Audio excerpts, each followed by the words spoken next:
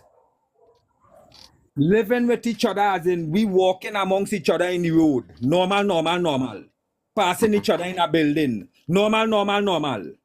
That brings so much separation in this world is a shame. Right? Because we have people that walk in this road and watch others and they give them a chance, they spit on them.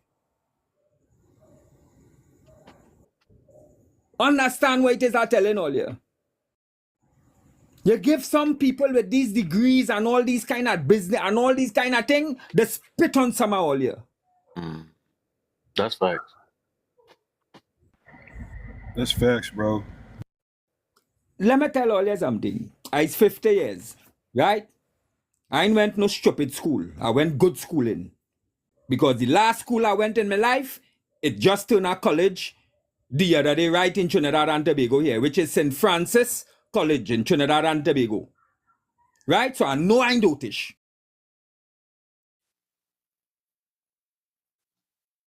Could proudly say, I have my own. Right? I work hard. I treat people fair in life. I never look down on nobody, and nobody could I never make nobody feel the better than me in this life. I never do it. Like one thing with this, I know me. I have accomplished a lot in my 50 years. And when I say accomplish, a lot of people cannot say this. All the degrees they have, I have accomplished peace and discipline in my life. Yeah. There's a lot of people out here will come and tell you they have that degree and that degree and this degree and that degree. They're still renting. The miserable, as my brother rightfully said just now. A lot of them just cry in the bed when they turn off the light. Some of them afraid to turn off the light because they're afraid to be alone. Facts. I just see them in the road, Kevin. Kevin, let me tell you something, right? Let me tell you something, my brother.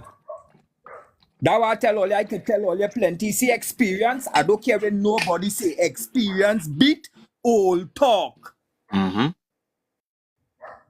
I do business with what nobody tell me in this world.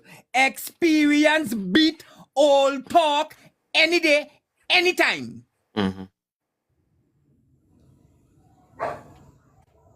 Because I ain't going and ask nobody who never experienced a shit in their life, no fucking, I don't want your opinion. Exactly, bro. That's what it got. Pardon me. I don't want your opinion. Because I'm blind. And I'm dumb. Finish with that. Let me move on. If your husband and wife doesn't put, all right, with the, on, what? Show off. Just show you off. All right. Now I go tell all of this. It's a little post where I post up my wife and thing, like when we go out on little special dates, like she birthday, a little concert. You know, we go pick out a picture and we go, and you know, I go put it up. We don't make it a problem. We none, both of us. We living together for the past 16 years and we don't make that a problem. Because that is of no significance in the both of us. It is of not. You understand me? We put too much unnecessary, we involve, not put, we involve too much unnecessary things that is not of life into our life.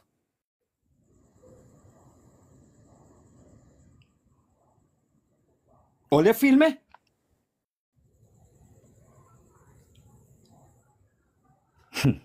Way boy. Hell yeah, I agree with you. No, I don't know, because some people might think because I'm a Caribbean man and I just talk a little fast, right? My words, you see the way how people like to say about proper English and all them kind of damn crap in my damn head. I agree with you, bro. Because why risk tempting yourself or tempting somebody else or tempting the hands of fate at all when you could just be quiet and enjoy what you got? Thank you. Thank you. I agree with you. That's for some. I agree with you. My wife, when I met my wife, I was in the military. When I met my wife, right? My wife she does do house cleaning, right? She didn't have no degree. I have my degrees in certain things. When it comes to the military aspect of life, I had that here. Tell some on paper, because I do rappelling and all them kind of thing and attack and certain things, right? That is of no significance between me and she being in love with one another. You feel me? That is of no significance in me loving her and her loving me. Yep. None. That's real. A lot of us does create we own problems in we life and we does want to blame other people. A lot of us does do it. All you understand, this life so... Let me move on. I go say my other little things at the end. Let me move on.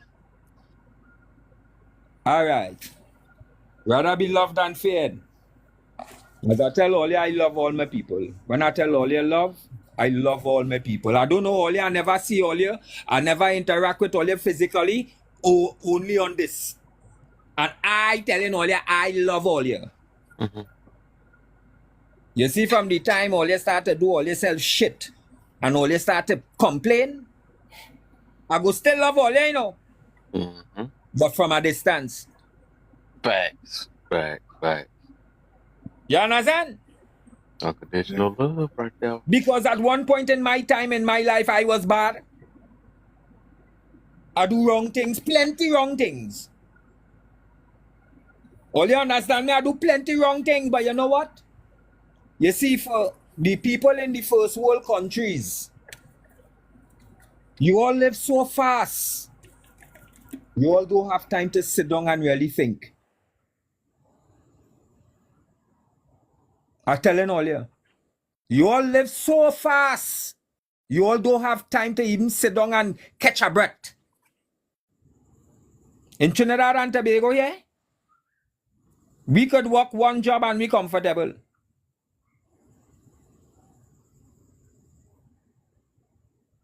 You understand? Because we don't make things hard. We don't make things difficult. Exactly. I'll be You know saying why? that too. The job is only hard as you make it. Things go and things come. Life come and life go. Yeah. Anyone all you think about that phrase? Ever think about that phrase in life? Things come and things go and it come again. Life comes and goes, never to return. That's real. It's a fact. Okay. All you're putting all your whole heart and soul in things that all you could never get back life from. They programmed all you all to that. I shouldn't say you all. They programmed us to that. I have grown out of it. Yeah. I have grown out of that because I don't run down things. I don't do myself that wickedness. When you run down things that is not of life in this world, that wickedness you're doing yourself. You don't like yourself at all. Things don't give you happiness. Things don't give you happiness. Especially a lifetime of it. Okay. Next one. Why do so many people have a problem to being humble? As my brother rightfully said, you could only gain humbleness when you have certain kind of experience in life. That is the only time that humbleness comes. Anytime you find a young individual that is humble, bet your bottom dollar he watching somebody that close to him or her. Yeah. You can't get that just so. Can't. You have to watch. You have to get certain teachings. Certain things have to be said to you for you to get to see that. Right, people? I don't want to take up much time again. I just want to say an overall thing, which is this. A lot of human beings in the world don't have no morals. They don't have no morals. None. And that, anytime you don't have that, you're setting up yourself to complain in life. You're setting up yourself to be lonely in life. You actually setting up yourself. Don't blame nobody. Don't blame a soul. Blame yourself. It's hard for a lot of people in the first world countries to understand what I am speaking about. It's very hard for a lot of them. Only a few would catch what I am saying. Only a few would. Sorry to say, it is only for a few. Plain talk, bad manners, Kevin. Kev, I out here long enough, my brother. I out here long enough, my brother. The kind of things I know in this world. Not even self from going on no internet. I'm talking before the internet. The things I have known.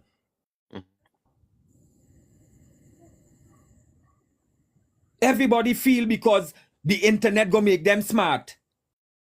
Boy, all you setting up all yourself for so much of pain, eh? All you setting all yourself up for so much of pain because when reality hit you and you make certain choices in your blood clot life, then and only then you're gonna know. But these people lying to me all the time.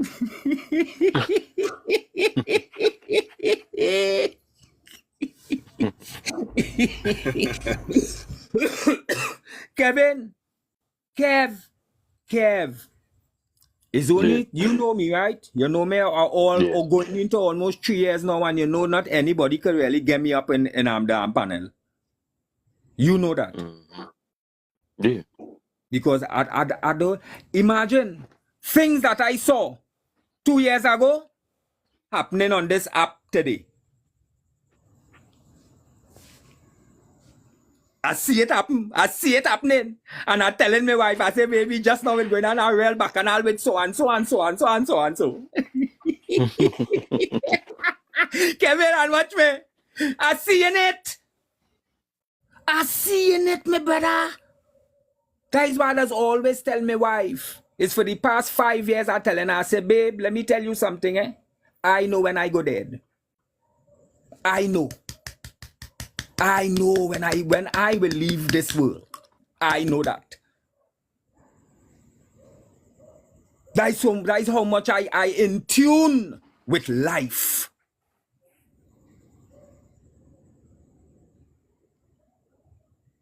I don't worry. I don't. I do not worry, people. I don't worry. Watch me 50. Watch me good at 50. I just exercise anytime, 1 o'clock in the morning, 2 o'clock in the morning, 3 o'clock in the morning. Anytime I feel to exercise, I exercise. When I feel to sleep, I sleep. That's my life. That's how happy I am. My bills being paid, I pull in my money because I am a barber. After I leave the military, I use the trade that the Creator give me. Nobody never teach me to cut hair. I never go in a school and learn them things. Natural it come. And that is what I using to live my life. Peaceful and comfortable. Me don't worry. I was in the military for 10 years. I could have gotten a passport. And my passport was easy to get. A visa was easy to get. Sakai. I refuse it. My mother living in Malaysia right now with my little sister, boy Kevin.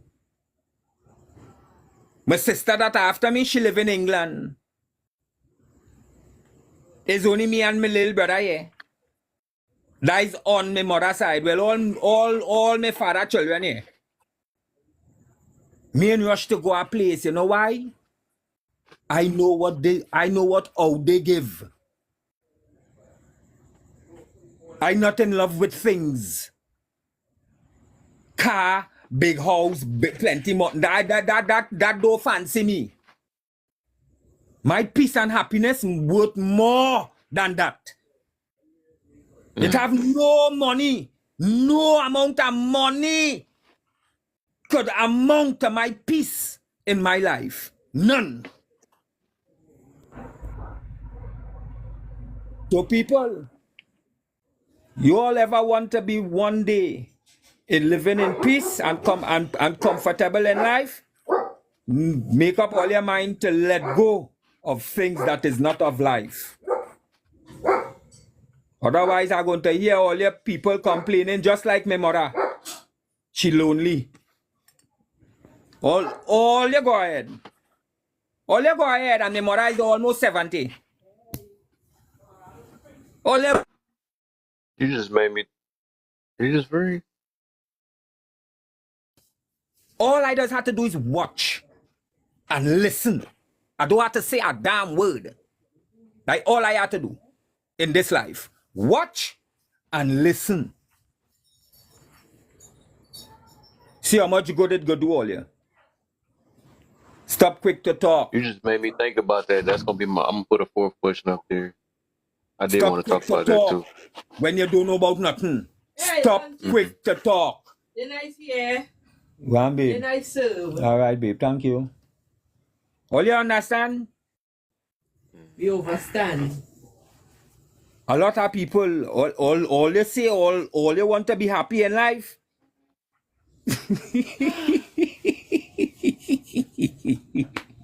A genuine smile hard to get from an individual, you know?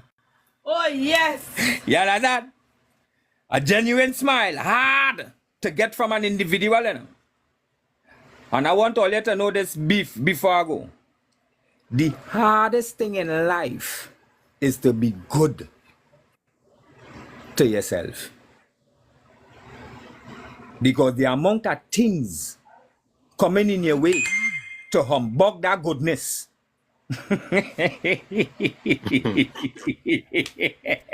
That's real, bro, and I really appreciate that, man. From listening to an old head, OG. I appreciate you, man. You know what I'm saying? For I love you, brother. Real talk. The most I could do is come here because the Creator let me know, right? It had that evening I was talking to myself in the Marana. I was well down. I was depressed about 7-8 years ago. I was well depressed, crying to myself and talking in the mirror, now, boy.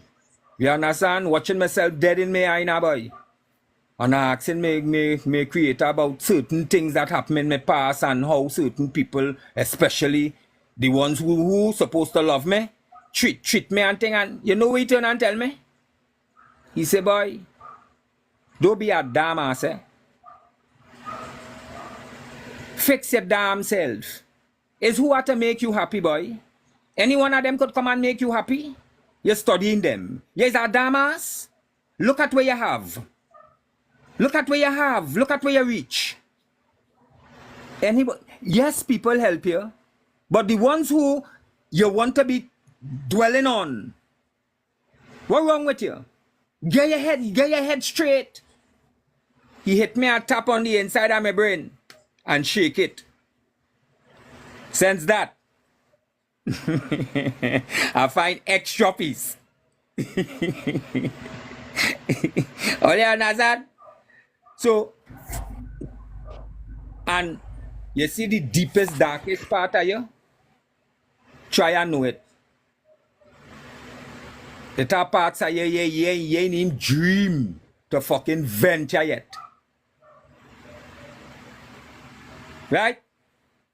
When you want to find that peace, venture in that part of yourself first.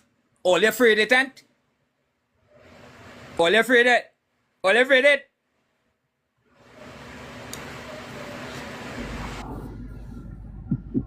What'd you say? The deepest part of you. How much all you ever went there? Yeah? You got me that time. You said that too fast. I didn't even hear you. That's All right. How much of you all know how really bad all is? How much? Know how bad what is? Yourself is. You, which is you. Oh yeah, for sure. I know what you're saying. Like I'm not scared of the darkest parts of myself, the abyss of myself, and that's the problem. A lot of people, they scared to go to that abyss and meet that inner person that you suppressed or whatever like that, or that you kept in the vault. You know what I'm saying? Like I'm not scared of the unknown. You know what I'm saying? Parts of myself. I know what you mean. Thank you, brother. And not until all you reach that pinnacle of all your life, you're all gonna really find what you all looking for. There's the only place it can be found, right there. Right? Let me be quiet now, people. I love all you. Yeah, I appreciate your words, man. Real talk. I soaked it all in. I appreciate your words, bro. Real talk. Yeah, you know he preaching, man. I love it. I love it. What a Oh, I was to say this. The Creator let me know. Anytime I keep all that wisdom to myself, I go get punished. He create avenues so it can go out.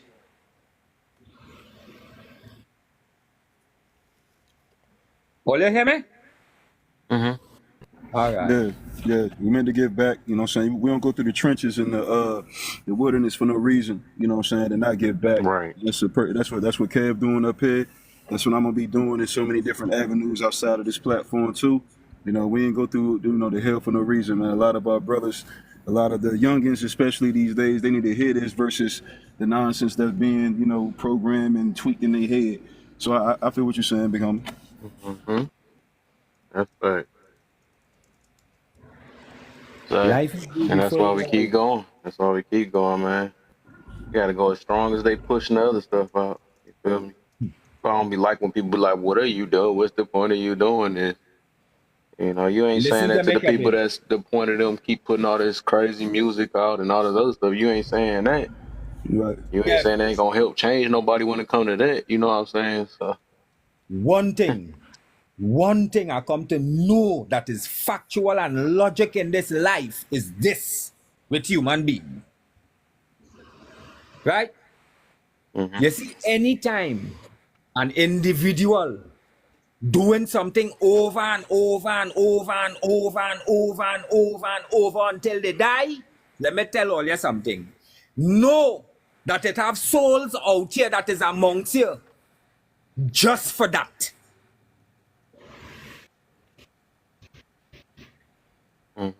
I know a man thief all his life until he dead at 60-something years old.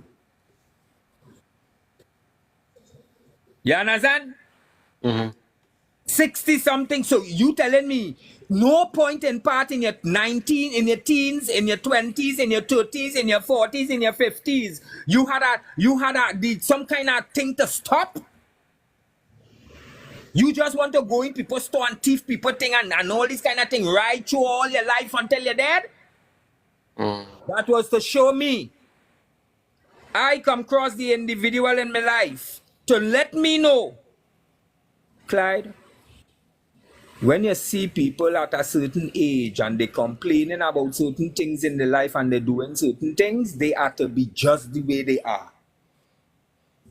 Just for me to see, that is not for you. You is not to be like that. Be careful of the things that all you're picking up amongst with other people, eh? All right.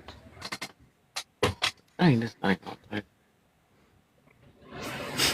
That was good. That was going to be hard to follow. Luna.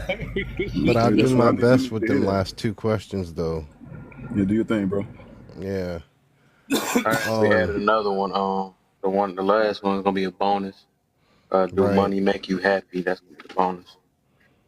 I'm about to That's add it right true. now. Though. I'm fixing it right now. Oh, you're good.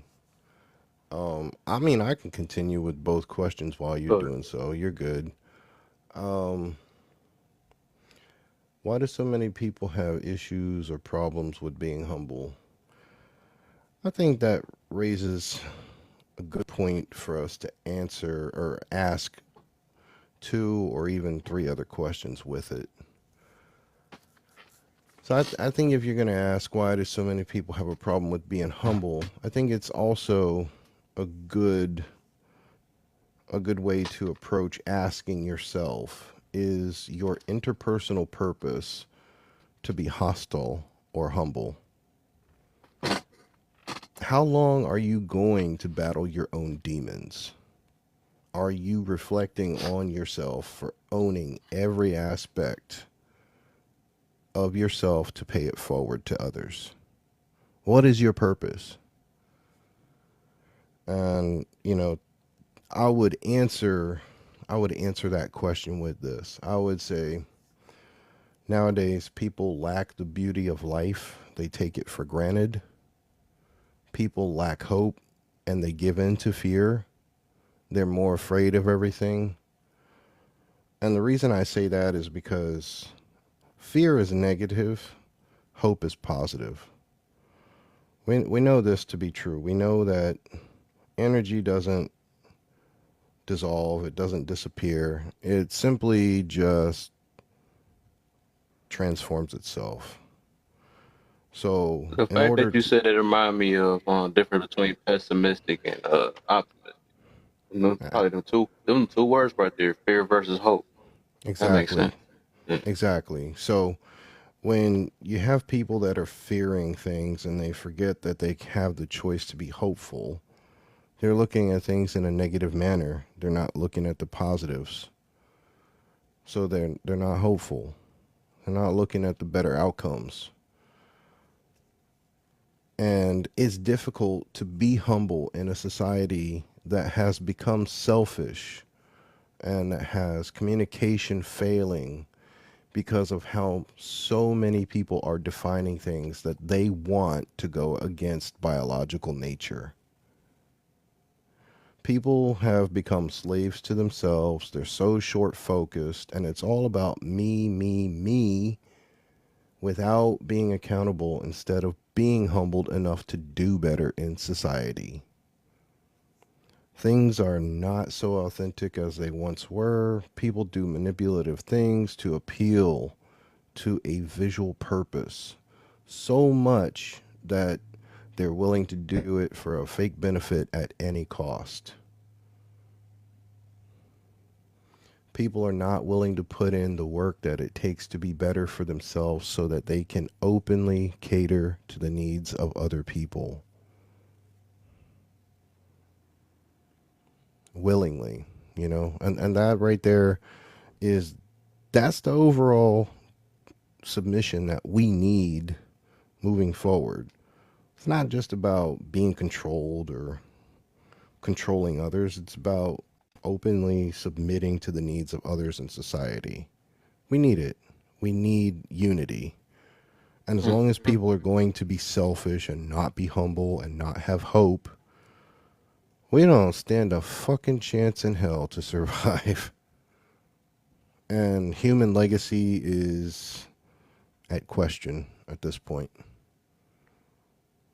Human survival is the greatest legacy. And if we have to question that, where we're going in the future, we have a lot to be asking.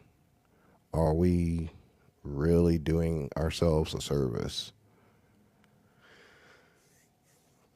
So I would continue with the second question.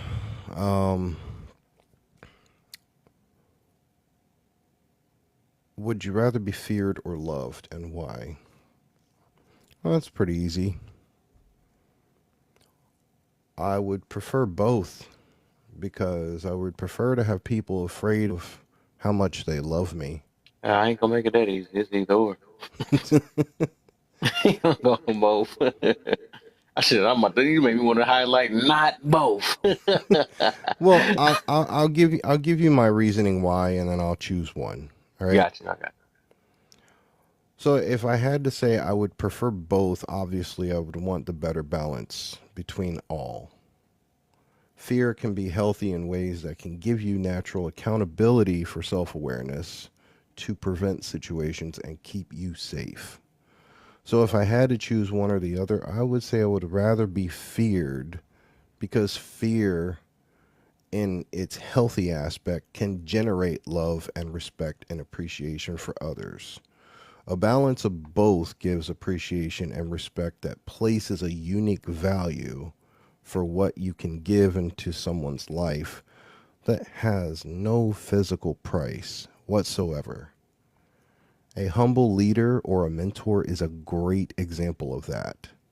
They have to be feared enough to lead and provide for others to submission willingly. But they also have to be loved enough to follow others and submit to learn how to lead. So, I land my plane with that. As to where the bonus question, does money make you happy? Money has never motivated me. It's the appreciation of doing things for others that thrives me personally to do what I do. I do see myself as a humble person. I always have things that I can learn, and I'm willing to open up and be wise enough to say that the wisest person in the room knows he's not the smartest, because he knows he can always learn something from the others in the room.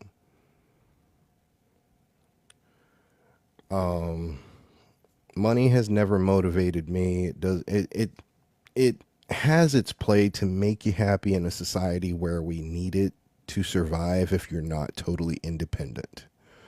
I'm not totally independent. I don't go out here and, slice up chickens to make meals, and I don't have, a well to provide water. I'm not generating my own electricity, stuff like that. So, yeah, I need money as a means of survival. But could I live without it? Absolutely. I could live off the grid. I could figure it out. I could adapt. Absolutely. I could survive. If it came down to it tomorrow and money was taken away by the governments, all that, this, that, I could be fine. I would figure it out. And at that point, I understand that privilege is invisible to those who have it. And I'm not one of those individuals, because I appreciate every day that I wake up and be able to have these necessities. Do I need them? No, I don't. Is it nice? Absolutely. Absolutely. And these are the things that we should be thankful for. Because a lot of people have it way worse than we do, Yeah. And I'll end it with that, man. That's I always look at that. That's to keep my optimistic mentality. It's like, dang, it can always be worse. I think everybody, their problem is they always want to feel like they are the worst. That's why they can't, look at anything better. That was well said, Luna. I appreciate your articulation and you know what I'm saying and spirit behind that, bro. Real talk. Absolutely. It's a pleasure to be up here with you guys, man. Thank you for having me. Yeah, boy, Yeah, Luna, for boy. sure. Yeah, articulated perfectly, boy. Telling you. I like that question, Kev. Do money make you happy? Yeah, I'm trying to see I, something with that one. I'm gonna tell you what I feel about money, right? So I think we underestimate and sleep on money. Now, by all means, you know, don't give your heart to it, but still, money buys you financial freedom. Financial freedom gets your time back, right? So when I say, you know what I'm saying, does money make you happy? I say money doesn't make me happy, but it's a good down payment. Mm. You know what I'm saying? It's a good down payment because if you utilize money in the proper fashion, you know what I'm saying, to get generational wealth for yourself, get wealthy and get financial freedom back, then you buy your time back to where you can make yourself happy. Because see, this grid has us like a hamster on the wheel daily. We got to get up and chase this money. I don't know no person that wants to get up outside of you loving what you do, which I love what I do in many aspects. But you know what I'm saying, like financial freedom, that has you really getting up and do what you really want to do versus obligation. You know what I'm saying? So I say doesn't buy happiness, but it's a good down payment if you use it right. Okay. That's well said. That's one of those things I'm still experimenting with. So struggles of life get in the way, you know. Hey, we don't let that Yes. we don't let that be our downfall. We get back up, we go out here, we do our best, we give it our all, and we appreciate what we can do to invest with it.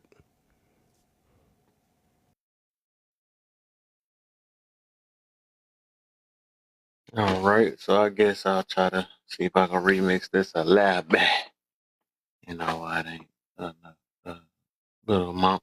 So I'm gonna say my point of view on this one, though, the angles I'm coming from, because I know I'm about to wake some situations up with this one. So let's start off with the it's the reason why I put all these down, the Bible scholars, the money, the degreesers, the ones that got the degrees, even marriages, I think.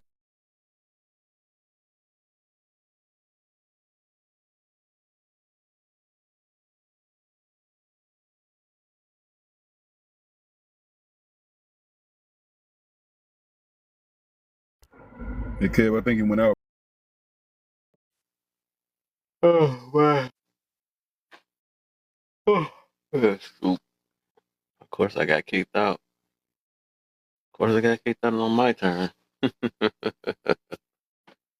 course I did. What the heck? So you can't hear shit. I'm good. I'm good.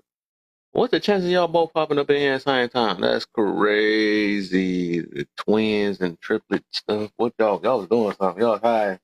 Y'all had something. Y'all was on the phone. Y'all doing. There's no way that y'all connected at the same time in here. No way. Y'all was watching on the outside. I know.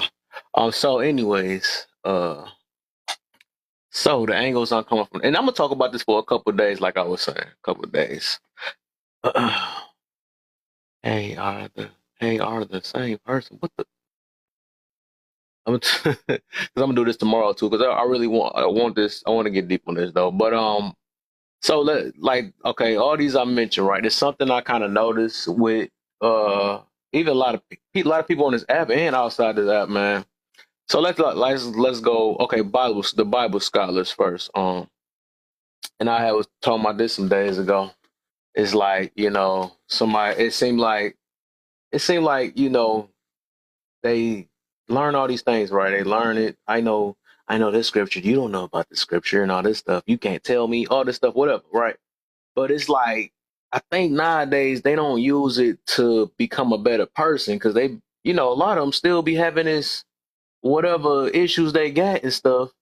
But then, you know, the only time they kind of use it is when uh it go against how they feel or something like that. Or I mean, or they just use it like the religious flex to let them know, well, if you do this, you know what I'm saying, like that. But it's like, dang, you know, and I like this one scripture that's in there that say meditate, right? And I think people kind of misinterpret how that is too, because it's like it ain't meaning. And I had to let some of my peoples know, that's in my family, because we all, believe in the same thing for the most part. And I'm like, meditating don't mean keep on just reading and reading and reading. It just flat out mean like, how you meditate and do the and all that stuff. It's basically just like what people do where they what's that called? Like manifest or whatever. You keep on, keeping it in your mind. You keep it in your mind. All the command, all the parts in the Bible. Like realize, I'm trying to think how I'm trying to say this. Basically, you're just keeping a lot of stuff in mind. Like people can quote. Okay, let's say they can quote it right. They quote the scriptures, but they not living it. That's what I'm getting to. So like all this stuff, it's kind of revolving around. Oh, my sis up in here. You up in here hiding and stuff. I didn't know you was in here. What's the deal? What's the deal, Janae? So they'll say things. They know all the scriptures. It be funny thing is they know all the scriptures, right? But they don't lit. But when it comes to them, it's an excuse. It'd be all the type of excuses though. But they quick to pushing on everybody else or flex with it. That's what I'm saying. They flex with it, and it's like, okay, that's cute that you know all these things, and you could say, oh, I know that part. That's in Revelations and whatever. You know what I'm saying? They quick to say some stuff like that. But what part is you living though? You know what I'm saying? Because really, Bible is supposed to be more of a personal thing for us to build ourselves up. You know what I'm saying? And play our part for what we can do to help one another. You know what I'm saying? Even with the helping one another, I think they took that out of context. It's like we get so bad that we start demonizing. Some of us feel like we better than the next person too, and it ain't supposed to be like that. It's not even supposed to be like that. It's like they take out the certain because it even tells in the same book we read and say that he don't like the haughty eye. A lot of us do that. We feel like we are a better person than the next because we sin a little less than them, right? Or we quit the. Of course, we say they lost and all this other stuff, but it's like I don't think God ever gave us the nose to sit there and toot it up like we a better human being, and we bought all this what they say the dirty rag or whatever he called us. Be the same, you know what I'm saying? He never told us to be like, I feel bad for you, you know what I'm saying? I'm gonna pray for you, it's not all for that, you know what I'm saying? But like I said, my point of me getting to that is I see it, right? We use it as a flex, you know what I'm saying? We use it as some of them just want to teach all day. I noticed that too. Like they get so ego driven, they feel like they can't learn anything else. You know what I'm saying? Like, nope, I know this. I'm at my peak. And what are you talking about? And if it don't resonate, I'm just gonna bring up a scripture and tell you that because it don't fit me, I'm gonna tell you that it ain't that. You know what I'm saying? So it's just like I think nowadays we use stuff like that to flex. I can really get deep with that one though. That's a deep one to me, like low key. And I'm like, bro, when is you gonna start living it or make yourself better with it or help somebody else get better with it instead of talking down on these people? You know what I'm saying? Make yourself better with it or make the next or make make the people around you better. But don't use it as a flex. It's okay that we and that's what I had to realize because I be trying to chill out a little bit lately, especially when I notice because some people got some miles. I ain't gonna lie, but I was like, you know what? I have to go back to feeling sad, right? And I'm not gonna say it out loud. I'm gonna feel sad for you. We know what we doing that. That's gaslighting. We can't do that. Keep that in your mind. Just be like, oh, okay, all right, brother, and I still love you. You know what I'm saying? All right, sister, I still love you and stuff. We don't sit there and gaslight and be like, oh, I'm gonna pray for you. You really do need Jesus. Stuff like that. We don't do that. They're not about to listen to you. You wouldn't like if somebody did that to you, right? If the shoe was on the other foot, but that's the thing. A lot of people don't have this empathy or this compassion that they claim they have. Because as soon as somebody hurt their feelings, they quick to be like, but if you're so strong in your word, you shouldn't even get your feelings hurt by a person that that don't know as good as you. So is you really confident in what you believe in? That's what I'm saying. People don't. They just re-say everything over and not really living it. Like I said, that's my whole thing. They only use it to flex. So I'm gonna lay off on the Bible scholars degrees, right? So that we already know what that situation is. Oh, I'm a lawyer. I got a PhD. The one that Kevin Samuels used to say all the time. That was my favorite one or whatever. I got 4 degrees. You know that I got 4 degrees, Kev. You know how that talk is. Right.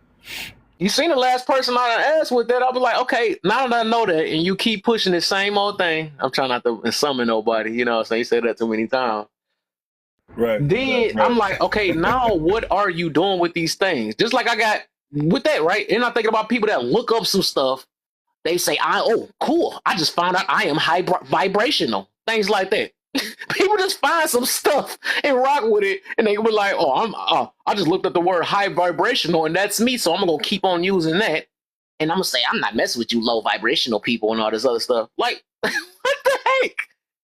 So you look these things up, you had to look in a whole book to find about yourself, and then just use it against somebody. And now you got some new words you could, stuff like that. Why is you using the flex? Use it, marinate it with you and what you learned in. That's the only reason why. Sometimes that's why I do have a thing against arrogance. I'm not gonna lie, or arrogance, or whatever we want to call it, right? Pride, ego, all this stuff. I have stuff against that, low key, because it's like I just feel, we shouldn't be doing it to people that we so-called trying to help. You know what I'm saying? None of us is better. That's why I'm quick to challenge everybody on certain things when they think they going somewhere. Or when they thinking that they so confident, and usually they get mad when I do that. A lot of people do that, Joe, too, because I'm like, you keep on trying to push yourself out like you the high and mighty over everybody else because of these certain things, experiences. Some people go with the age and stuff or whatever. You a little young buck wet behind the ear looking at. You know what I'm saying? What the heck? You wouldn't know why to do that to you. Let somebody older than you do that. You know what I'm saying? So all of us, we use these certain things to flex, rather than help better ourselves or better the next. And that's what this whole thing gonna be about. And I'm gonna be talking about this for this weekend for sure. I ain't gonna even look, because I could talk about this a lot on a bunch of stuff. But I'm gonna breathe, and y'all got the thing of what I'm getting to about this. So how y'all feel a little bit? I think those were some great examples of what I was saying about communication is failing because of how people are defining things that they want that goes against biological nature. That's perfect. Those were perfect examples, because like people are changing things to my understanding, my truth, instead of like the overall foundation of a textbook definition of what we know things to be. Right. For whatever purpose they want to make it sound appealing for them to come off to you. Exactly. Like you were saying with the Bible scholars, man. You know what I'm saying? They use the word to slice and dice, man, versus helping each other. You know what I'm saying? Let's go to this precept. Let's go to this precept. I can show you this thing right here. And it's not to be constructive, it's to be destructive. Like, hey, I know about no more than you. Shut up. Let me finish. I know more than you. Shut up. Let me finish. I know more than you. And shut if you up, don't let me listen to finish. me, you a blasphemy.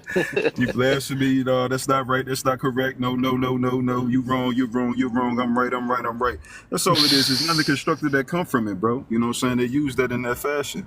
So I agree with you with the Bible scholars. That's why I don't get into religious conversations or lives up here, because like they just be up there threatening each other, be mad. And it's like, man, you think this is what the Most High wants y'all to be doing with this word? Exactly. You want y'all to be slicing and dicing and cutting and doing all that, bro, just to harm each other? Y'all leave this live, and ain't nobody gain no spiritual and no insight on something that really benefits you leaving this live. Y'all all leaving this live mad.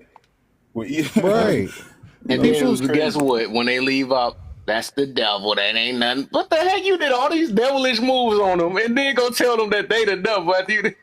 Right. That's some funny stuff. Like people will say any fucking profound thing just for their own benefit to get you to feed into their shit. And we had a great example of that 4 years ago in the last election. The current president said, "You ain't black if you don't vote for me." I know y'all fucking remember that shit. Right. Yeah. I'm just saying that's one of many examples.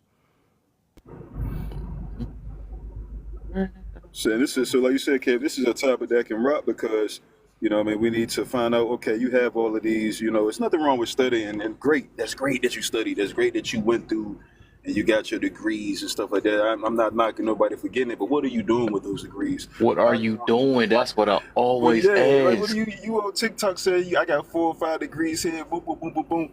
But you ain't even utilizing none of them outside of TikTok, though. Like, you know what I'm saying? Like, you ain't even, like, and that's not to diss nobody, but this is one person that it really irks me, the that this person does this. And it's like, I salute that you got him. I'm not knocking it. My sister graduated from college. I didn't do that. I salute the endeavor, right?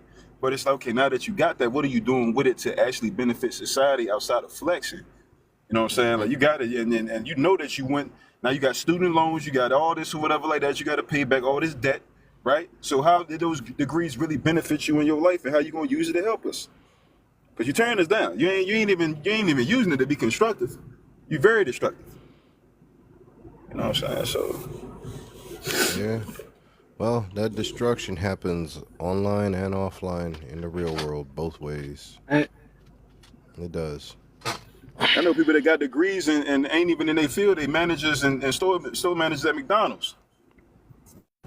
Yeah, that's so frustrating. Like, I remember a time where it took me like 6 years to get into my field, and I had to do anything I could just to make ends meet, just to pay the bills, because I was searching and searching and searching. And you know, like, it's not the same as it used to be. Like, you could in the old days, like, you could fill out a paper application and go in prepared, ready to go, and speak to somebody and get hired on the spot. You can't do that these days. It's the market that we live in is so frustrating with trying to make a living and get a job and get in your career field and do something that these companies got all this bullshit technology which weeds out your application, and people just are not personable anymore.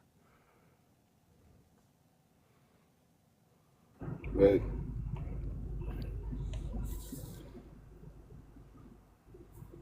Yeah. You know, and one example I can give is, like, I had a friend who was a lead senior graphic designer, and she worked for a company, and she was like, hey, we got an opening. I want you to apply.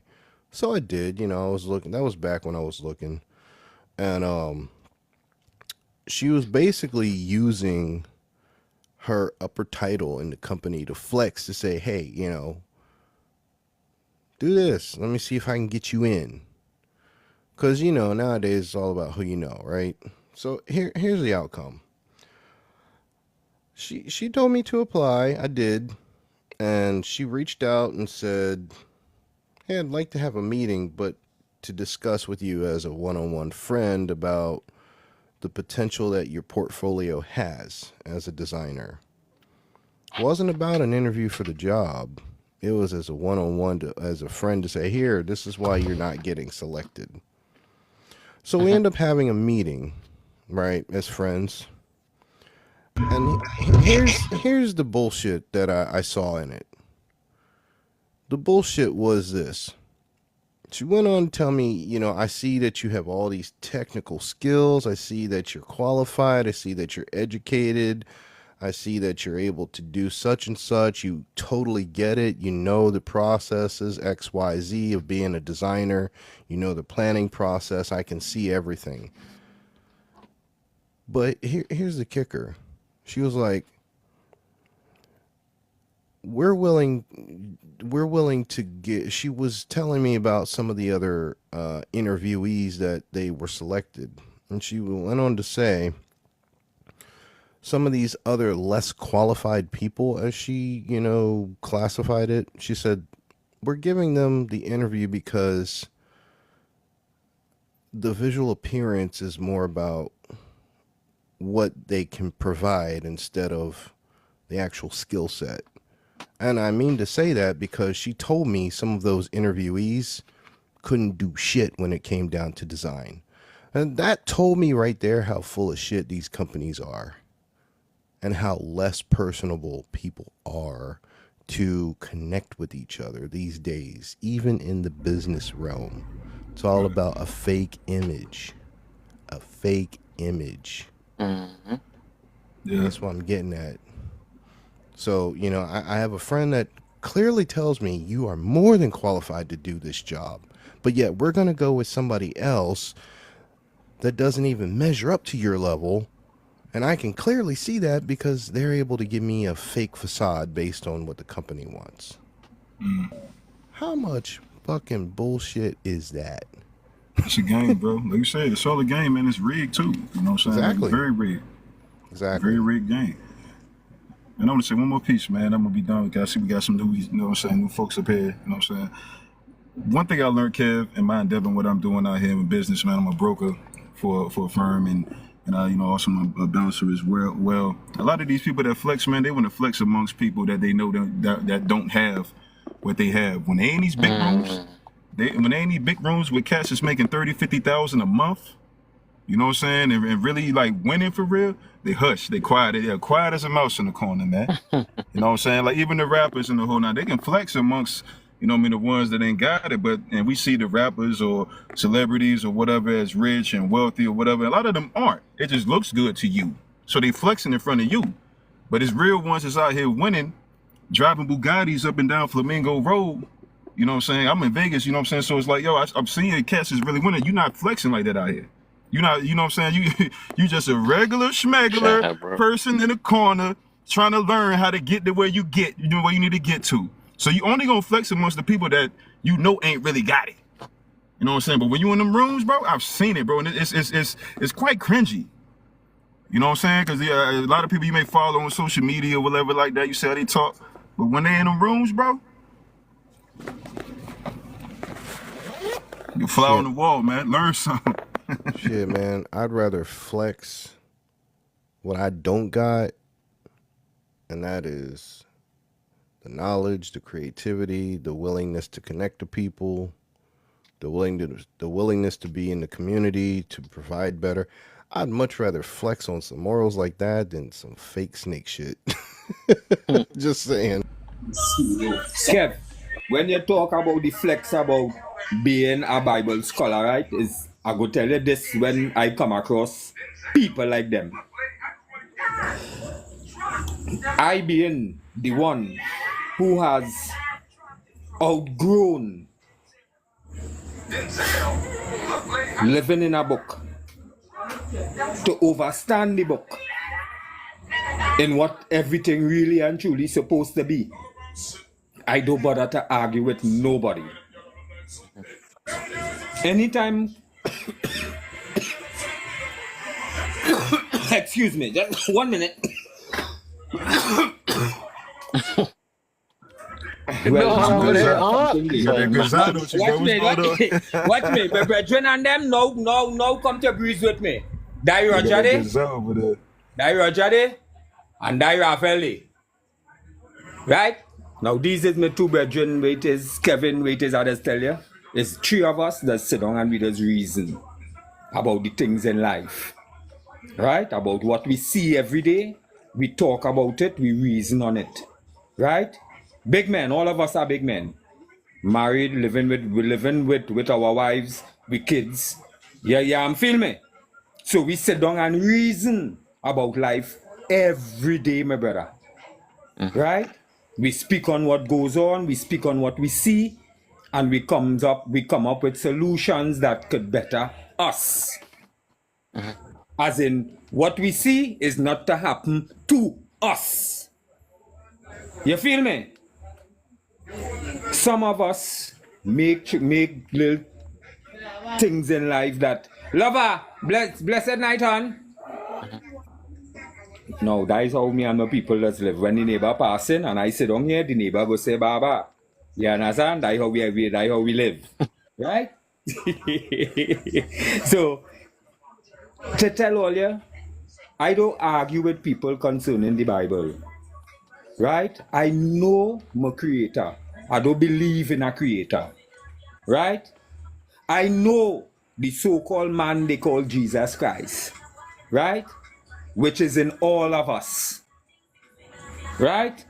That is how far I reach within knowing the so-called book. Right? I don't want to say much. That's all I wanted to say concerning the Bible talk. The people who feel that them is Bible scholars. Right? Because plenty of them does want to read scriptures and they can't tell you who the fuck write it. You feel me? Because all these scriptures, all of them does want to read. Them and write it. The same Luke. Luke right. The whole thing I Luke never write nothing. Matthew ever write anything in a book? He never write nothing. Joshua 8. So it's up to all of us, each and every one of us, to know and experience life. It's only until you make certain choices and decisions in your life, then you just know what the Bible really means. Plenty of them never go through none of the experiences that the Bible have, but they want to talk and talk and talk and talk and talk. You feel me? So me don't bother to argue with them. I don't. I watch them and I shake my head. They go learn. That is all. Because I grew up amongst Baptists, Shango Baptists, Christians, Roman Catholic, all them different kind of religion I grew up amongst. And all of them just do fuck up thing in life. All you understand what it is I now tell all you? All them so-called religions and them, all of them, all. The wicked, all. They have the wicked people in it. And they're going to church every day and saying down among somebody, and then when they reach down the road, they're talking the same person that now come out from saying down by. All of them.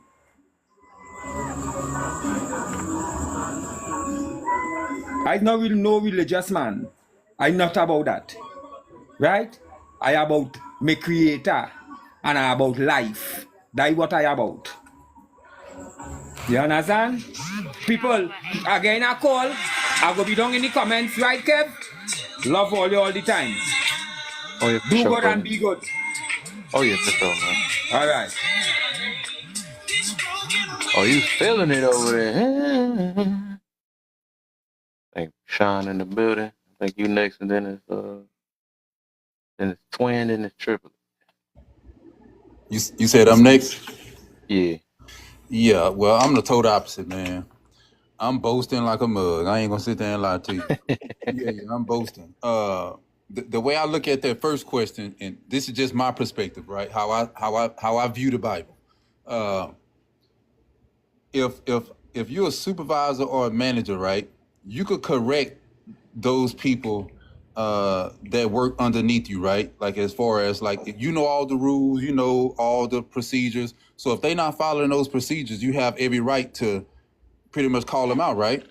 But you can't call that person out. Like if they doing something outside of their job and that scope of what they supposed to be doing outside of that building, you have no right to be telling them anything, right? So that's how I look at people who, if you say you are a believer, I have every right to like, we should be able to negotiate and talk about those scriptures.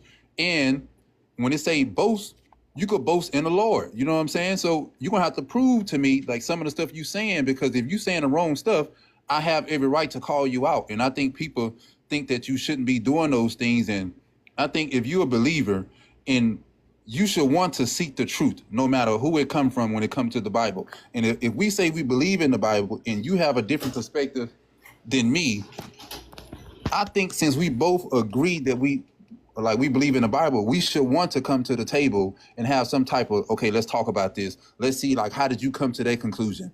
But people get so offended that they don't want to talk about the Bible. And what I realize, dialogue, and I realize a lot of times people just believe and they don't read it for themselves. That's why I say there's a difference from religion and actually what the Bible says. Because a lot of times you pay attention, a lot of people religion does not line up with what the Bible actually says. And I think I said this before, where there's a difference from, I don't know if I was on this live or if somebody else live, there's a difference from interpretation and interpolation. And people get it all wrong. People read the Bible with interpolation as far as they would interject their own personal feelings when they reading something. Like if I read something and it say, I hate you, interpretation would be, okay, I hate you. Like God said he hate this. But interpolation would be people interjecting their own feelings. Like, well, he didn't mean hate like that. He mean like hate if you broke a commandment. That's not what he said. You adding stuff and you adding your own personal feelings. So I think I like the boast like a mug. I ain't gonna sit there and lie to you. I don't like all that. I don't like that word humble. We had that conversation before. All that humble stuff. Like what is it in people that like once I said, when you speak highly of yourself, people naturally want to try to talk you down and make you feel like you're not as above and higher as you say you are. But let you get in this panel and start saying, "Oh, I'm negative, I'm depressed, oh, I can't get a job." What people gonna naturally do? They're gonna uplift you. So I don't like all that humble stuff. Like, no, if I'm talking good about myself, you're gonna try to belittle me. If I'm talking low about myself, you're gonna lift me up. So I'm gonna always lift myself up and don't give anybody else the opportunity to bring me down. Okay, what's the next one? Are we stopping at the first one or Yeah, everybody I else? want that to marinate. You was cooking. I ain't hungry no more. Oh yeah, appreciate that. The other one is your husband or wife doesn't post or show you off, or they hiding you. For me, I don't believe that.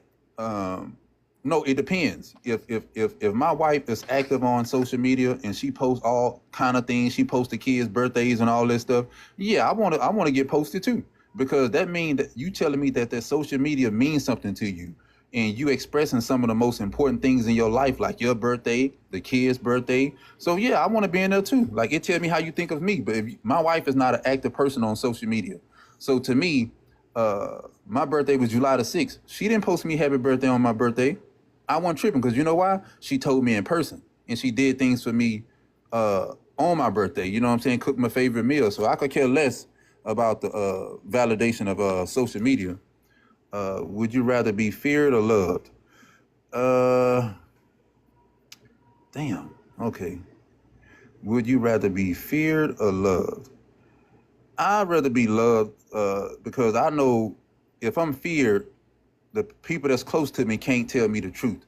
And if someone feared me, they won't be able to allow me to grow and be able to check me on the things I need to be checked on. So I'd rather be loved, not feared at all. Why do so many people have a problem with, oh man, I ain't know you had this on there, that humble. I don't know, man. Listen, I'm gonna tell you why I'm gonna tell you why I got a problem. He's talking all that junk and he in there. and led me right to the damn question. Boy, hey, you tricked me like that woman tricked us yesterday on your live.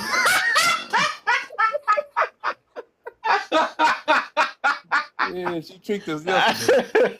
Oh boy. But that was funny. Why do so many people have a problem with being humble? The reason I have a problem with it is it's how people say it to me. Like, if I know I'm being what's the word? If I know that I don't believe that I'm talking really highly of myself, as far as like trying to belittle other people, I'm just feeling good about myself. And I know that sometimes you expressing yourself and you just feeling good about yourself, people could, once we had this conversation before where people could take your confidence for arrogance. And I've learned that if people don't know where you've been through, like, let's say for me personally, I battled with anxiety and depression years ago, right? And I learned that I used to depend on other people to make me happy and to put a smile on my face. And then I said, you know what? I'm not going to allow other people to bring me down and speak negativity in my life. So I used to walk around my job all the time, be like, man, I'm a bad motherfucker. Like, I do that all the time. Like, and people like, man, what you doing? I'm like, and then when I stop talking, first thing people say is, why you think you bad? Why you think you the best employee? So as soon as I stop giving myself words of affirmation, people are going to try to instill those negative thoughts in your brain. So I understand that if I don't know somebody walk and where they come from and they walk in life and they journey, I can't say somebody need to be humble, because them just being confident and them coming from a struggle, I could perceive that as someone being arrogant. So I don't tell people to be humble at all. Bonus, do money make you happy? Whew, to broke people it will. It's a temporary happiness. I would give you that, because once you come down from having money, I know a lot of people that have money and still not happy. Money don't make you feel good, as far as it changes your appearance on the exterior, but the interior, it does nothing for you at all. And I think that's where the value is at, is how you think of yourself. Things you think about, it's on the interior, not the exterior. Yep. At least I agree with 3 things out of there. But hey. Which one you disagree with? I already know that humble, man. You already know what about the first 3 things you done said. I was like, But otherwise, yeah, I think the rest of it we was on I agree with all that. Twin, you next.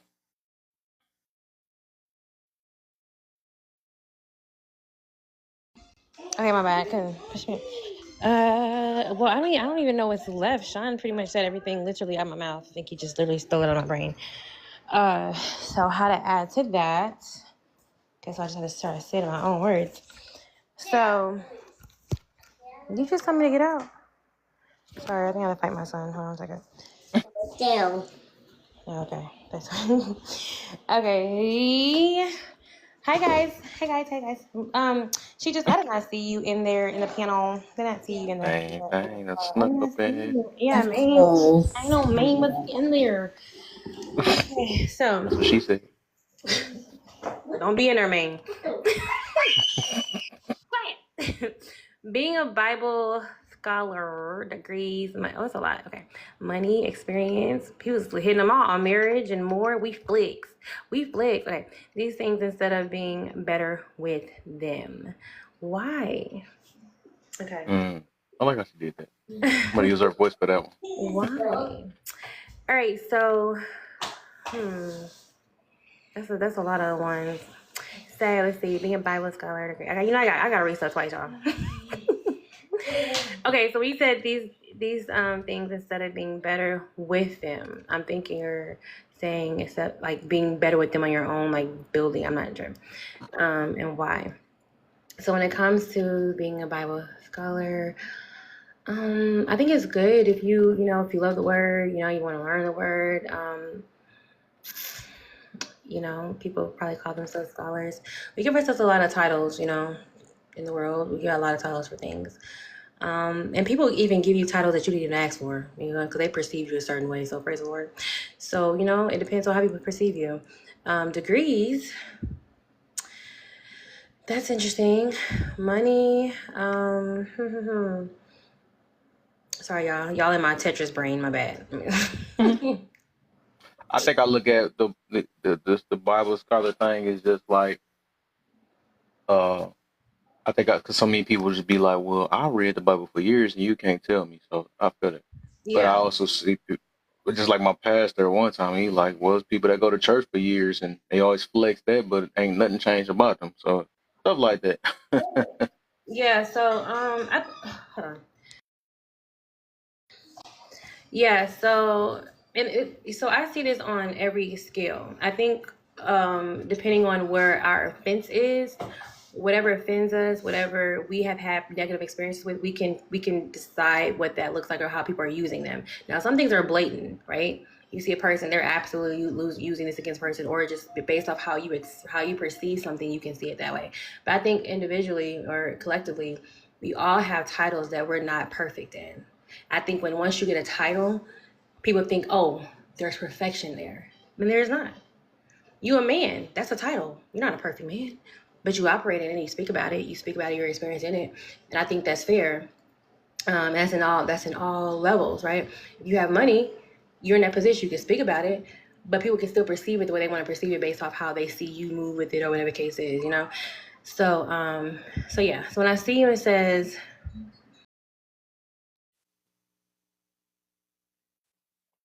I'm gonna come back to that question because I have different points on that. I'm gonna come back to the question. Kick me out the right.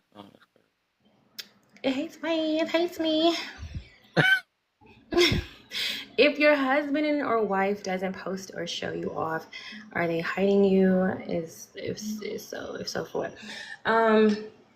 Yeah. So again, whatever if y'all heard Sean's answer, that's my answer too. But in a sense though, because I think it just depends on how you post things like that. I think a person acknowledging you, if social media was to go away today, like, are you not gonna honor that person in that way or different things? Like, what I'm saying? Like, which one matters more in a sense? Because I know there's people who really like. I know we're saying husband, but there's like people just in couples have broken up because they didn't get posted for stuff. You didn't post me on Valentine's Day. You didn't post me. I'm like, what the heck? What What the heck? Did I tell you about? I gave you a gift and talk to you about it? So I think sometimes we override that too much. I think like how Sean said, like if you post on everybody else and every time they have a milestone, but I never get, mentioned about nothing, like maybe I'll feel it. But some people maybe honestly don't. Maybe there's people who only post their kids, some people who only post their friends. It just depends on, how that is. I think you have to understand that relationship dynamic within your personal relationship, and if your personal relationship is stagnant or there's an issue with that, then that's when the social media will feel threatened, because social media itself shouldn't, like, you not being posted shouldn't be a threat. I think it's something has to already be going on, or you feeling a certain way, and that's why social media makes you feel away. But I mean, at the same time, social media is used for a lot of things, so I can understand if there are certain feelings about certain things. Like I always see you only responding to this part, whatever. It can be so many different things in that. But I don't think they're hiding you though. Like just because you need your face thing, like what is it? And especially because we know how people are on social media. People literally get I'm sorry. Dang, if I say, what's that word? Docs, and it's like, because this all you gotta do, and I feel like it's not fair to people who aren't on social media. Like if some of my family are not social media people, and I am, and I'm boisterous and I talk a lot of mess, or people view it as a lot of mess, or if I'm in controversial type of lives, people get mad at me. They want to, say, so you already have things out there, people are going to be trying to get their hands on it. So I think you just have to move the way that you feel is best, and no one else needs to worry about that but you. Would you rather be feared or loved? Wait, are we answering all these? Are we doing? Yeah, it's all love. Okay. Yeah. Would you rather be feared or loved? I would definitely say, I'd rather be loved. Yeah, for sure. I love that. I'm sorry, I'm not trying to get on. Sean's answers are just 100%. Because if you're feared by those who are very close to you, they can't tell you nothing. That is a word right there, okay? If you fear me, you're not going to tell me what's right. Like, I can be on a ledge. I can be about to... Y'all said I got to make them my top mine now? Y'all said that? Yeah, no. You're not making me... She didn't agree. Sean, I mean, what I'm saying? No, like, you... They was burning up when I did that with a main thing. I was like, oh, she understood me out of everybody else. And like... And that's the thing. Like, those answers, I mean, definitely put him on somebody's chart. But yeah, like if you feel the people that's around you, they can't tell you anything. And then if you have this aspect of fear that's between you guys, then that's a sense of control. I'm controlling you with this fear. That means you can't tell me anything. That means I don't have to change anything about myself. It's you the problem, not me. If I'm going to continue to feel fear, like I can't say anything because he's going to feel away, she's making away. It's different things like that. So yeah, I would rather be loved for sure. Hey. Why do so many have a problem with being humble? Overall, the way I see humble is I feel like everyone should be humble. And I don't mean humble as in you're not confident. I think people think that being humble erases confidence, erases boldness, and it does not. Right. You can be humble, meaning about your life, about I make her my favorite now. Because I feel like when it comes to life, the reason why I believe being humble is important is because you don't control every day of your life. You don't know what's coming tomorrow. I don't know what's exactly. So you still in my stuff. What I have today, and then it's gone tomorrow. Then you're humble. You should just been humble, friend. So it's like because what I have doesn't make me. It provides for me. I have it to do the things I need to do, but it's not what makes me.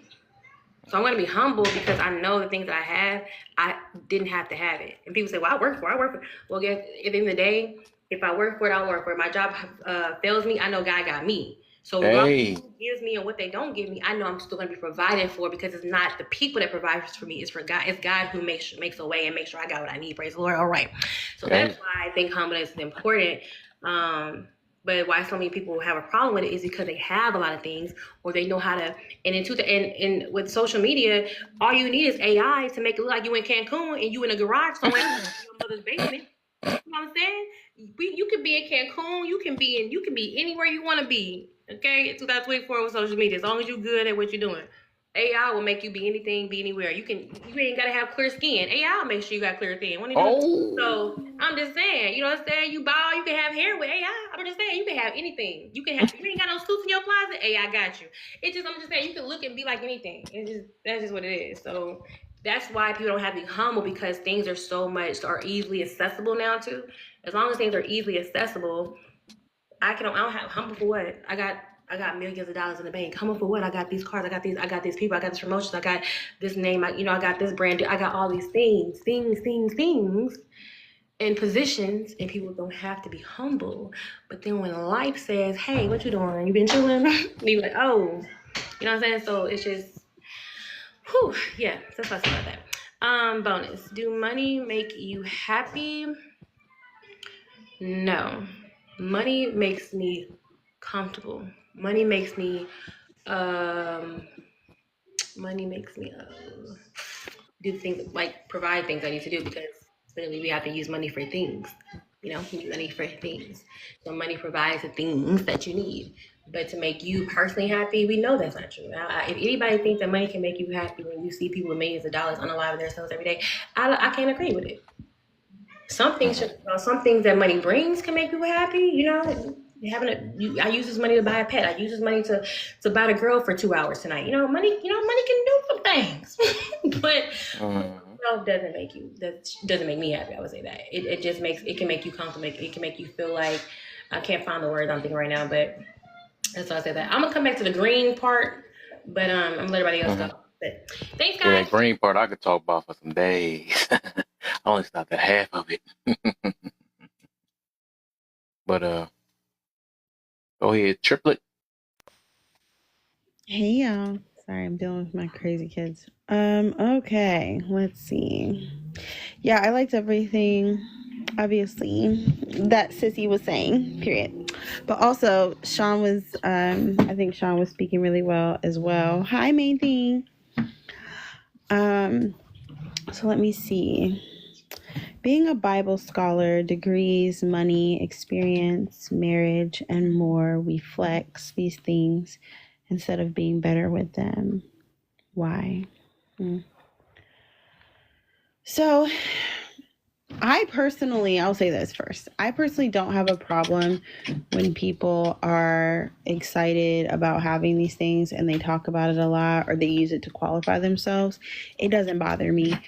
I think you have to know the spirit of the people that you're engaging with. So like, I haven't finished my bachelor's degree. Someone mentioning their degree in trying to qualify themselves doesn't bother me. I think that if you worked for your degree, you should be allowed to say that you have a degree. That's a great thing. I don't think it's something that they should feel. I don't feel comfortable making other people feel uncomfortable with talking about their accomplishments.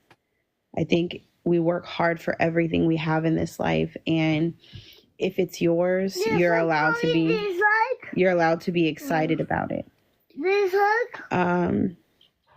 That's just my opinion. I also think that, like I said, it just depends on the person that you're interacting with. I don't take on. Okay, ask Bubby. Okay, he's got Baby Shark in there. Go see it. Jordan, turn it on for your sister. Turn Baby Shark on. Sorry. So.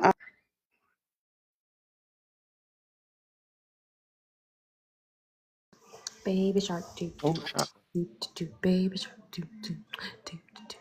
Baby Shark be held by a chokehold. I feel like we need to get some Baby Shark.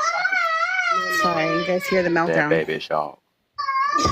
Her brother is getting it for her. Psycho. Anyways, so I know we talk about people with money. Like I said, I don't do a lot of like coveting what other people have. So when people mention their things, it really just doesn't faze me at all. However, I do think if you do it from a place of superiority, intentionally trying to tear people down, then that's a problem. Sometimes I feel like when people have these accomplishments and they use it to tear other people down, then sometimes it's because they have a complex that maybe people are not as smart as they are, or as well versed as they are, or whatever, or and maybe not even have the capability of being in that position. But I don't have a problem with people having a little humble brag. Don't bother me none. A humble brag. Wow, that's an oxymoron. Yeah, it is. That's why it's funny. It is. That's why it's funny. I don't bother. It doesn't bother me. I don't think people have to keep quiet that they have accomplishments. It's a beautiful thing.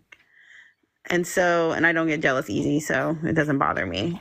Let's see. If your husband or wife doesn't post you and show you off on social media, are they hiding you? If so, for what or whatever?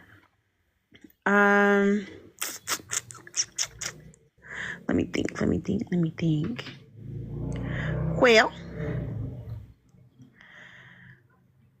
no, in theory, unless this person is intentionally doing it. You have to know your partner. If the partner isn't trustworthy, then that's another thing. Then it might show some kind of pattern of hiding at that point. But if your person is trustworthy, I don't think it necessarily means that they're hiding you.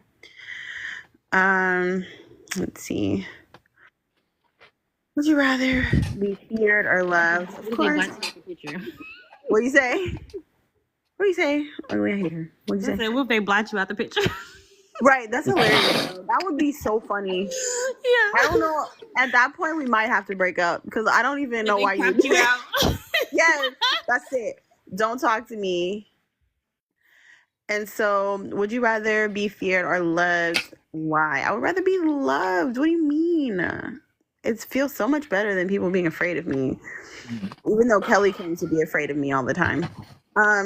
So she's like, I'm scared. But I would rather be loved and be loving, Why do so many people, so many have a problem with being humble? Why do they have a problem? I hate you, honest. Talking about I'd rather be feared. Yeah, she said that already earlier. Mm-hmm. Oh, why do so many have a problem? She want to be known as that. I got that snapback. Wow. Hey, period. I support you in that decision. Not gonna run over me. Why do so many have a problem being humble? People have a problem being humble because they don't know what humility means. And so what happens is you have two categories. You have people who think being humble means consistently tearing themselves down and not building themselves up so other people aren't uncomfortable. And you have people who believe that humility means pretending to be humble. So it's false humility, and they give off this, I can learn, or I'm so flexible. That's not real humility, because usually people who have false humility, everything they say after they say, I don't really know, backs up that they don't believe that. They don't believe it at all. They're That's like, funny. oh yeah, I could be wrong, but I'm not for the next 45 minutes, right? That is funny though. That's a false humility that people adopt so that other people see them as a better person than they actually are. And so that's why I'm like, people don't know what humility actually means. Humility means it depends. No, it ain't no way. No, it ain't. Right, exactly. Humility means a willingness to serve, understanding that, you're not above anyone else. In Christ, it means understanding that we are all, our best is as filthy rags. And that means that none of us deserve anything God is giving us. And so it looks like understanding that nobody's sin is worse than your sin, right? Nobody. Yeah. It's that kind of spirit, understanding that what I'm giving God still isn't good enough. And because of that, I can keep my eyes lowly in a sense, knowing that I'm still working on it too. And so that's what that means for in Christ. That's what that means. That's why we shouldn't beat up mm-mmers. You call them. I call them. Oh baby. Do money make me happy? I don't know why every time I hear one of the girls say that money make, I be feeling like they're about to say money make me come. For some reason, I don't know why I keep saying. I must got that just stuck in my You head. essayed my ears just now. I was not prepared. I swear, every time a woman say to do money make me, Oh nah. I keep about to fill in the blank. I'm sick of it. Does money make me happy? Sometimes. Sometimes it does. Sometimes I get a little excited because I get to go to Target. But it's a temporary happiness. So can money give me joy? No. Money can make me happy though, temporarily. But it cannot give me joy. Thanks for coming to my TED Talk, everybody. And if you're still in the room, there's 8 people in here, so I know you in here, so you better tap the screen, tappity tap, tap, tap, tap, tap. Up in the corner is Kev's picture, hold it, and all your friends will pop up. If any of your friends have a degree, bring them in here and ask them why they care so much that they got one. And then up in the corner, if you hate everything that's being said, there's an X, click it, it'll drop you right out, period. He's got his Cash App up there, send him $20 if you like his glasses, okay? If you up in the box, please understand that we all need to be respectful and not talking over each other, and keep yourself on mute when it's not your turn. Okay, period. Bye.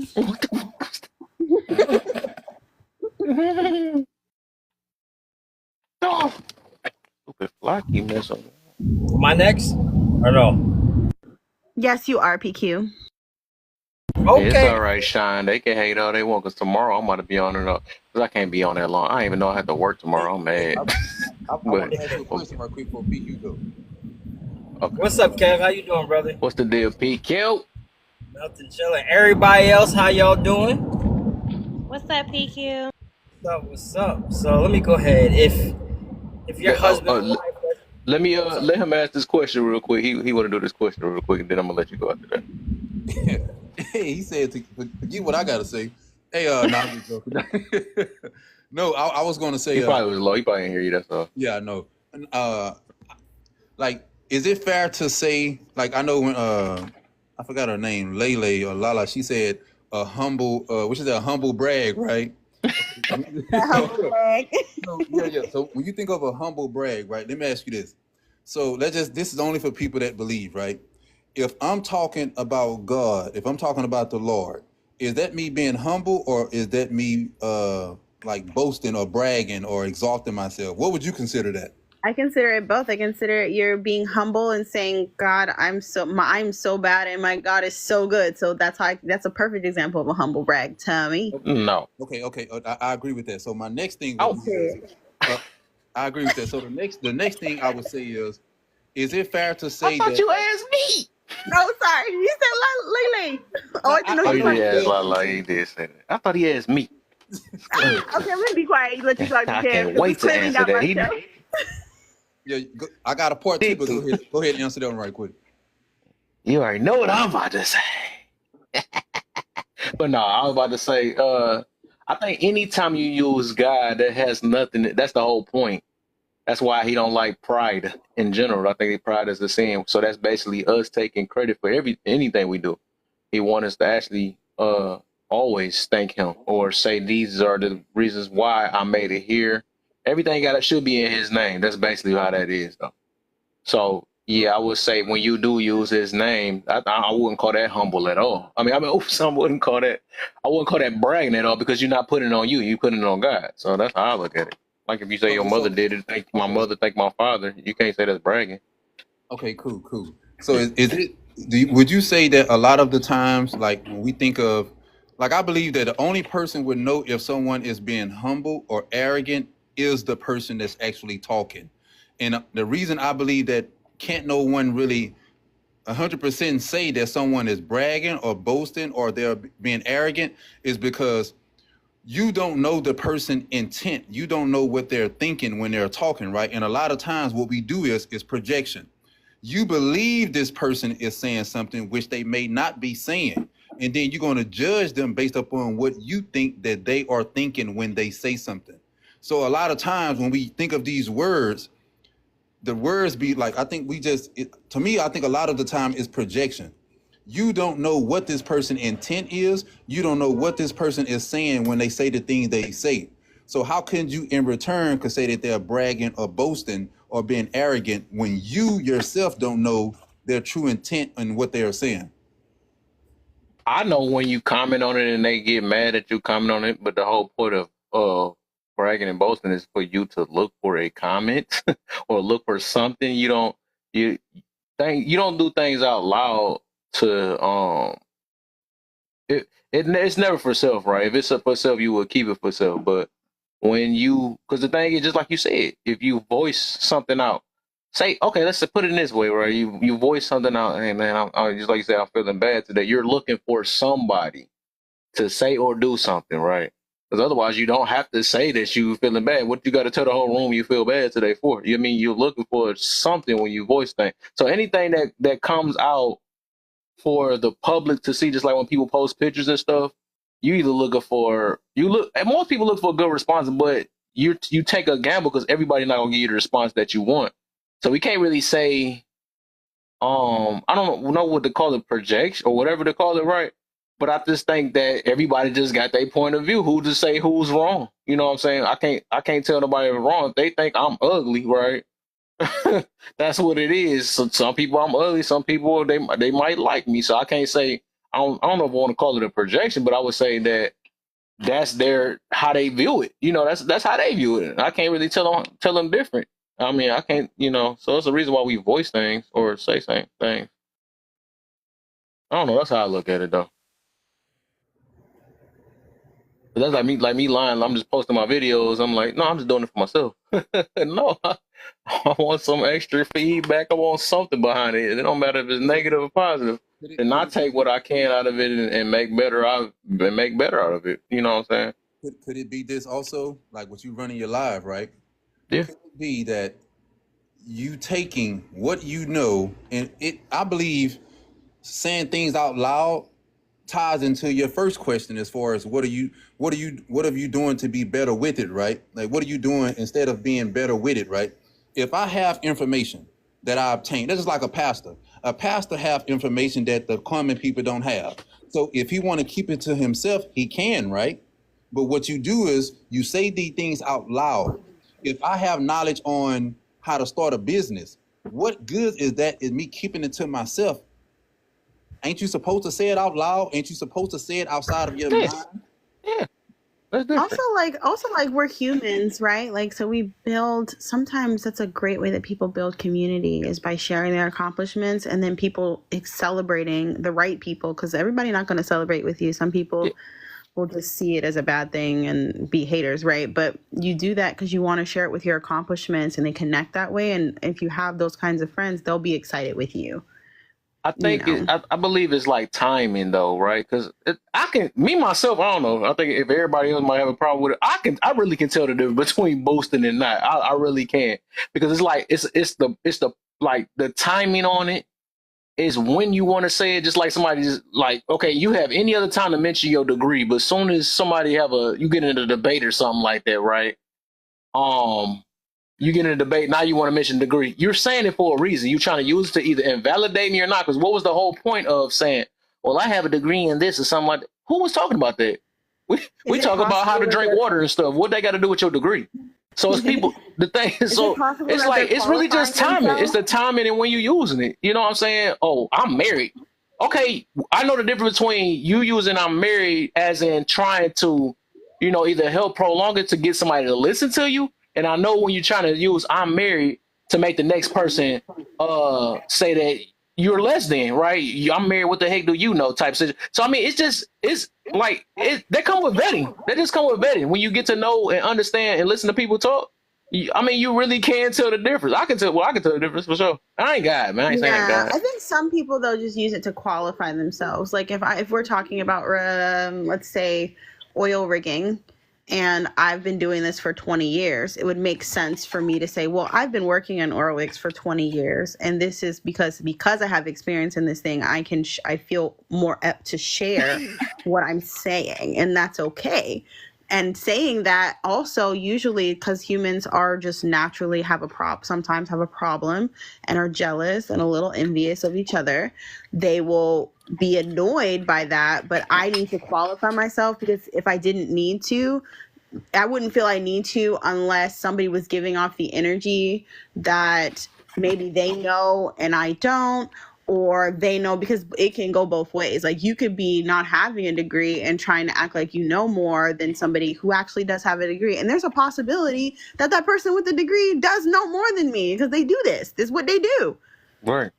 You know what I'm saying? So I think it's kind of both. It can be like the person's being snippy because they're a little bit envious of the degree, and it can also be, you know, if it's random, like the example you use, right? Like then we know that it's just like you're mad that whatever happened like in the conversation. But also, I think some people it makes sense, use it to qualify themselves in a conversation. Yeah, I think some people just don't want to admit. Just like I got on the chick. I ain't gonna say it.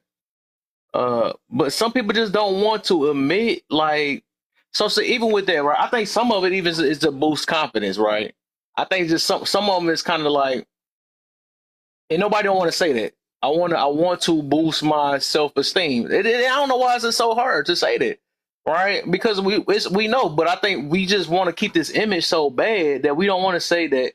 You know, I might have never had it before, and I want to show people. I just want to, you know, some people just want to just say, I want to flex. You know what I'm saying? I'd have been at the bottom all this time, but that we can't change it and make it seem like it's a good thing just because you hurt and you've been hurt and then you want to use them. So, just like I can understand Jake Paul, right? I can understand him, right? You're a YouTuber, you can't do that. Now he knocks people out and all that stuff. Now he's flexing, and he's arrogant, all this other stuff. I'm the best and all this other stuff, right?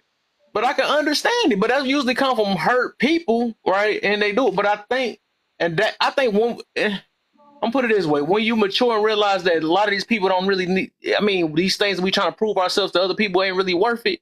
You know, you're gonna be like, you know, that's when humbleness start coming around. All right, whatever. I know my worth, right? I know who I am. I don't have to voice myself. Just like I like that he used that live too. Just like in there, right?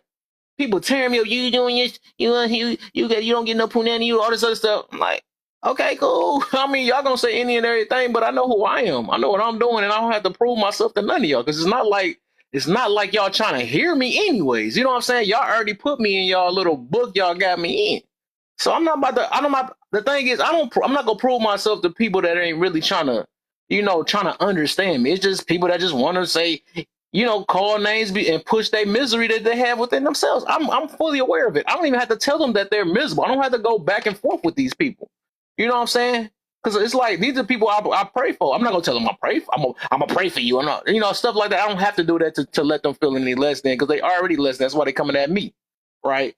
So I just stay quiet and I laugh at it. You know, I just laugh at this stuff because I have built myself up enough. Like, you know, I know I ain't gonna say what's right or wrong, but I just know, you know, I shouldn't be doing it. If I'm looking better at myself, I shouldn't have to stoop to other people's level. I shouldn't have to, you know what I'm saying? What that make me look like? You know what I'm saying? So it just it's back to that maturity thing, which I had a post about that earlier this morning. It's just a maturity thing. Like a lot of stuff, it just really ain't called for what? You know what I'm saying? I got the confidence within myself. I don't need to share it to nobody. I really don't. You know, I don't have to let people know how confident I am. I just don't have to. You know what I'm saying? I just want to let y'all know that, I really just don't have to, man. You just told us that you're confident, so you really actually did just tell us. So let me stop. I did. Well, but I guess. But yeah, I always tell people. I always say social media give people credibility that they would never have in real life. That's where I think it comes from. Like like you said, they kind of have to boast about it because in real life they don't have it. So can I answer the first one now, or do I gotta wait still? Oh, you are. I gotta get up here. Okay, go ahead. All right. So is the green one the first question also, or no? Oh yeah, it's the whole thing. Yeah, that whole thing. That's a question. That's what 5? Yeah, 5 questions. Okay. So the first one, I'm not gonna read all that because my glasses can't read that green color that well for some reason. But I don't know. I know I try my best to be better every day, especially in my marriage. Especially with money because of my profession. And, you know, I'm always trying to learn. I need to learn. I always tell people, when you stop learning is when you stop succeeding. You'll stop succeeding when you stop trying to learn. If you have to be the smartest person in the room, wherever you're going, you're going to end up unsuccessful. That's just my theory. That's just the way I go. I know some people don't agree with it, But that's just the way I feel when it comes to that. The second one, if your husband and wife does, I don't think I don't think they're hiding you, because like that's like some people like I'll post my wife every now and again, but my wife is not a social media person. You know what I mean? Because I'm controversial sometimes. I can be controversial sometimes. And with my wife and her business, she's the face of her business, her hair salon. And if somebody gets a hold of something and you know how some people like to try to take something and run with it and say it's this way, and when it's really not this way, they just took a clip. So my wife doesn't want to be posted that way. But my wife, when on Facebook, my wife posts me like crazy. So, would you rather be feared than loved? I'd rather be feared and loved at the same time. Fear me and love me. That's just me. That's the only thing I can say on that one. I guess if I had to pick one,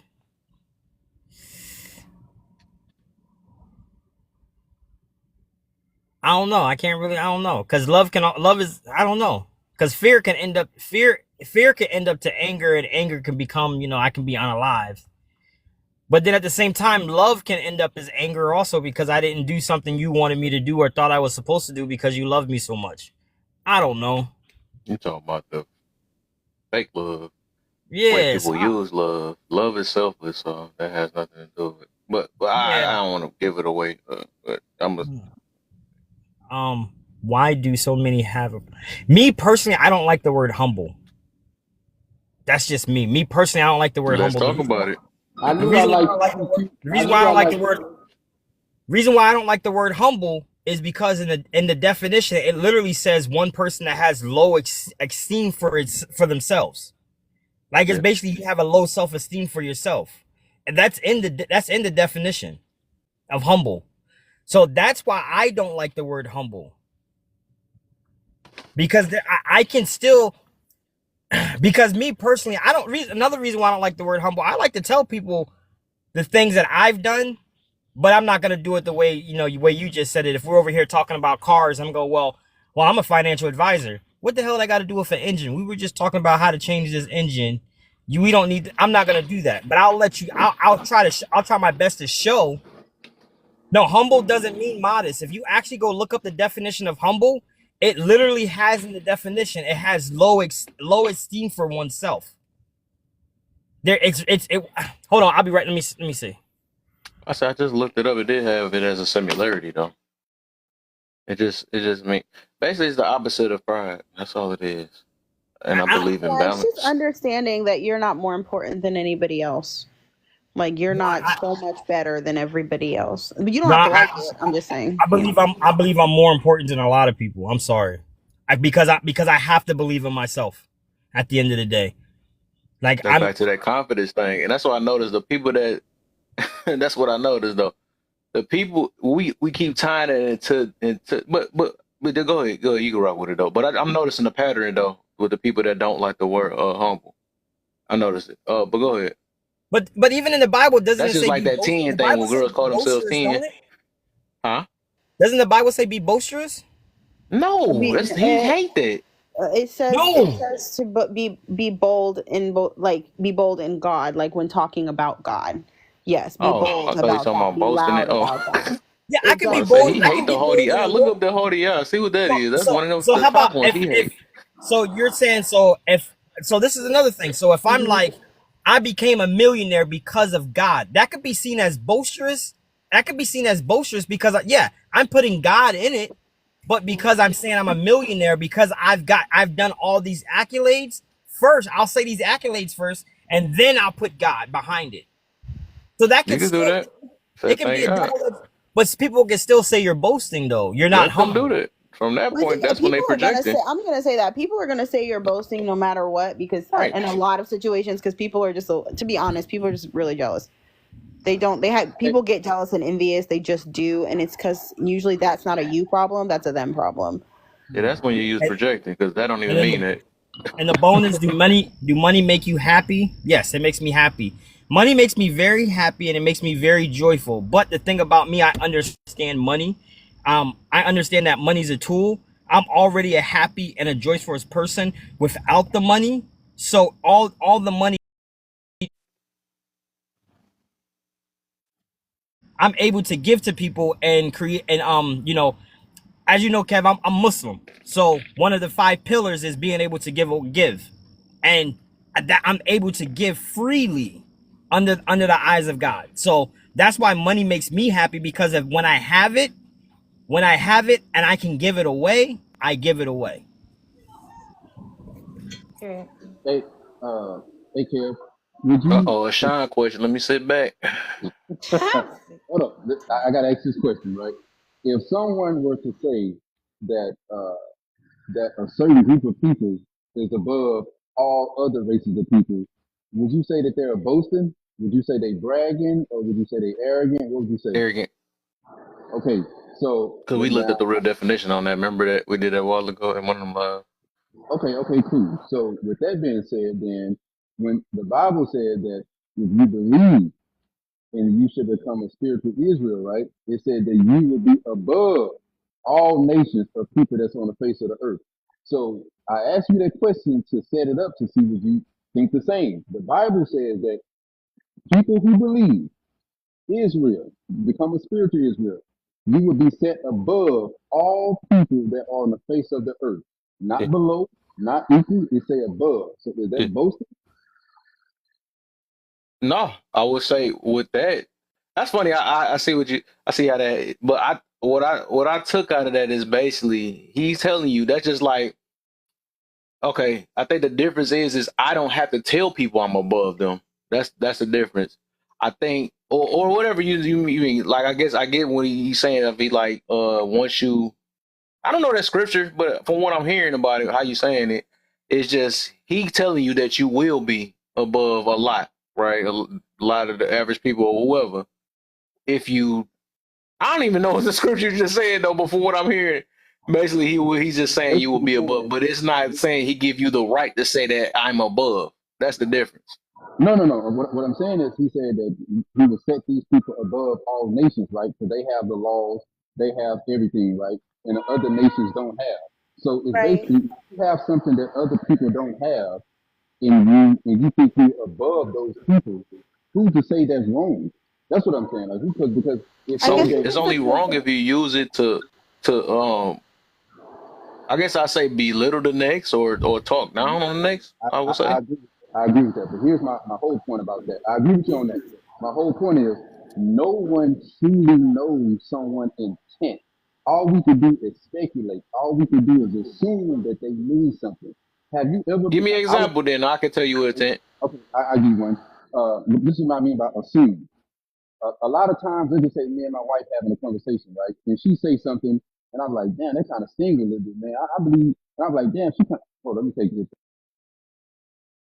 Yeah, I was just gonna let the muffle go. I was like, I'm gonna try to hear through it. Well, you gotta go to Amazon again, brother. Let's just say I'm having a conversation with my friend or whoever it may be, right? And he says some hurtful things, right? But he didn't mean it to be hurtful, right? But I'm upset. I'm like, okay, well, F this mother, you know what I'm saying? And then when I sit down and talk to him, he be like, man, that wasn't my intent. I didn't mean how it came across, right? Now, at that moment, you have a choice to decide.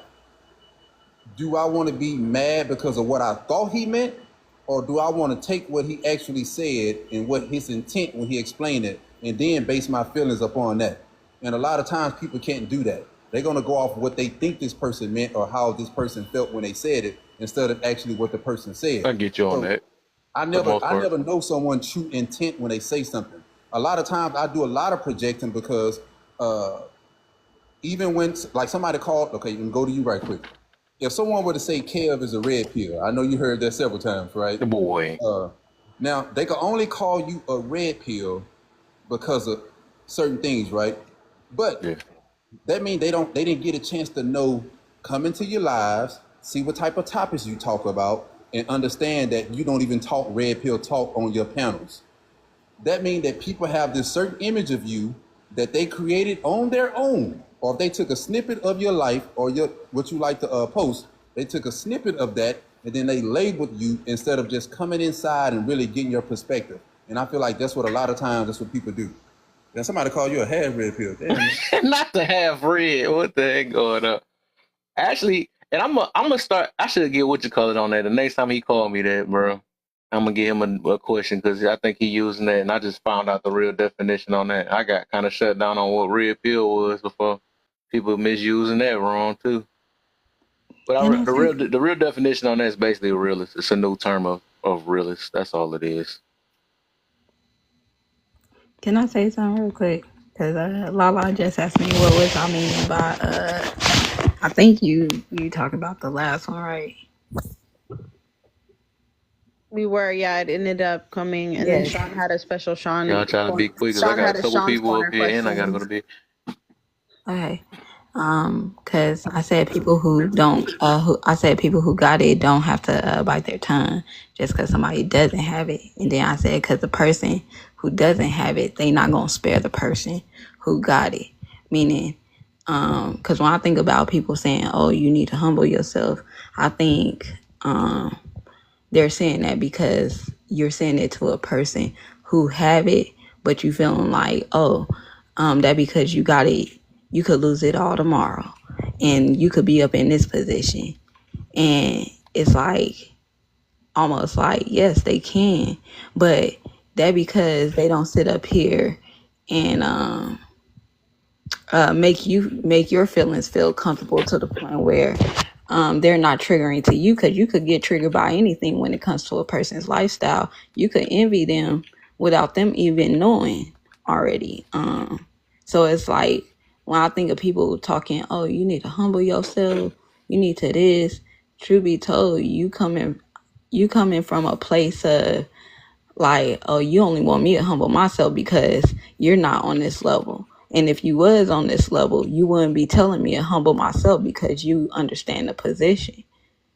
You get what I'm saying? Like, That's the same thing I was talking about. That's what Sean was talking about earlier, though. And I can even tell when a person. That's why I say you gotta. It's always context behind different things. This when you can know the difference between of how people is using different things. That's like I said when he was saying, and I do like I said, I agree for the most part, right? I do agree that a lot of people make judgments. Most of the time it is judgments all the time, or what we think or projection, right?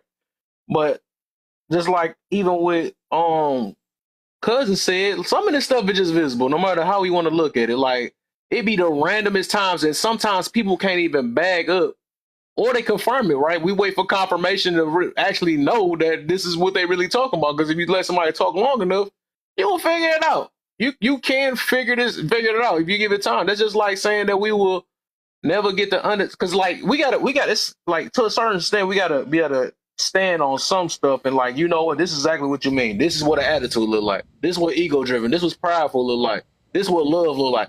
Some stuff we gotta flat out just stand on because it's like this, right? That means we will never understand. Okay, I'm glad we just thought about it. Y'all married, right? That's like saying that, oh dang, my significant other, I probably won't know what they mean when they snub their nose up or something. It might mean something different now. Oh, I might not know what they mean when they turn their head away from me. They might actually meant something, so I might be just guessing. Nah, some of that stuff is just like you can, you give it some time and just pay attention to how, because like I don't think that we that far from different from each other. I just don't think. I mean, no, I don't. I actually, I don't think we that far though. Like we express almost the same way, but we just use different words for the most part. If I may quickly, I believe that when people ask you to be humble, what they're pretty much asking you to do is to show that humbleness is a product of humanity. It's actually a virtue of humanity as well. And so when you're able to display it properly, it shows all the other virtues that you could be possibly, that are possibly instilled in you, and to which degree as well. So that's why people ask you to showcase your humbleness, because it also shows if you have gratitude, if you have grace with others or with yourself. These are great virtues, and so being humble actually showcases those things too. So that's why they ask. It's the thing. That's why I said it. Just like what she said and what you said. It's context. It's literally context, man. It just depends on the scenario. Because some people do say it just to throw shots. You know what I'm saying? Because they are jealous. They is jealous of you. Just like he used confidence, right? I believe it's a big difference between confidence and arrogance. That's why they two different words. You know, that's the main thing me and him talk about all the time lately, is that because like confidence, if I sit here, you know, just because I'm talking or whatever, and I never said anything, right? I never said how good I am or how smart I am and all this other stuff. You know, I don't say like a lot of these things. I just don't say it. Some people might say it about me, but I don't say no. I don't say it. I feel weird even saying it to the now because it just feel weird. You know what I'm saying? I just don't like toot my own horn though. That don't have nothing to be meaning that I have to, you know, that it don't mean that I feel less than a person. It's just I know who I am and I don't need to sit here and be like, yeah, y'all right. I'm a smart guy. Yeah, you know, I don't have to do all that stuff because I just, you know, I can just say thank, I can appreciate you. You know what I'm saying? That's all I can say for the most part. You know, but like I said, it's literally context. What she said, yes, people want to say it just to throw shots and they might be saying, but if they is saying be humble, and you because like they seeing how it's affecting you because you so used to being so out here and you know showing off and all this other stuff and you getting robbed and stuff and they tell you to be humble. Was they hating or is they trying to protect you? You know what I'm saying? So it's context. You know what I'm saying? I think we just look at things from one perspective and trying to say that's all. You know what I'm saying? You know, that's how I look at that. Hey, Kev. I just want to bring this up before we move away from it. The last guest that was speaking, who went through all the questions really quick, he brought up a point, and I think everybody pretty much agrees with the point that if you feel the need to always be the smartest one in the room, you're kind of limiting yourself in terms of growth. Yeah. You know, he said that he held that as a core value of his, the way he brought it up. That falls in line with being humble, which he said he is not. Right. So, you know, he was contradicting himself. You know, if you're able to go into a room and operate in that room and admit to yourself that I'm not the smartest one here, that is being humble. Humble, yep, exactly. We all agree. I mean, I'm not speaking for everybody, but it seems like because there was no pushback on that point, everybody's like, hell yeah. I can go into a room and I can admit after I'm not the smartest one.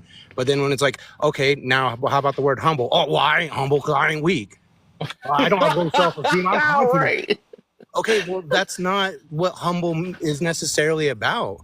Yeah, that there's things that share traits amongst words, and humble often can be confused with someone who has low self-esteem, but that's not all encompassing. That's not the only definition. That's not the only implication for that word. So it's like, we really need to think about what we're saying, because I watched that guy go in to do verbal gymnastics with what he believed, going left and right, back and forth, all staying in the same damn spot. So, you know, if you're able to say, I can go into a room and not be the smartest one, congratulations, you're humble. That ain't bad. That's good. That means you can always learn. Yep. Right. This is another thing too. I want to say this too. This other thing where we keep this is so funny stuff, but I noticed this could be fighting against humble versus so this is another thing. And I don't care what y'all say. Y'all saying another person don't affect me when they're arrogant, or if they that's you know, and I know y'all said it's projection and all that other stuff. I feel like that's a lie, man. Because like let somebody come in here. No matter how y'all want to look at it, that's why I think I even mentioned this on Main Things, on her own platform. It's times we be smacking our lips when people say some silly stuff. If somebody come in here with their chest out and saying, man, I tell all y'all off or something like that. Y'all don't know me. And then how we be getting on people about their degrees. It's like, yes, they do. They must have affected us enough to say something about it. So we do, no matter how we want to look at it. Yes, we hear what people are saying, and we're going to have some type of reaction or some type of emotion towards what people say. That's just what it is. And sometimes we just can't help it. Even if you don't say it out loud, your brain gonna do it anyways. You know, we just freaking human. Unless you just got a auto tune out or something like I don't know. You know, but I don't know about that. But my point is that yes, we're gonna have times where we have that person that's gonna be saying some crazy stuff, or we know that person that coming in thinking they the ish. You know what I'm saying? Man, I'm the freshest of them all, and all this other stuff. We smacking our lips. And if you don't get up out of here with them. That's just what people do. So I didn't So mean to to say call we you. don't get affected by people that that's arrogant or talk, arrogance is silly to me. You know what I'm saying? But exactly, but you still got a feeling toward it. I laugh at it too, right? But it still affect us. No matter how we want to look at it, we still react to it. Like anything somebody say, it's gonna have some type of effect to us, and some type. I don't know why we made it seem like the word "affect" is a bad thing either, too. But it's gonna affect us in some type of way because we in here listening to one another, unless we just a robot or what's the other word? Unless what they say, whatever, a robot. What's wrong with the robot? Unless we a robot and then we just like. Let me People wait don't my like to show turn. You know what I'm holes in their saying? armor. We not listening, but go ahead, cuz. Still have cousins. I like to look at like humble. Hold on 1 second. I'm sorry, cousin. Once cousin say his point real quick, can we go back so I know he is here and I don't know if Mr. wants to go through the questions as well. Go ahead, cousins. Right. Do you want me to do the questions too? Because I haven't spoken at all. But I'll wait. I'll wait until the other ones do it. Make your point and then I'll go to him and then we can get to Okay. All right. But I was just gonna say real quick. I think humble, when I look at it, the best way to describe it is a grounded grace, and I think when we talk about that, it's like whatever you do, you handle it with grace, right? You can accomplish a lot of things. That doesn't mean that you have to rub it in everybody's face. Right. You can still be graceful with how you interact. You can tell people about what you do because we show off what we're proud of. That's human. Everybody does that at some point, right? If you're proud of it, you're proud of it, and so that's nothing wrong. I don't think with that, but I think it's I said it earlier, it's the intention, right? And then we say, well, how do we know intentions? Sometimes you know intentions. If I'm riding in the hood and I got this brand new Rolls Royce and I'm rolling up, flexing on everybody, I could be like, well, I'm just coming back over here to show my boys that I made it. And I'm taking them all out. We all get in the car. We all ride out. We all having a good time. I'm spending money on everybody. We chilling. That would be you saying, okay, I'm letting you experience this, right? Or I'm coming to the hood. No, don't touch the car. Get away from over here. Or blah, but you just want to show it off to everybody to make sure to let everybody know you got it. We can see that intention. You know what I mean? And even though people will say, no, that's not what it was. But yeah, you're trying to save face. Because a lot of times, and I'm not saying all the time, but in the most cases, we can see the intention because even people will come out and give you the prerequisite. Well, I don't want to be rude, but that means that you're about to say some rude shit and you know it. And you're just trying to push and you're trying to cushion the shit beforehand. Like we know these intentions and then it's just some way to, to subdue it or to play it off or whatever the case is. So I just think that when you handle things with grace, people don't get that. There's always going to be outliers who are just jealous and they're going to take it however they take it. You can't control that, right? But in most cases, when you are a gracious person, you can have all the money in the world, but if you handle it in a way where it's not like, oh, I'm just rubbing it in your face, I'm just me being me, people respect that. People can see that. You know what I mean? And I think the people that have a problem with people getting on their ass about them being humble, it's probably because you out here trying to do too much. When you try to belittle somebody else, eventually somebody gonna bug back. When you try to overshine somebody, eventually somebody is gonna call your ticket, right? They're gonna be like, well, wait a minute, what's your qualifications for trying to flex on all of us? And then you're gonna get the background because that's how you putting off, that's how you're projecting whatever it is that you're saying. So I think it's situational, but I do believe that, just being humble isn't about being weak. It's not about being, no self-esteem and all this other stuff. It's really just about handling the situation with grace. At least that's how I would describe it. I could be wrong, but that's just my take. I just want to argue, so you're wrong. I know you do. It's okay. I just wanted to say hi, guy. I'm sick of it. Okay, he is. You're up for the questions. You can run through them, and then we're gonna go to Mr. Okay, got you. And I will be brief. Let me see. If your husband, and thank you guys. If your You husband, can do the topic question too. It's The a green, yeah, oh, hit question. the the green one. topic. Choose one, two, yeah. Yeah. Okay, my apologies. So, Very good. being a Bible scholar, degrees, money, experience, marriage, and more, we flex these things instead of being better with them. Why? Um, Worldly arrogance. I'll sum that up. Keep it high level. If your husband or wife doesn't post or show you off, are they hiding you? No, I don't think so. And then I don't even understand why would anyone care too much. But that's just me though, because I really don't.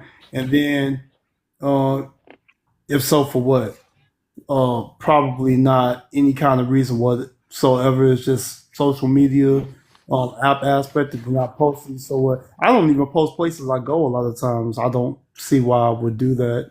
And then the next question: would you rather be feared or loved? I'd rather be loved. Why? Because I don't want to be feared where people are like yes men and so forth. I don't mind the confrontation. Confrontation is good. As long as it's fruitful confrontation that leads to something where I'll learn something in that confrontation. It's good. So next question. Why do many have a problem with being humble? Many have a problem with being humble because they are worldly. Bonus question. Does money or do money does money make you happy? No.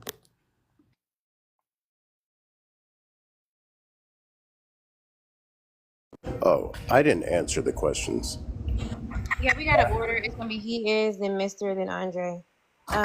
So he is. Who money if you have? Oh, okay. You was brief with that. All right, hit the nail and kept on going. All right, Mr., you up? All right, so being a Bible scholar, degrees, money, experience, marriage, and more, we flex these things instead of being better with them, because it's easier to portray the image that you're successful at something than to actually get down and do the work. We've structured our whole lives about what the camera picks up. So a lot of people have gotten really comfortable with just creating an image of something that's not actually built up on anything. I can have a really nice, clean looking set, but it can be in a ran down, shitty house. And I'm presenting a certain way because it's easier to present that way than to actually go out and be that thing. So I think people are choosing the easy path, and they're finding out that the easy path usually leads to a much bigger and more difficult hill to climb at the end. So I'll just end that with that. If your husband or wife doesn't post or show you off, they're hiding you. If so, what for? Anecdotally, I told my wife I don't want our family and everything being posted. Mainly because I don't want people offering their 2 cents where I don't need no change.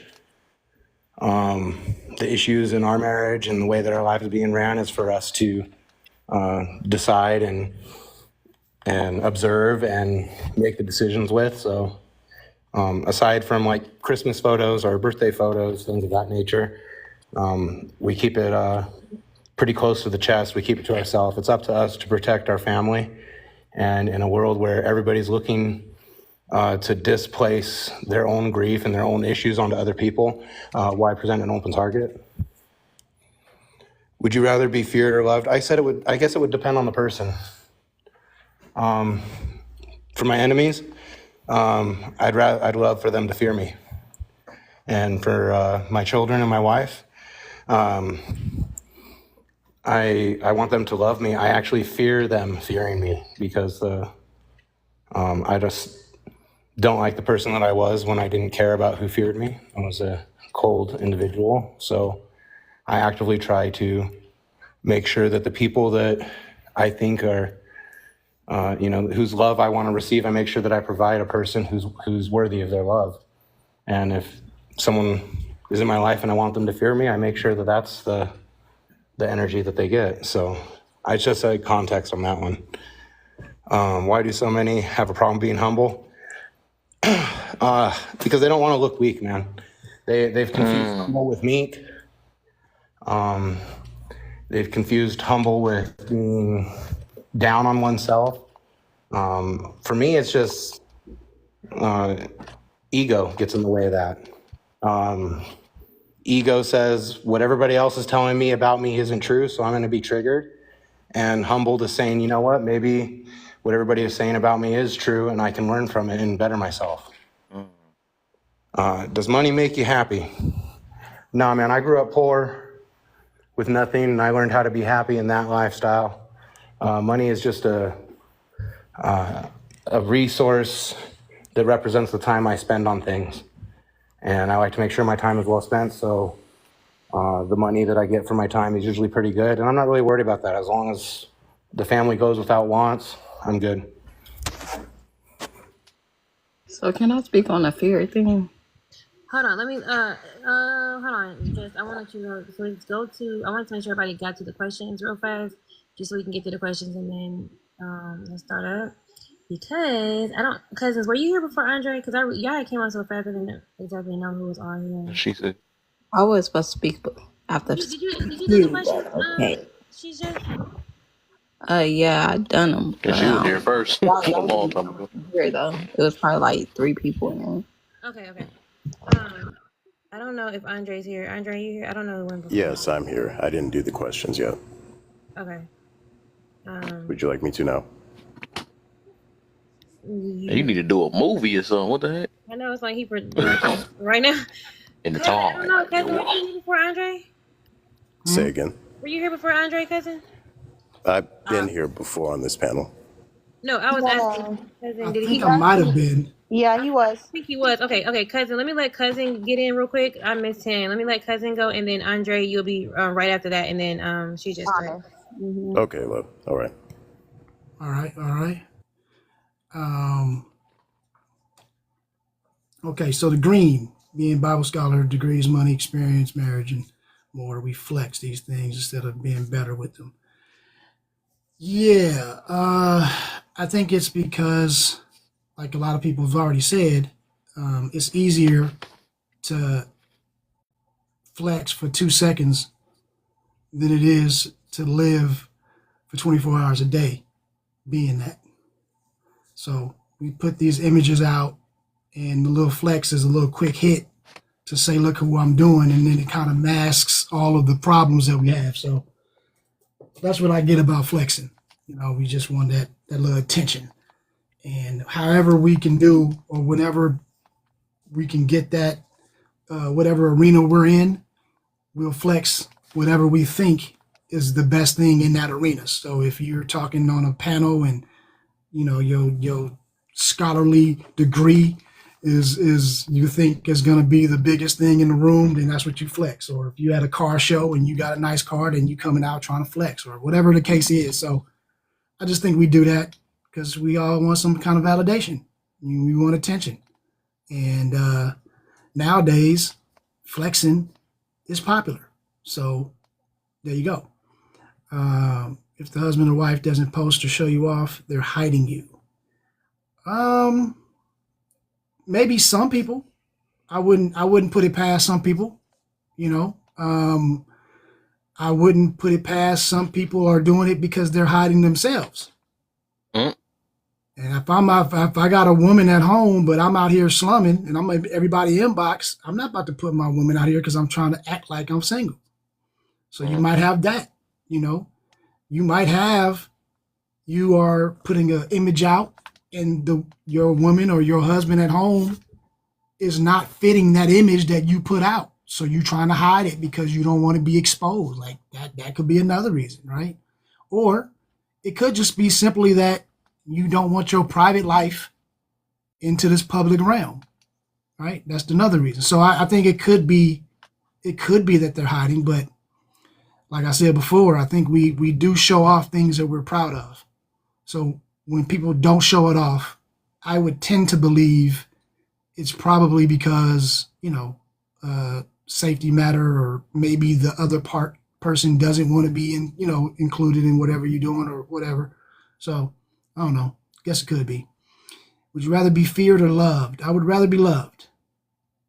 And I don't need to be feared. It does nothing for me. As a matter of fact, I would prefer that my enemies think that it's sweet. So when they catch these hands, they don't see it coming. And that's real talk. Like, that's how I always lived. I don't, my thing was, yeah, I want you to underestimate me. I prefer you to underestimate me. And that's when the hardest punches come, when the ones you are the ones that you don't see coming. So I'm not going to flex. I'd rather, under promise and over deliver. That was always been my thing. So, and also fear, that means that you need leverage, because once that fear is gone, now what do you have, right? Fear doesn't last forever. Fear is a tactic for leverage. And I don't live in that way. I don't need leverage over my life. I live a certain way to where I know that you're going to respect me and love me, because whatever I'm doing is making that happen. Fear, that's manipulative to me. So I'm gonna go with fear, go with loved. Why do so many have a problem with being humble? I think it's what Prince said. I think, people they associate it with being weak.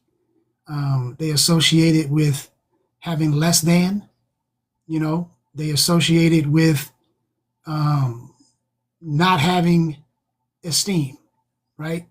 So like, if you show humbleness, that means that you're showing that you're not confident, or you're showing that, that you believe that you're less than yourself. And the reality is that's the exact opposite. When you are being humble, that means that you're extra confident, because you don't need motherfuckers to validate you. So I think people just have it confused, and that might be, one of the reasons why they do that. And does money make you happy? That's why I used the word confident earlier. Right. No, it does not. Money just provides me with the things that make me happy. So money is just a tool. Money is, the catalyst. It's just something that, because if I didn't have it, when I didn't have it, I was happy. I mean, some of the worst times is when I actually have money. So, you know what I mean? It's because more money, more problems. Like, that shit, that ain't necessarily happiness. But I think people believe it's happiness, because if you don't have money, you know what I mean, and you're struggling, it's easy to believe that, money is going to solve all these problems. That's what makes happiness. But no, it just exacerbates them. And you think that your money, you might have some problems go away, but eventually that money is going to cause other problems. So absolutely not. Money is just a tool. So I'll leave it at that. Is it my turn? Actually, no. Actually, it's Audrey's turn, LMBO. And then it's your turn, gorgeous. Go ahead, Andre. She's a Does she need to just say something really quickly, or? I think she just has to say. You read my mind like shit. I know. Miss Just, would you like to? You gotta be humble and wait on your turn. They said I really don't like that word. Who's mom I was right gonna now? say, if Yeah, she's so it's gonna be Andre's brief, turn. then I can just give the floor to her. She's gonna be brief. Oh, are you gonna be Who's brief? the mod right now? Yeah, I was gonna be brief like the wind. Okay, we'll be brief like the wind, and then we're gonna get to Andre. He's been patient. Hey, we need a mod break here in a second too after Andre. Tap the motherfucking screen. Why we only at 9.7? I need y'all to get to 15K while y'all listening to Honest. I like the spicy. Tap the screen or it's about to go down. The screen, period. Push Oh man, Not I'm too much getting, of my I'm friends. jumping them too. Not too much of my friends. Are we doing a double buy, period? Period. Well, if you like to hear, tap the screen. Post that screen down and send to people right now. Do you want me to start telling on people? I know what people Let me know, tapping. because why are we playing games? What you in here for? If you ain't gonna tap the screen. They What asked we for it. doing? Let's see. Y'all see that send? Make sure y'all See, I trust in I trust in Mr. P, so I'm gonna start with him first. Send it down, y'all, and then let's start tapping, y'all. Let's He fill the got bar up 49 at least likes. 3 Okay. times. And why ain't nobody send him $25,000 yet? We waiting. Make it happen. All right, But y'all. he has. Look at y'all he already at has- 10.5. I like y'all listening. Thank you, guys. Thanks, guys. Hold Thank up. you. Mr. P. Yeah, job time turkeys. What he's got? Andre got 191 likes. Period. Period. What you got, Miss Period? Let's see what Don't you count got. me yet. Don't count me yet. Don't count me yet. You Hold said on. not yet? Oh, okay. I like triplet over here with the 1.1K. Hey. Period. Period. Period. I'm going to skip over you. I'm going to give you a little chance before I come back to you, though. Hold on, cookie clean. I'll tell you. Hold on. Let's go to Cuz and see what he got. Apparently, I need a tapping donor. A tapping donor, please. Thank you. 286. Cuz has got 286. tap the screen, hold Kev's face, and just let your friends pop up. If any of your friends, if any of your friends have ever seen money or the Bible, share the live with them. If they've ever any of that, right? Cash up him right now. Do it. Do it. I'm proud of y'all. We are at 12.8K. Let's hurry get to 15K. So I while wish we're I could listening say to that I'm proud, but I'm CJ, hard to impress. Give me the 15 and then I'll be impressed. period. Just kidding, guys.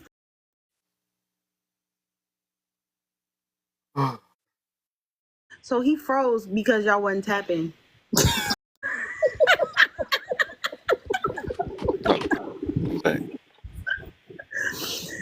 Yo, okay, I'm done. Who the last person I left with the tag? Oh, Me. he is Donis. Oh, I'm gonna be on you next. You right Not after very him. white. She said me. Okay, he is Donis got 1.2. Okay. Okay, wait, hold on. So Lala and he is Donis got the highest so far. Let's see what Nah, forget main that. thing got. She been in here since earlier. I believe in her. Okay, 2.2K in there, man. Okay, hold on. Let me tap it. 59 shares too. Okay, man, dang. She said, I hold on, love let me this tap it. daggone new stuff, man. You can see what people been doing. Don't nobody do nothing until I'm done tapping it. Whoa, that's what she said. Yeah, Let's see. So let's see what Sean did. Okay, my brother Sean. Okay, but he had some questions though. But he had 594. We'll give him that. Okay, that's cool. And he not even humble with it. He letting you know he's a Y'all see he got Hey, the I'm world seriously in about to his talk name. about this again tomorrow. I'm literally doing this again tomorrow because I feel like we can get deep with this though. But y'all Because I see how got to get Sean off this. profile I'm gonna try to give y'all another hour.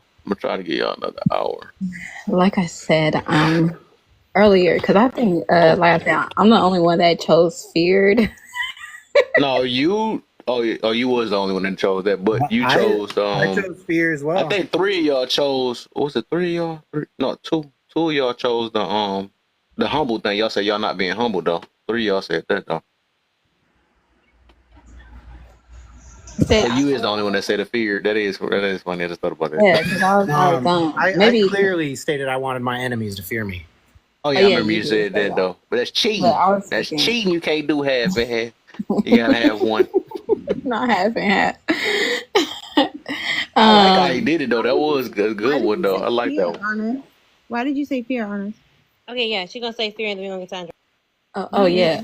On the fear thing, I said fear because I just think I registered it different. I think you can love somebody and still get disrespected by them to the point where they don't have no fear of you checking their disrespect. Meaning to the point where it's like it's like you ever seen somebody who fear upsetting their partner because they like, okay, I don't want to rub this person off the wrong way, or I don't want to tell them the truth because I fear that they might walk out on me. Some people fear that shit.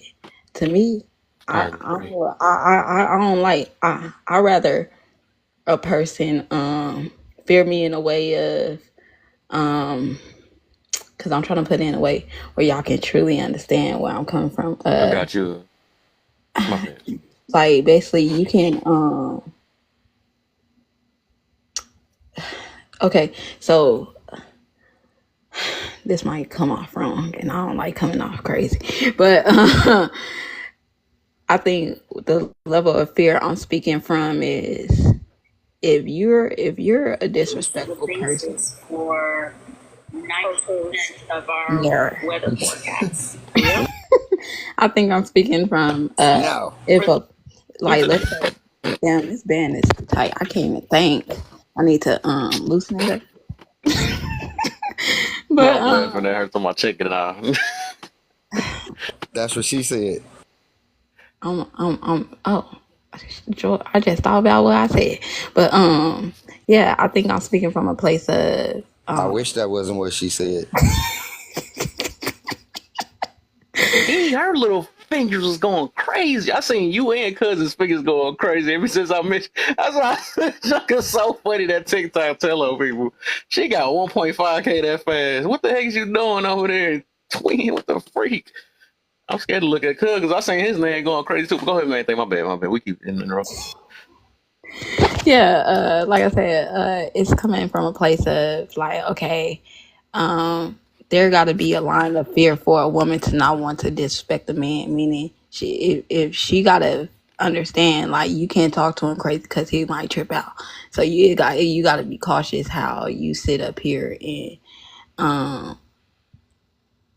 show how you talk to a person, how you come off to a person to a point where it's like, all right. Cause you might be a person that's used to talking to certain people crazy and they just not checking you, or they're you just in the comfortability of doing like saying certain things, because it's like versus the person who says, I'm not scared to sit up here and lose your ass. I don't fear losing you because, I'd rather sit up here and have somebody respect me than to sit up here and be disrespectful towards me. So your ass gotta either your ass gonna straighten up and know not to talk to me crazy, or your ass gonna get the fuck on. Like some people, I'm like I said, maybe I took it different, but that's where I was speaking on. You gotta have a level of fear where you just cannot think it's okay to come off a certain way, or because again, like I said, you got people out here that fear of upsetting someone who loves them. So it's like I can't be sitting up here. Like I said, I hope I make sense. If not, it's okay. Maybe, like I said, I'm just taking things It makes different. sense, friend. It makes sense. This is why she was like, "Am I making sense to nobody here?" she be making me Nah, laugh when you do that. because I feel like I be confusing people sometimes. Like, Nah, man. We would have let you know. You would have heard me say, huh? What? Let's see what Dina did, because I can even look at the people that's in the comments. So let's see what Dina did. Let's see what you got. You've been here for a minute, quiet. As soon as he See embarrasses what she got. She got 1.6 in the comments. Oh my gosh. Okay, Dina, I see you down here. Go to bed, Ghost. Go to bed. I see you sneak up here. Go to bed. her name is Deanna. I don't know what twin doing up. What the heck? Her fingers going so fast. I don't even want to know. That is crazy how she just got that fast. That's crazy. Not talking about Dina. Dina, she in the comments though. She got like a 1 point something K followers. You said you got me first. You said nah, I got you first. That's cheating. You cheating. Andre, it's your turn. Is Andre on? Yeah. I think he been focused on them tests. I seen his fingers going crazy. Let's see what he got. Ever since I called his number out. He got 2.1 and 2.0 B. I should have got 3,000 so I can match my name. Y'all be humble with them likes, y'all. So, I ain't been I can feel like an outcast sometimes. I'm saying your name wrong. Deanna? Deanna? What are the rules to the game that we're playing, Alter? Hey, Kev, you notice a lot of people being cocky with these. They being very cocky, right? You know what I'm saying? You know what I'm saying? I ain't go. Wait, we know it's times we do it, just like a video game. You can't tell me nothing on, so I'll be sure, boy. I'm confident, not cocky. You know what I realized? It's definitely Andre's turn. I'm gonna be quiet. This. Oh, whose turn is it? It's mine. Oh, okay, my bad. So to start at the top, then I guess being a Bible scholar, degrees, money, experience, marriage, and more. We flex these things instead of being better with them. Why? I believe that it can be probably can be summarized in actually an analogy. You know that one guy that he's in the gym, he's probably new or something like that, and he's trying to show off to all the guys that have been working out for years that he can flex and hang with them pretty much, and you see him flexing in the mirror all the time. Then you get that guy that probably one like myself who's been training for decades, and the aesthetic is there, and you don't even need to flex. You can just see that this guy is built. So it's like, if you really have it, you don't need to show it, because just your aesthetic should be able to show people that you have it. So for this next question, if your husband or wife doesn't post or show you off, are they hiding you? If so, for what? I would say that again, if you have it, you really don't need to show it. I mean, just going out to dinners and things of that nature should be sufficient enough. And sorry guys, I'm doing a duty round and there's a train in the back. Yeah, I'm not big into like social media posts and stuff like that. I mean, yeah, if you have it, you don't need to. It should be able to be shown itself. Let's see here. Would you rather be feared or loved? I'm actually going to probably be the lone dissenter. Actually, I'm probably not, because I think I heard it before, but I'd rather be feared. And the reason why I picked that is because I prefer to be feared, but I'm going to love extra. And then in return, I will get that love anyway. But somebody will probably be cautious about disappointing me with their decisions and actions. You see that with children all the time. Oh, I don't want to disappoint Dad. I don't want to disappoint Mom. So I'm going to act right, and I'm going to carry myself like a fine citizen. And those are the type of people that end up being really successful. Is not the people that are afraid of their parents, but the ones that are afraid to disappoint them. And so so I'd rather be feared than loved by that sense. Why do so many people have a problem with being humble? I guess because they didn't hear the Kendrick Lamar song enough to understand the concept. I believe I'll reiterate what I said earlier, and that is that people, when you show people that you're humble, you show them a piece of your humanity. And that humanity opens up many other doors of virtuous things that you would like to see in other people, along with yourself, such as gratitude and grace, patience, purity. These things can be shown through humbleness in a way that if you're showing ego, people will not be able to see these qualities. So when people tell you to humble yourself, what they're really asking you to do is to show a little bit more of your humanity so that they can relate to you, and so then it can be easier to digest what you're saying and also what you're doing. Bonus, does money make you happy? I would say, as a person that is well off, that money doesn't make you happy, it makes you comfortable. What makes you happy when it comes to your money is how you spend it in a way in which you're able to fulfill your duty to the people around you, yourself, your community, and pretty much your nation, your nation and the world at large. So you can use money as a way to influence happiness, but in my own personal opinion, I believe happiness is a very fleeting emotion, and one that I don't take really at face value, because it can change, it can fluctuate. That's why I always tell people when they're, I'm gonna break up with this guy. Well, why? Oh, because he doesn't make me happy. Well, does he commit to his duty to you? Oh yeah, he does everything that I need. Well, then there you go. That's a lot more longer lasting, a lot more consistent than your emotion, your fleeting feeling. So, that's my 2 cents and hopefully $2 on that, and I'll yield my time there. Great answers. I like how you said the last part. Is Mira going next, or he was going after me? I wasn't too sure in the comments. Go ahead, I can go after you. Oh, okay.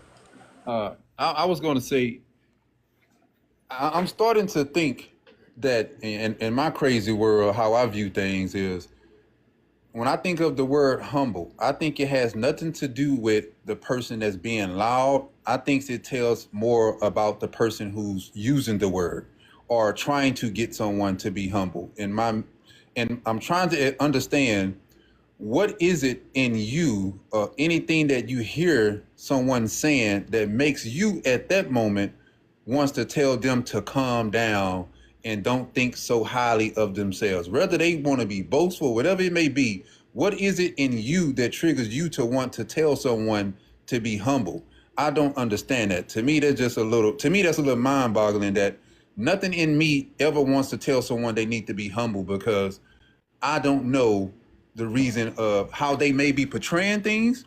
They could just be boasting, or they could just be happy that they got something, and I'm perceiving it the wrong way. So I'm very open-minded to my views can just be my views, and I can't project that on other people. And I think on the other flip side of it is, I think that if we all just admit that we could be wrong in our views, and we are some hypocrites. And let me tell you what I mean. You have this thing on this app where people saying believe all victims, right? But let's just say you had a son, and that victim happened to be like somebody else was saying, oh, your son did this to me. You ain't gonna believe that victim now, but you'll believe that victim if it was somebody that you know. On the other end, we don't believe that you should be tattletelling and snitching, right? But if somebody happened to do something to your loved ones, you would want someone to step up and do the right thing. So I think a lot of times if we just be honest, be humble with our views. Since everybody want to use the word humble, be humble at how you view people and understand that you could be wrong in your assessment of things. Just because you think something doesn't make it a reality. And I think a lot of times people think, oh, I feel like this person is being this or being that you could just be wrong, and your feelings are just your feelings. You don't really know anyone's true intent. And I think when I keep hearing people say humble this, humble that, I've always just kind of concerned, like, who gives anyone the moral authority to be like, okay, that's humble? Because I heard someone earlier say, if you do it in a proper way, who's to say what that mean? That person gonna have to do everything you think is right, and then somebody else may think properly is another way of looking at it. So you're gonna always have to bend and fold to everyone's feelings and how they view you. And I think that's how a lot of times people end up unaliving themselves, because they trying to please everyone. That's the problem.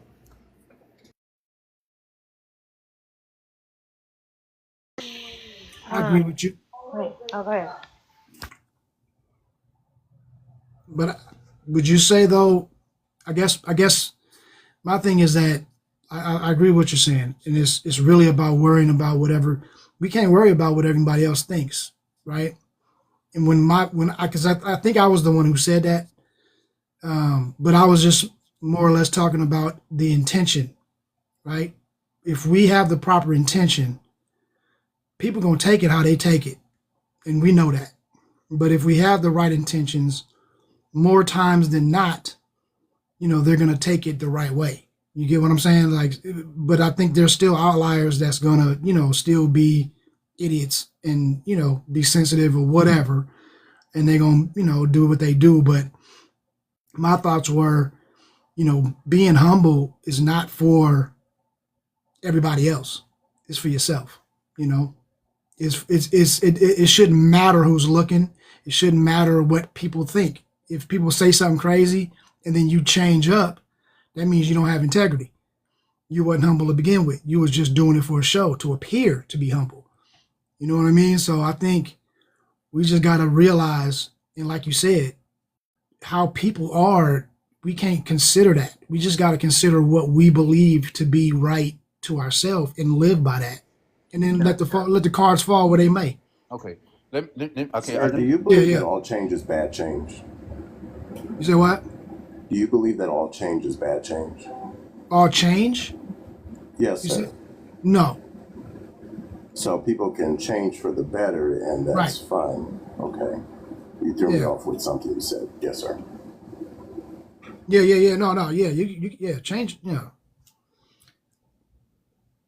But when we having these, I guess I agree with you on that, right? I guess my only spin on that would be when like I guess I come from a space where like I used to judge people based upon what I thought they meant when they said what they said, right? Instead of actually what they said, I'm like, nah, you. And I think a lot of people do that. We being honest, like, nah, how you said it, I think you meant it this way. And I think a lot of times people end up getting into arguments and fights and doing all kind of things to each other because of what they think somebody said or what they think they meant instead of actually what they said. And it's just me. And when I think of being humble, when I think of words, I believe that words have meaning, and I don't want a negative word being put on me, because when someone tell you to be humble, they not saying that you are a nice person. They not saying that you are somebody they could look up to and inspire to be. They basically saying that you need to be the opposite of what you're currently doing at the moment. And to me, words have meaning, and if I'm expressing myself in a positive light that I deem for myself to be something that's uplifting me, for someone in return to tell me that I need to humble myself and not knowing where someone come from, I think that telling people to be humble sometimes could be very damaging to the person that you're saying it to, because you don't know where they come from. And on the other end, I've seen where people could, that's why I believe a lot of things are subjective. I've seen people who are humbled, as they would say, and people would be like, man, you need to be more aggressive. You need to bring it like a dog in. They be like, well, you got low self-esteem because you ain't confident in yourself. I'm like, hold on. One minute you want somebody to be humble, but then you could mistaken somebody's humbleness for them having low self-esteem. And then somebody who have high self-esteem and be confident, you can mistake their confidence as them need to be humble and arrogant. I just don't understand like these words, and they have meaning, but people just add and twist their own meaning to these words. I got two questions for you now. Now it's my turn now. Aw, I know man, you good with the question. dang it. Yeah. I'll got you in a minute, though. But you just made me think about that, though. So, because I always wanted to ask that for the people that fight for the non-humbleness, right? I want to see, like, first, I think one of them is, like, what is like, your expectation, or what do you look for when you voice yourself for the masses in general, right? Because that's what basically arrogance is, right? It's just basically preaching on your confidence, showing out, whatever it is, you know what I'm saying? Something for other people to see. And then also, how does that help you about others validating how you feel about yourself? Well, okay, well, yeah, that's a good question. Well, for me now, the person I am now, I could care less what you think about me, right? If I don't know you, I could care less how you view me. But if you someone I love and care about and we close to each other, I care about how you look at me, because I don't want to be seen in a negative light. You know what I'm saying? So on that part. But on the other part, and when I get on social media or I say the things that I say, I believe that I say things because I will want people to, like, all I'm doing is putting my thoughts out into the universe, and I want people to decipher whatever they want from that out of that. You ain't got to tell me nothing in response to that. If you want to tell me something good from that, that's okay. But coming to me to tell me to humble myself or be like, oh, this and that, I don't understand that concept. It's a lot of things how if I could take a lot of things from people, right? And I don't have to agree with everything somebody says. I don't have to be on somebody's panel and tell them every single time, oh, I disagree with that, or I disagree with that. No, I could take the good things you say, and you could say a lot of bad things, but I could take the good and decipher what I'm gonna do with that good, and I could apply that good in my life, and I could just throw out the bad stuff that you said without actually having to tell you that you said something bad. I don't have to do that. Exactly.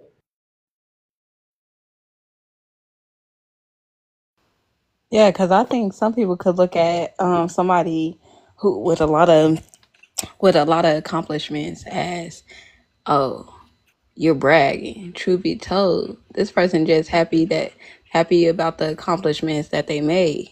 You can't get upset because somebody's sitting up here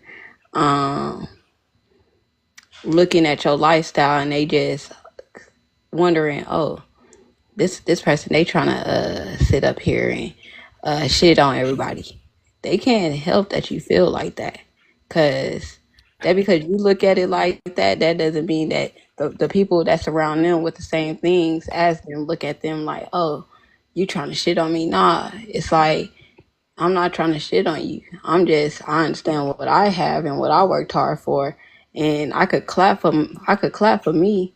At the end of the day, you might look at it as me being conceited, but it's just all about understanding. Like, you don't know how somebody else might perceive you, and you don't know how the person who's coming off, you don't know if they're actually bragging you, because you're looking at it from a point of view where it's like like it's like the person that can walk in the room.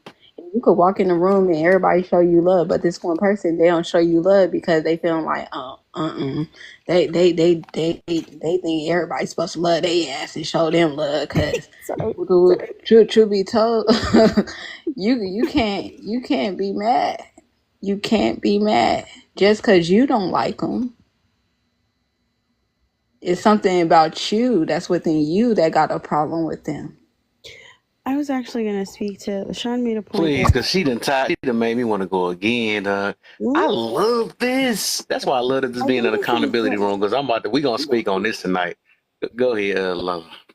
Yeah, I think like, so there's I have a statement and then I have a question. Okay, my statement is that when we tell someone to be humble, it's kind of what Sean was saying. We're requiring them to behave in a way that we deem acceptable. And so if you're going out of your way to tell other people how to behave, then you're saying, this is what's acceptable. This is what you need to do. And then, that obviously leads to the question of whose authority do you have to say that? My question is, if we're not, like, as a Christian, we have a viewpoint on certain things. We think humility is something that we should display for lots of reasons, right? But if someone is not a believer, how can you require them to be humble? Like, how is it wrong that they are not humble? What's wrong with it? Does that make them a bad person because they're not humble? What's wrong with them not being humble? Just you don't like it? If I may, I think it actually has to do with the social construct. If you're a non-Christian, if you're a secular person, and and there's pretty much, they would think that there's no rules for humbleness because there's not a religious attachment to it. I think that they should look at social interactions and social norms or social concepts, and then go by the general consensus. So most people, whether they're religious or not, they'll tell you they don't like someone being an asshole. Well, general consensus is you knock down people that are assholes and you tell them that they need to stop being an asshole. That's pretty much telling someone to be humble. So you can go off the keys of that as well if you're a secular person. Right. So are you being judgmental in a space like that? Well, Jesus told us personally to love the sin and to hate the sin but love the sinner. So you can hate what someone's doing. Hold on, got too much dip on your chip. Hold on, I gotta say something there. Hold on. Too much dip on your chip. Yeah. Hold on. Not the uncle at the cookout. Go ahead. Hold on, brother. No disrespect, but Kev, this what I mean by, we were talking about this yesterday, that there's a difference from religion and what's actually in the Bible. And a lot of times people who don't read the Bible could tell you something that's not in there and you would think that it's actually in there. And I hear a lot of people say, he don't have a problem with the sinner, he have a problem with the sin. No, the Bible says he hates sinners. Sinners is the person that is committing the sin. That's a sinner, not sin. Those are two different things. And the Bible specifically say God hates sinners, workers of iniquity. What is iniquity? Sinning. Confusion. So I did want to know the difference between a sinner and a worker of iniquity. Well, no. Let's go back to the first point because I don't want you to go on the second point. Would you prefer that I say this then? That you should hate someone's actions and not them? Yeah. Show that you What's hate their iniquity actions rather mean? than Because we themselves. like to use that word.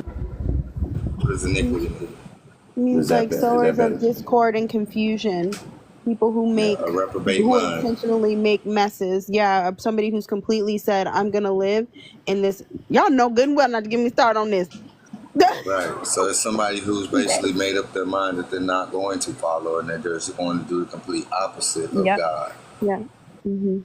Now, I would say when you said that, should we prefer you use this or that? When you speaking of just anything in your life in general, I can't prefer anyone to say anything. Yeah. But when you speaking of the Bible, I prefer that you actually say well, not me, but I'm just talking. I'll prefer that people actually say what's in the Bible instead of adding things that they probably don't really know that's in there, because it said God hate sinners. Sinners is the person. It's not the sin itself. It's a sinners. So those Did I say in the Bible? You said You Jesus did. said it. You said Jesus. Yeah, but I didn't say that it was in the Bible. So where's Jesus' word? It's in the Bible. See this, man? Come on, Not man. only in the Bible. Okay, in the Quran, it says the same thing. In the Quran, it says the same thing. There's accountable for Jesus' words outside the Bible, but I digress. Even on the walls of Kemet. I know all this stuff, brother. You can't get me with that. It's all the same. That's great, It's sir. important. Congratulations. It's not a big deal. What's the bigger deal is just that let's be sure when we quote scripture, but outside of that, you're saying that this person should not like what somebody's doing, but like have a problem with what people are doing, but not have a problem with people. Is that accurate? Correct. Yeah. Okay. So I get that. I think my biggest concern is no matter, and you said it, you kind of said it because you were like, they have to subscribe to societal norms as to like attitudes towards certain behaviors, like people being a butthole and stuff like that. So, and I think the reason I think that's problematic is because societal norms are constantly shifting. What wasn't okay is now okay. What you know what I mean? What was okay now, people are saying is not okay. And so when it's not, now mind you, that's a different conversation because that's on a trying to trust the world versus like a versus God situation. But yeah, I mean, you answered my question pretty flat out. My question was just like, is that now a bad person because they're not humble? Because then where is your determining factor? Just what people say, right, is bad. Yeah, society. Tell you. So let me wait before you go, because I was been trying to ask, because main thing got me want to ask this question though, because I just the reason why I just love when people fight for like arrogance, right, or to show off or flex or whatever, because it's like, I made so many posters about this, and I just never got like why. Like I think it's the same thing kind of what I asked Sean. It's like, what is the whole purpose of flexing the people, right? And then I'm not gonna say some people get mad though, but get mad because you don't get the results that you want. And then we say that, well, you're just projecting. Everything that somebody come out their mouth is projecting. That's how they feel about what you put out. And it's just like when people post things, right? When they post, they're looking for something like these. People that put on videos, they say your booty flat. You know what I'm saying? Something like that, right? Well, you put it on, that's their judgment on how they feel about you. They probably saying something fatter. You know what I'm saying? So it's like, you got to take, when it comes to situations like that, if you're going to put yourself in a position, right, for judgments for because just like you said, I can agree with that. All of it could be judgments, right? It could be judgment. You could say perspective, right? Just like I said, when somebody and people be running away from that. And I don't like judgment, but when it's a compliment, that's still a judgment. Somebody judging you. There's a difference between compliment. No, it's still a judgment. Somebody felt like you was cute, or somebody think you're cute. Some people think you don't look cute. But all of a sudden, why you judging me when they say you don't look cute? That's still a judgment, no matter how we want to look at it. I think we got this little thing where if it don't go the way we want to, then we saying now we want to use like all the negative or the way that people put negative things in there, like, well, you're just projecting. You're just, all that stuff is like, bro, like all of it is literally the same thing, but it don't go the way we want to all the way. That's something I had to realize. Even though I know we do get affected, we do, yeah. If you feel like you spitting gold and stuff, and somebody be like, you talking trash. The thing is, it got to go back to the confidence thing. And no, don't come at me. You're using the word confidence, but that's just what it is. That's key word though. It go back to the confidence thing. Like no matter what somebody say about you, because some of the times if we now this, I'm gonna say this: when we react to a person that say something that's so-called projecting on us, what that say about us? Is we really strong in what we believe in? But we had to feel that somebody just told me, "Oh man, why you think you so cold?" Do you feel like a little less than because of what they think about you, or did you have to react to it? You know what I'm saying? So like that thing, it really can go like kind of. It can go both ways because it could be a non-confident person that says something too, but it's just like at the end of the day, it do have to deal with confidence. All this stuff got to really deal with confidence. You know what I'm saying? Even these arguments, all this stuff is like if you're not confident who you are, you're not confident in what you believe in. Yes, you're gonna end up stressing out. You're gonna feel a certain way. All that stuff. That's really what it is though. Like confidence is the center of all this stuff we talking about though. Can I ask you a question on that? This is also why. Is there a difference from? I'm gonna be quick. Is there a difference from a YT? I'm pretty sure you watch basketball with the Clippers. The old owner, he got caught in his own on a private phone call saying the N-word and talking about black people, right? Okay, a private phone call. Is there a difference from a man saying it in private and someone saying it out loud? Like, but no, saying it in private and behind closed doors, but when you get in public, you all goody two shoes, right? And this is how I'm looking at certain things. I think when somebody posts something, let's say a woman posts something and she do, or I believe she have a flat booty, it's my right to be like, oh, she got a flat booty in my mind, saying it to myself. In your mind. I'm glad you just said that. The problem that people have, which I think is more of the people of why you feel the need to text and type, oh, you got a flat booty. I think it tells more about the person who's actually calling the person the name. It tells a lot about how you think of people and how negative and how evil you could be in a sense, because I could tell you all day long, like, man, she got a flat booty. Oh man, he think he this, right? Confront a man who thinking he's all that and be like, hey bro, you need to humble yourself. Or I need to tell a woman, hey, girl, take that picture now, you got a flat booty. I'm not that vindictive of a person to feel the need to go tell someone about themselves. And a lot of times that's what people do. That's what they do. I have. Yeah. And that's what I'm saying though, but they testing your confidence. You know what I'm saying? If you that's like people that call themselves 10s, right? If somebody say, no, you not a 10, why you getting mad about that? If you a 10, you perfect, right? What the heck? You need to talk to little peasant 9s and freaking, anything below you. Why you have to do that? That mean they testing your, you ever heard this thing where they be like, I'm gonna check your chin or testing your chin or checking your jaw or something like that. Whatever they, I don't know if y'all remember that term or something like that. But some people will test to see if you really believe in what you believe in. Like, I really feel like a confident person ain't gonna really inspire if you really that confident. You know what I'm saying? Or sometimes you can get caught slipping and you be like, you know what? I'm better than this.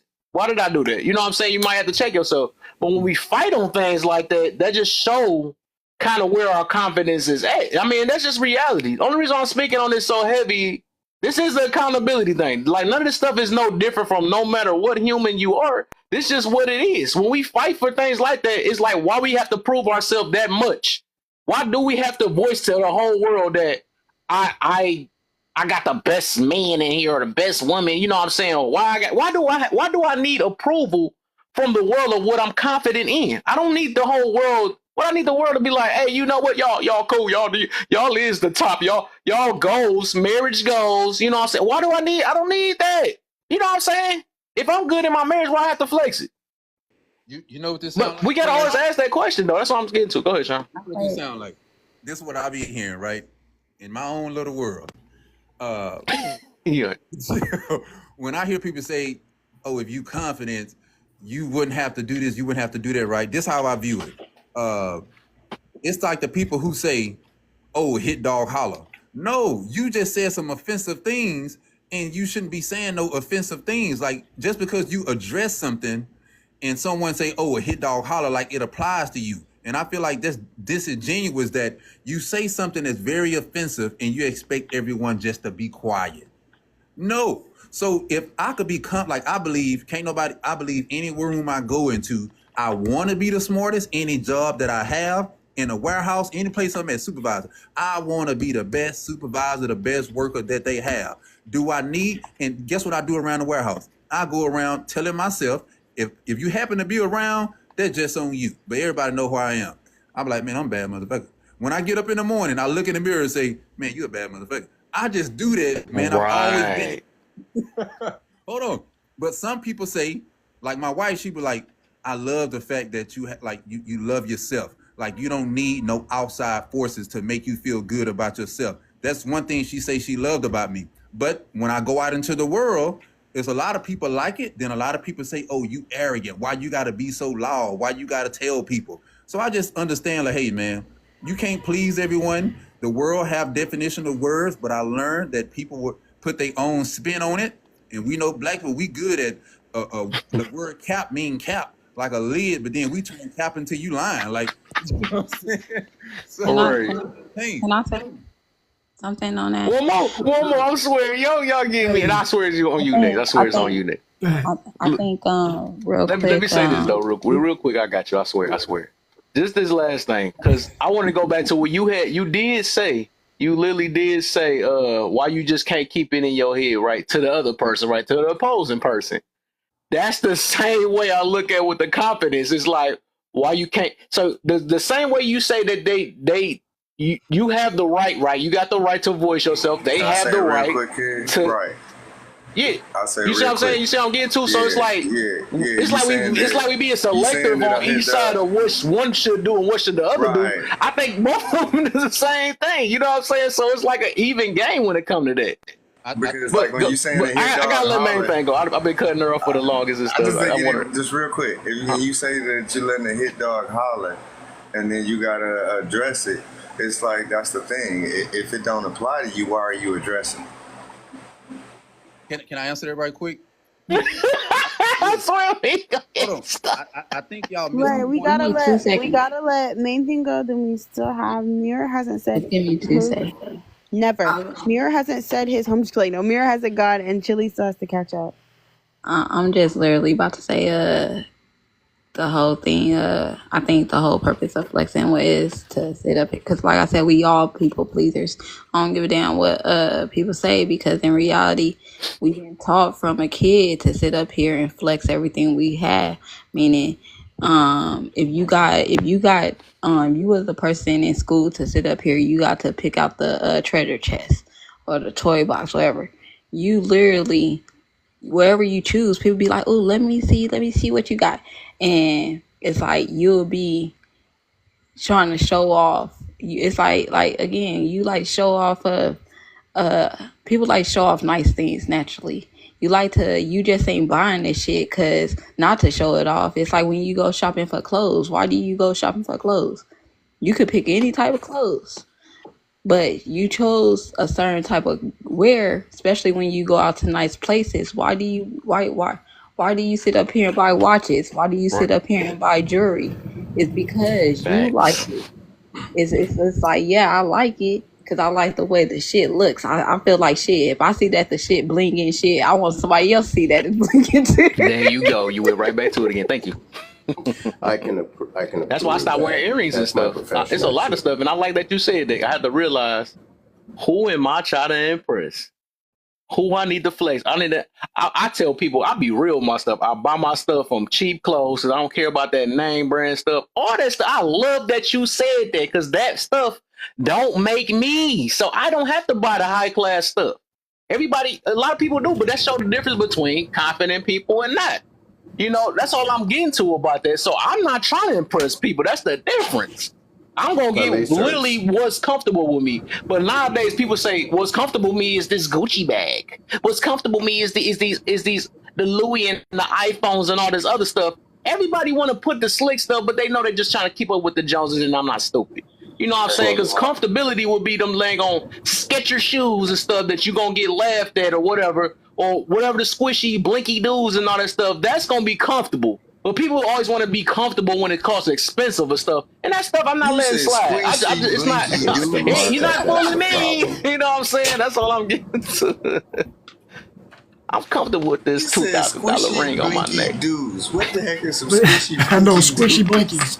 The fuck is? I know you caught that too, cuz. Yeah. I was Leave me with you alone. at the Let me just sketches. rock. I was with Squishy you on the blink blinks. sketches, but you went to the skiing. When you went to that, you lost me. Look, Let me I'm not rock, wearing no man. sketch. I'm not wearing no I tried to squishy say blink it blinks. I'm fast, gonna tell you nobody that didn't right catch it. now. We ain't gonna do that. But you know what though? It seems like I'll what wear some we're talking sketches. about. Like there's a difference though. I think there's a difference between just having things and then using them in public to where people can see them, right? There's a difference between that and bragging. I think we are confusing these things we know when people are being too much. We know when people are being assholes. We know when people are rubbing things in your face and trying to belittle others by what they have. You know what I mean? Like we all can recognize that.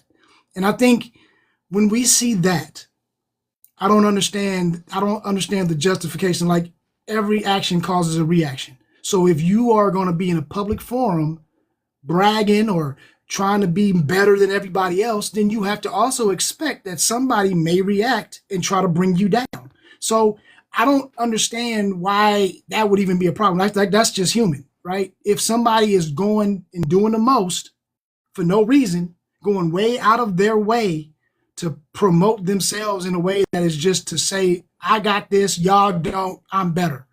You expect to get somebody who's going to put your ass down, right? In some way or another. However, I think when we get confused is when you just have people living their life, right? And because I have nice things or because I'm just living and I'm happy about what I have and I'm just living and I'm joyous, then, you got people, you need to humble yourself. In those cases, I agree with everybody because it's like, that's your own insecurity. That's your own problem. You just mad because you ain't them. You know what I mean? Type of thing. And you need to humble yourself. Why? Why they need to humble themselves? Maybe you need to just up your game. You know what I mean? Maybe that's what it is. Or maybe you should just mind your own business. However, again, when we in public, we on a public forum, we in social media, you got to expect there's going to be trolls. There's going to be some people that, talk crazy. It's going to be whatever. So I don't know. I feel like we are acting like as if when we say most people that gets told they need to humble themselves, they be out here doing way much. And y'all know what I'm talking about.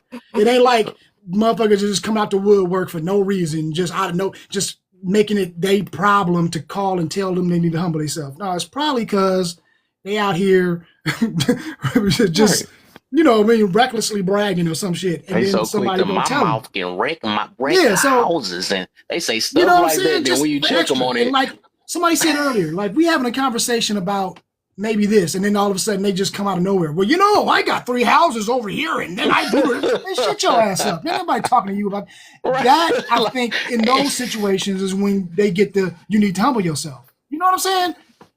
I'm just saying, and I'm just talking in general, because I know there's always outliers, but for the most part, I just think that the people that get told that, they're getting told for a reason. they getting told for Just a reason. saying. They I'm never just saying. asked the question, why did I get told that either? They just rather just be defensive, which most of them. Right. But go ahead. I think Chili next. Go ahead, Chili. Everybody else, I'm sick of it. Okay. We ain't getting open panel. Y'all keep caught up. I'm sick of it. That's like, More people keep coming. yeah, like, bro. Everybody storing up with that stuff, and I'm about to go to bed on y'all too. Right. Kevin, cousins, of course we are. I love it. I love it.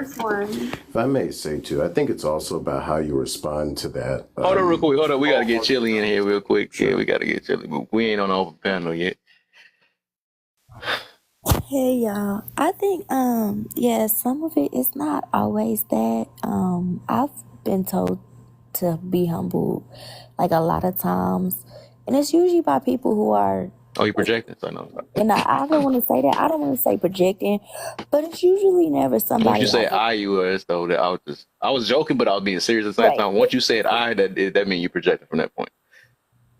Oh, then I'll accept that. Yeah, I caught you already. I'm sorry, but you can go ahead though. Keep going. I ain't gonna. But like when people tell me to humble myself, I never understood that because it's like, do I bother you by being myself? Because me personally, I don't do things or buy things like y'all said earlier for outside validation. Like, I bought these hoop earrings because they cute on my ear and I like the way they look. I don't care what Sally Mae think or how it makes her feel. And, you know, like, not everybody is a people pleaser. I am by far not a people pleaser at all. I don't care what people think. And I've also learned that I'm not responsible for anybody's opinions or perceptions of me at all. It ain't got nothing to do with, that's like the saying, I never understood when people be like, oh, you think you all that in a bag of chips. No, you think that. And that's why you said that. I never understood that saying. Like, I could get when somebody's doing too much, but when somebody's just simply existing, taking up space and just being themselves, I don't get that.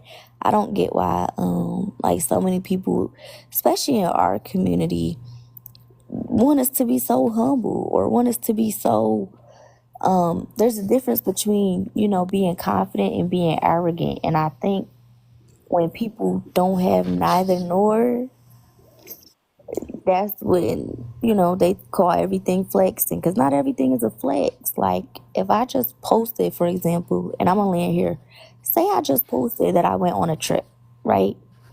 People who don't go on trips might see that as a flex, but to me, I'm sharing an experience that I enjoyed, you know? And I might not take pictures all the time, and I don't do it for other people. I do it for the memories, and I might post it just, you know, just 'cause, something to look at. So I don't view everything as a flex. To me, flexing is like posting stuff and portraying a lifestyle that you really aren't living or you really aren't about. But sometimes people are simply just sharing their experience, and it's being viewed as a flex because that's their mentality. But If I may, I just want to say this before you may real quick, man. I never get that. I don't get it. I don't. It's like, and Sean been getting people with this lately though, but it's just it's like people getting their own self today now. Cause it's like we say one thing and then contradict ourselves the next time, the next sentence, and it don't even be that far. We'll say that I post things and all that. Then we say, I don't care what people say at the same time. But it's like, wait, to a certain extent, most of us do. We do. We do care. And especially when we publicize something, we care. We can't say we don't care and publicize something. And If we we gotta didn't care, really we think wouldn't be on. about, like, If we didn't care what people had to say, we wouldn't be on TikTok. it wouldn't be visible, right? We wouldn't. It just don't make sense. That's another oxymoron. You know what I'm saying? I'm trying my best. I don't feel like I'm about to cry at the same time, but it's just like, no, we can't say. It's like, I don't know. We can't say one thing like, okay, I'm gonna post my happiness, but then somebody question my happiness. Who give you the right? It don't. Oh my gosh, bro. We do. No matter how we want to say, we do care what people say, man. It's up to us to take it how we want to take it, and it's up to us if we confident enough to take it. That's just what it is. Back to that word confident, right? Because that's all this stuff revolve around is confidence. I said this earlier. We do things for a reason. Even the stuff I post, the topics we talk about, it's still gonna be a little lack of confidence in certain things. And then the more you get it validated, your confidence get boosted, and you stand more strong in what you believe in. Some people, you know, it just depends on where you at. But some people, you know, will just get mad at you. You know what I'm saying? I think even with the fact that some people get, I ain't gonna say that though, because I think everybody get. But I guess it depends on their response and stuff. What they calling your names and all that stuff. I don't believe a lot of people don't stand on what they stand on, because they get to calling you out your name and all that stuff. Yeah, be it, you know what I'm saying, stuff like that. But yeah, we can't. At the end of the day, we got to stop lying to ourselves. That's another thing. We just lying to ourselves. I think that's what it is. Sometimes I don't like that accountability room. It get become a headache. But this is what It's a this defense what I mechanism. signed up for, right? It's a defense mechanism. Yeah, it is. Yeah, but go ahead, my brother. I know you're trying to go. I think it's open I just panel want to now. I say think that everybody went here. Oh no, Nate just added in there now. So Why are y'all lying? You know what? one And I soft still voice haven't to had the a chance, but next. it's cool. Block it. I'm sorry. I always tell people you have to be careful with perspectives, and I always tell people to aim more at looking at the moral concept rather than perspectives, because when you think about it, I hate to say it, should I say like, okay, I guess, the Germans in the early 1940s thought they were doing the right thing too. That's their perspective.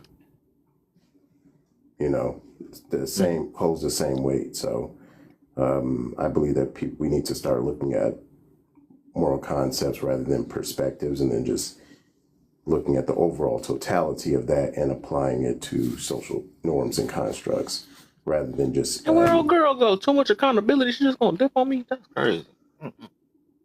My bad, bro. rather than just individuality. Because I believe that nowadays everything's about the individual, and we don't look at each other as a community or as a nation or as the world as a whole. And I think that's why you're seeing like a steady decline in the quality of the world. And one way that can happen is people just being softer and just also just thinking that they need to flex just because it just looks weak to me. Yeah, if you're like I said, if you can stand, it's like the guy in the gym. If you're flexing all the time, it's like, you know, okay, great, you're flexing. But if you can stand there and look aesthetically pleasing, that says a lot more than you just flexing for an hour in the gym. Plus, people don't think you're an ass because you're standing in the way of their form. Yeah, stuff like that. So I think that's something that's sorely missed too. Is we used to think as a collective group as a whole, and now people are just divided, and now everyone's just all into themselves. And there's nothing wrong with being into yourself. It's just, like I said, the outward projection of that is annoying because, you know, that's a private matter between you and yourself. I shouldn't have to see how arrogant you are or how full of it you are of yourself. So that's why when people say to be humble, they're asking you, I think also they're asking you to balance yourself out. You know, just tone it down a little bit. Be humble, tone it down. Okay, hold on. A minute. God damn, this shit right here, boy. This. Yeah, okay, hold on. Now, if I'm not mistaken, that's what the mirrors are for at the gym. Now, what you do in that mirror now is coming across as if someone could perceive you just in the gym trying to see your muscles when you flex. They could perceive that as you doing too much, right? But that's what they're there for. Like when my wife get ready and we about to go somewhere, she's in the mirror. She damn near kissing the mirror. She be like, ooh, I look good. That turns me on because I love to see that she have confidence. It doesn't make me be like, you know what, baby, you need to calm down. You're doing too much.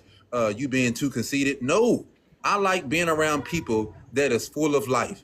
And for me, unfortunately, people that are humble, in my opinion, how I look at it, is sometimes being humble could come across, if we being honest, just how being confident could come across as being arrogant. Sometimes being humble could come across as if you have low confidence and you have low self-esteem.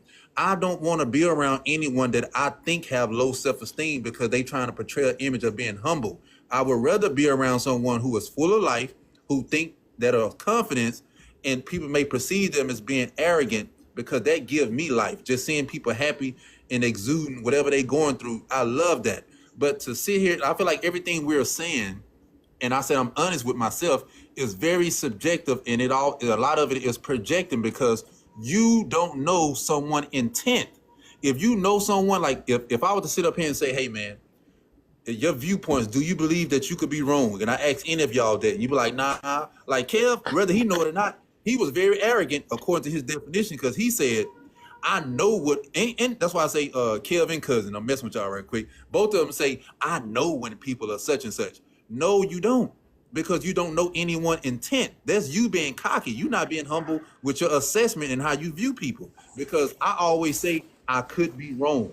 I don't have to say I know anything because I could be wrong. But when you say I know, when you don't know that person's intent, according to your definition, that is you being cocky, that is you being arrogant, and you are far from being humble. Well, sir, you You should know, you also just did say the same before thing. you. I agree. Hold You up, should I'll rock also with that then. understand. hold up. Allow But you know, me a very but you short know that rebuttal. real quick, Those mirrors real are quick. for I you just to gotta check say out your this real. form, not for you to check yourself out. Well, can I just say one thing since it was I think because I Mary said wanted it? to go real quick. I know, Mira. That's why I was asking. I'll refrain if you want to speak, Mira. I was just gonna say that you know you just did the exact same thing to people who are humble. What Well, no, I did? I love Sean. this rule. Explain it. Let's see Explain what it. What I Shiny did? The mean. only It's reason I just wanted to gonna go in respond circles. Hold is on, because I'm if you open to remember it. What I correctly, did. because if you remember, I said most of the time when people do things, we can see it, right?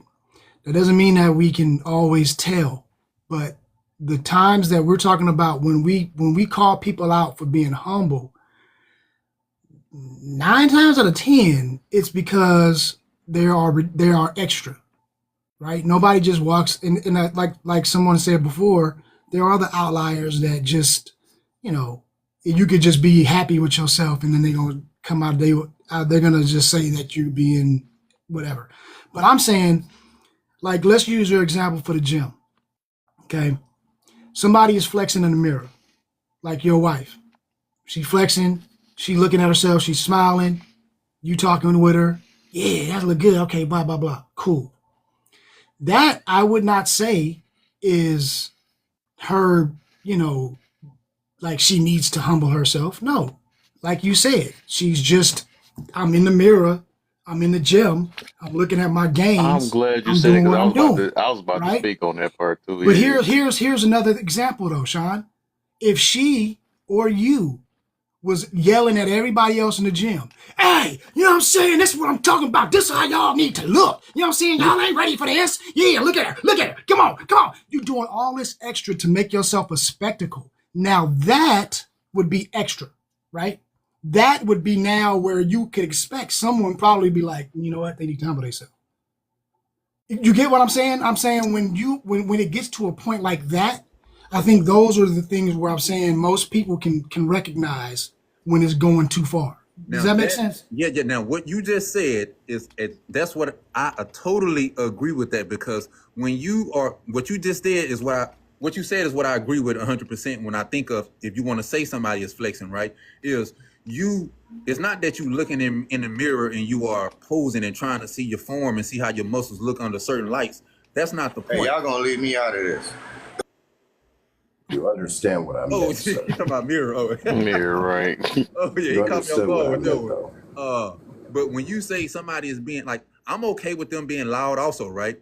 But I think to your point, the flexing part comes in when they say, hey, look at me. Y'all should look like me. Now that's doing too much. But if you in the mirror and you be like, man, I'm a bad, like everything I ever said about me, I always say I said to myself. Now, That's confident. That's what we've been arguing about for the longest. That's confidence. I'm not gonna argue that. You saying it to yourself. No. You miss what I'm saying.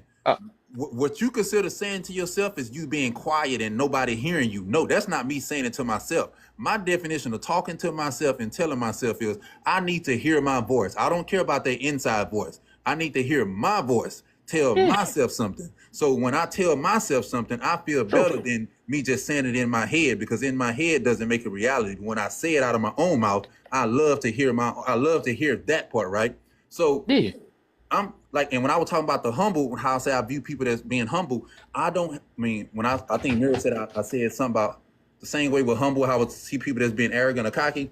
When I'm saying is how I perceive something, I never walk up and tell someone, and this goes back to what I said earlier, that if you speak highly of yourself, the human's natural tendency is to talk low and make you feel like you need to calm down a little bit. But if you talk low vibration of yourself, Humans typically want to uplift you. And my problem with that is, why is it that when you talk highly of yourself, they want to bring you down, and when you talk low about yourself, they want to bring you up? That sounds like people want to control you.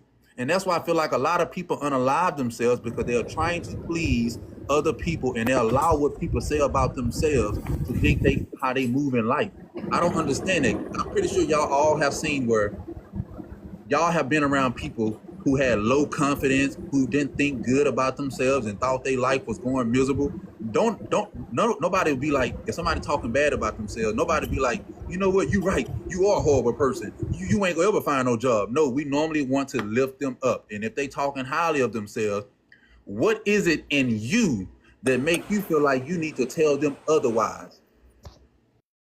So Let me being a person, go ahead, Mary, then I'm about to show being them a an example. person, being a person that's been on both sides of that fence, it wasn't that the people around me were uplifting. It was the people around me were doing the complete opposite. It wasn't until I got from under those people that I was able to see who I really was, and to start uplifting myself, and to get around people who also encourage me and to help me to uplift myself and to keep encouraging myself. So we all take different paths and different roads to get to the same point sometimes.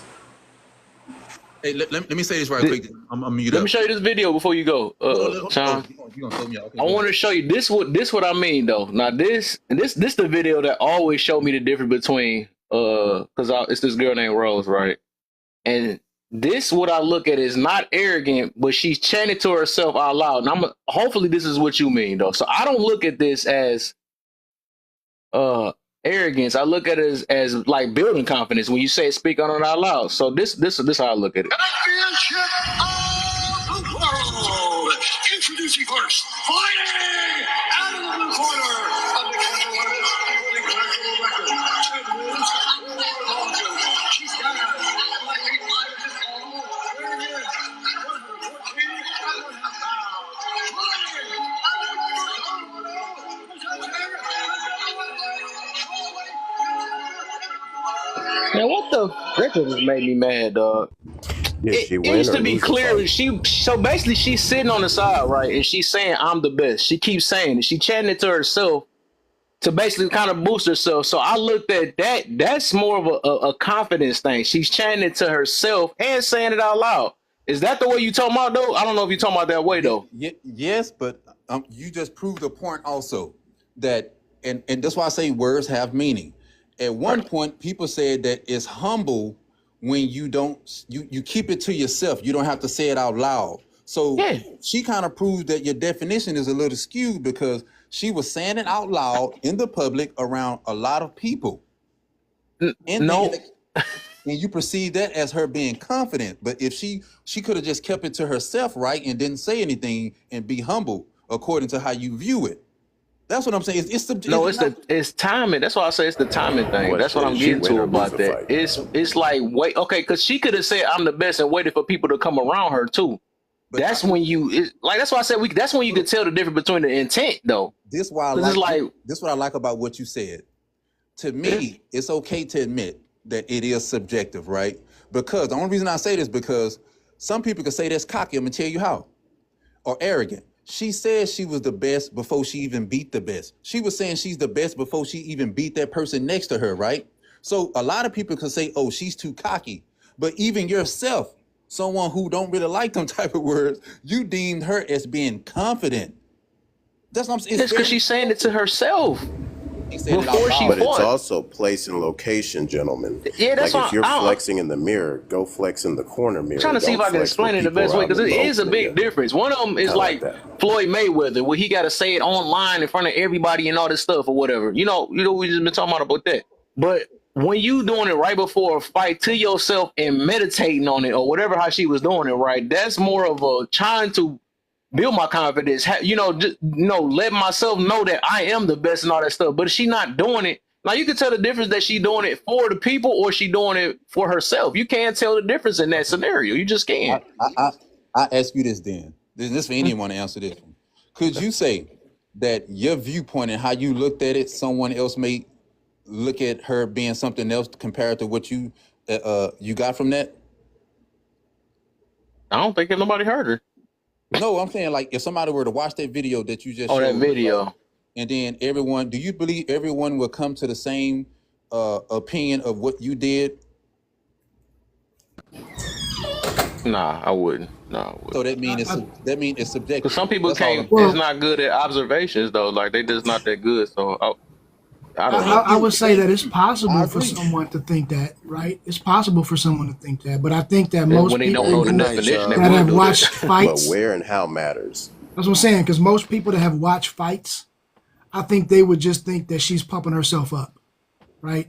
Because it's Right, 'cause right it's a before a fight. fight. You know what I mean? Like I think if you watch any combat sports or anything like that, you wouldn't assume that she was cocky from that. Now, if after the fight, like when the fight is over and maybe they're talking to her or having an interview some other time and she was saying all of that stuff, then I think you would assume, or most people or a lot of people would assume that, yeah, she's cocky. Because if she just, so how are you doing? Yeah, I'm doing good because I'm always the best. You know what I'm saying? You already know what it is. I'm the best ever did it. Yeah, blah, blah, blah, blah. And then you'll be like, oh. But I'm boosting my confidence. Hey, cuz, hold on. Let me ask But you you see what I'm saying? I Time think and maybe they place would, means a they lot. would think something Time and different place then. means I a don't lot. know. I know, but this question is for you, cousin. I know you was Yeah. talking, but this question is for you. Okay. Would you say that what you deem is the correct place, the correct timing, and the right atmosphere, would you say that your definition of those things changed the definition of what the word means?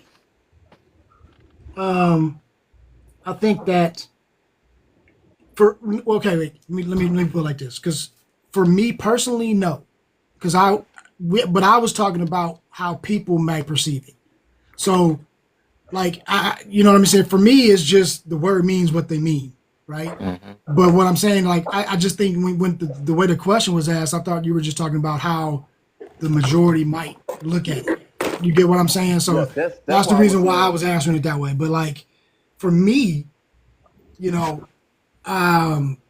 idea of being humble or being cocky or being or whatever, it comes from, like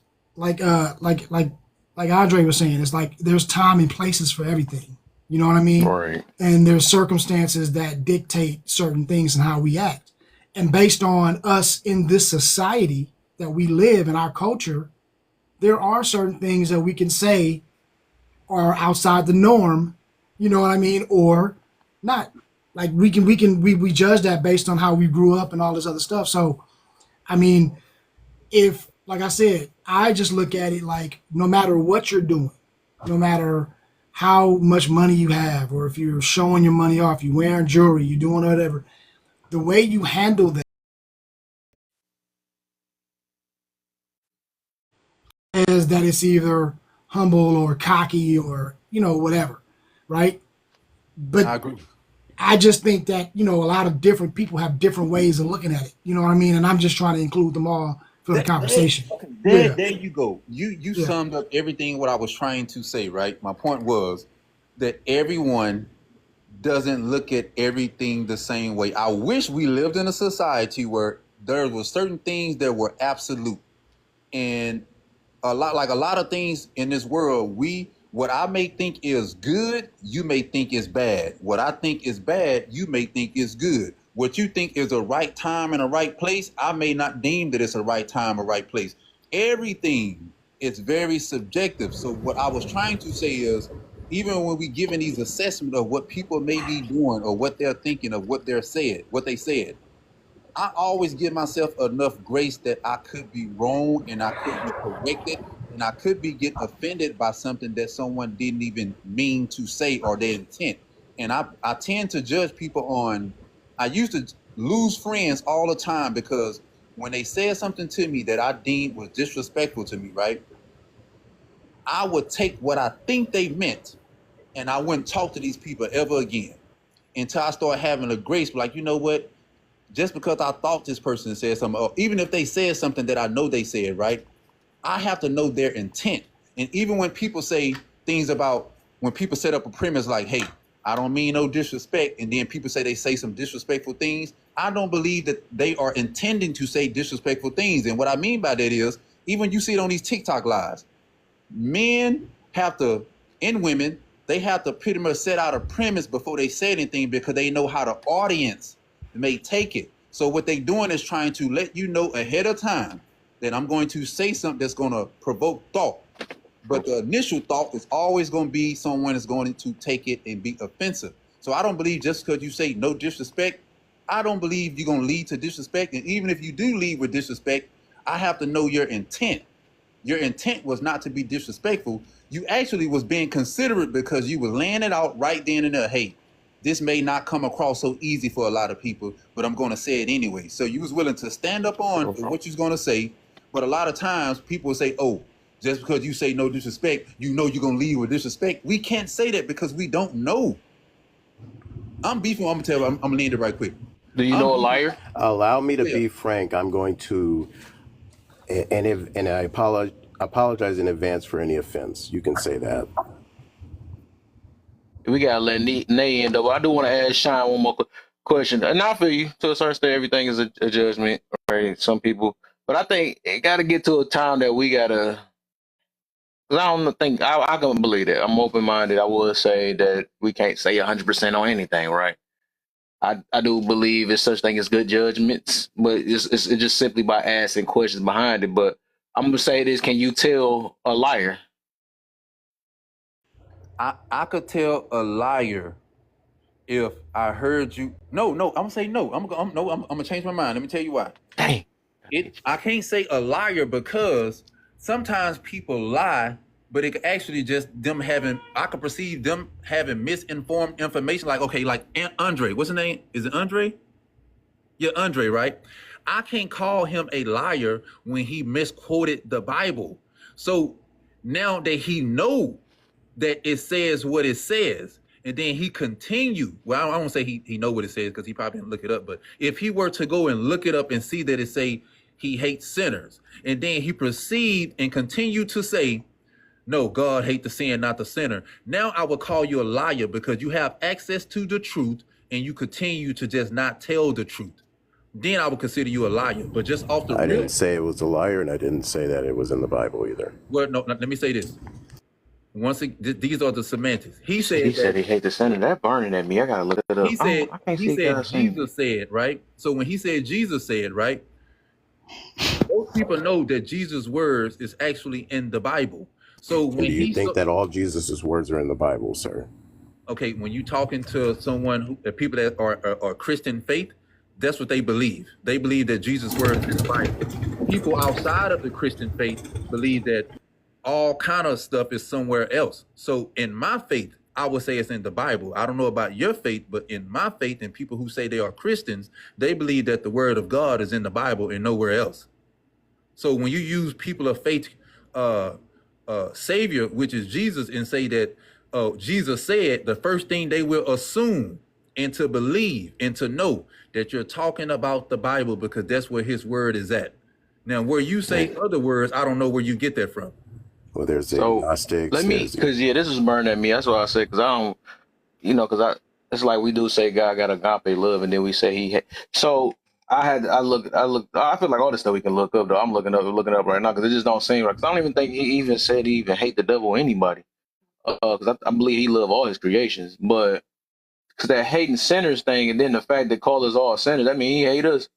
So I had to look. I looked up this guy, hey sinners. So one of them I'm looking at it say he loved us while we were still sinners. I'm gonna look up. Let me see, and I did. If God I know hated all he did sinners, say why would he only something send his about only that he begotten will Son to send. save us? If he hated all sinners, he would hate everybody. Then if that's the case, because they know everybody's a sinner but him. Exactly. Jesus. So why would he send his Son? Yeah, because that wouldn't make sense. Yeah, exactly. But I was about to say, I'm gonna look up some more scriptures though, because that one it's just like when I hear certain things, it do just just something just be. I'm like, what the? It hit me a little bit though, because I just can't see God hating what he created. It just don't make sense at all. It wouldn't make sense. He doesn't. Let me see. I'm gonna look up some scriptures because I gotta find the scripture you saying that he said he hates sinners. Hold up. He'll hate the sin and not the sinner, because if he had to Hold up. hate the sinner, then why would he send his only begotten son to save all of us if we are all sinners? God so loved the That's why world it that he may not gave even need to be said in the Bible, Sean, but it God, makes a lot of sense. sinners. I'm gonna look up the verse though. But yo, yeah. We gotta let me get Nay in, and then I'm gonna get open panel for a little bit after that, and then I gotta get this shit. Ah man, they hit me with the work out of nowhere, but I need the money. I need the money. Go ahead, Nate. What you got for us? Yeah. I'm getting the second too, because these things I look up myself too. I love Google. Helps me out. What am I speaking on?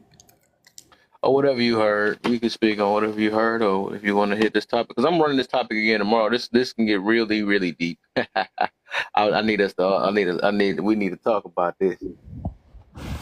Well, I agree with what y'all was saying and what Sean was saying, but like, yeah, like I mean, like some stuff can be subjective, but not everything, and also, like, also like people be projecting. Like you're saying, like, oh, well, you think you better and stuff, and stuff like that. Like, no, you think that about me. So, like, yeah, like everybody is not always trying to flex. Like, that's the thing. Like, you're projecting. Like you say, like people say stuff like, "Oh, you think you better," and stuff like that. Like you can just tell. Like, no, you insecure. You think I'm better. I don't think I'm better. So yeah, like, and also that other thing that Sean was saying, like it's like a confidence thing. Yeah, that's what I was hearing. That's what I noticed.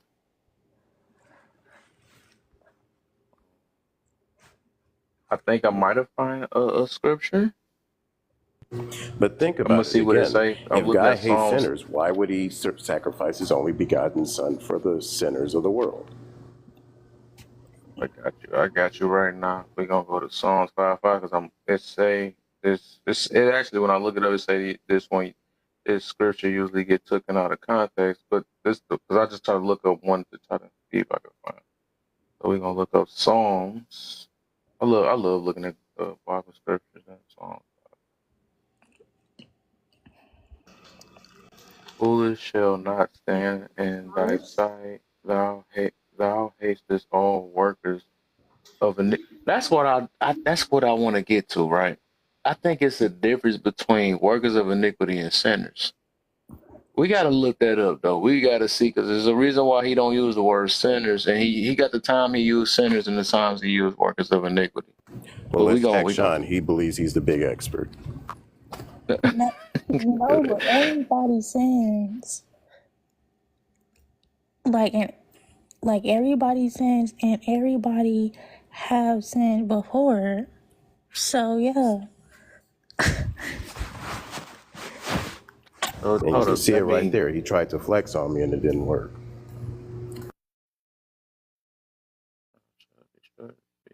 A simple concept of God. If God hates sinners, why would he send his only begotten son? That's all it took to knock down your flex, sir. Why you had to bring that up?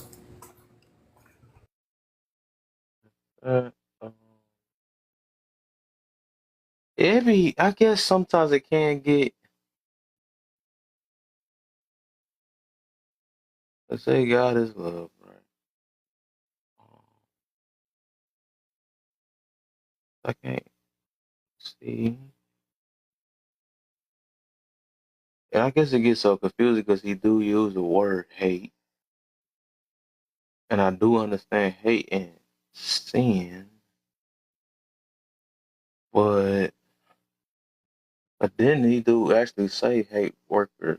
thou hatest all work of iniquity. Thou shalt destroy them speedily. So we actually hate them. So that's what I'm saying. So I think overall all around, like when I read about the hate thing, right? That's the only reason why I say his hate is different, because when he used it, right, it's always like, and it seemed weird because it's like his hate different from our hate or something. I don't know, but only reason why I think I used before that it means love less, because like look up the scripture where it say that if you are to my man was looking up so long that he got kicked out the box. He's looking in there. I looked up that research. But if you look at it right, Well, the if you reason look why beforehand, he wouldn't I have had a would problem. assume, right, even though he said what he said interpretation and interpolation or something. I guess interpolation is that part. I want to say with that part, right, the only reason why I would say that he mean love less, because I don't believe God hate for real. I don't believe he hate, well, not like that, but hates the actual people.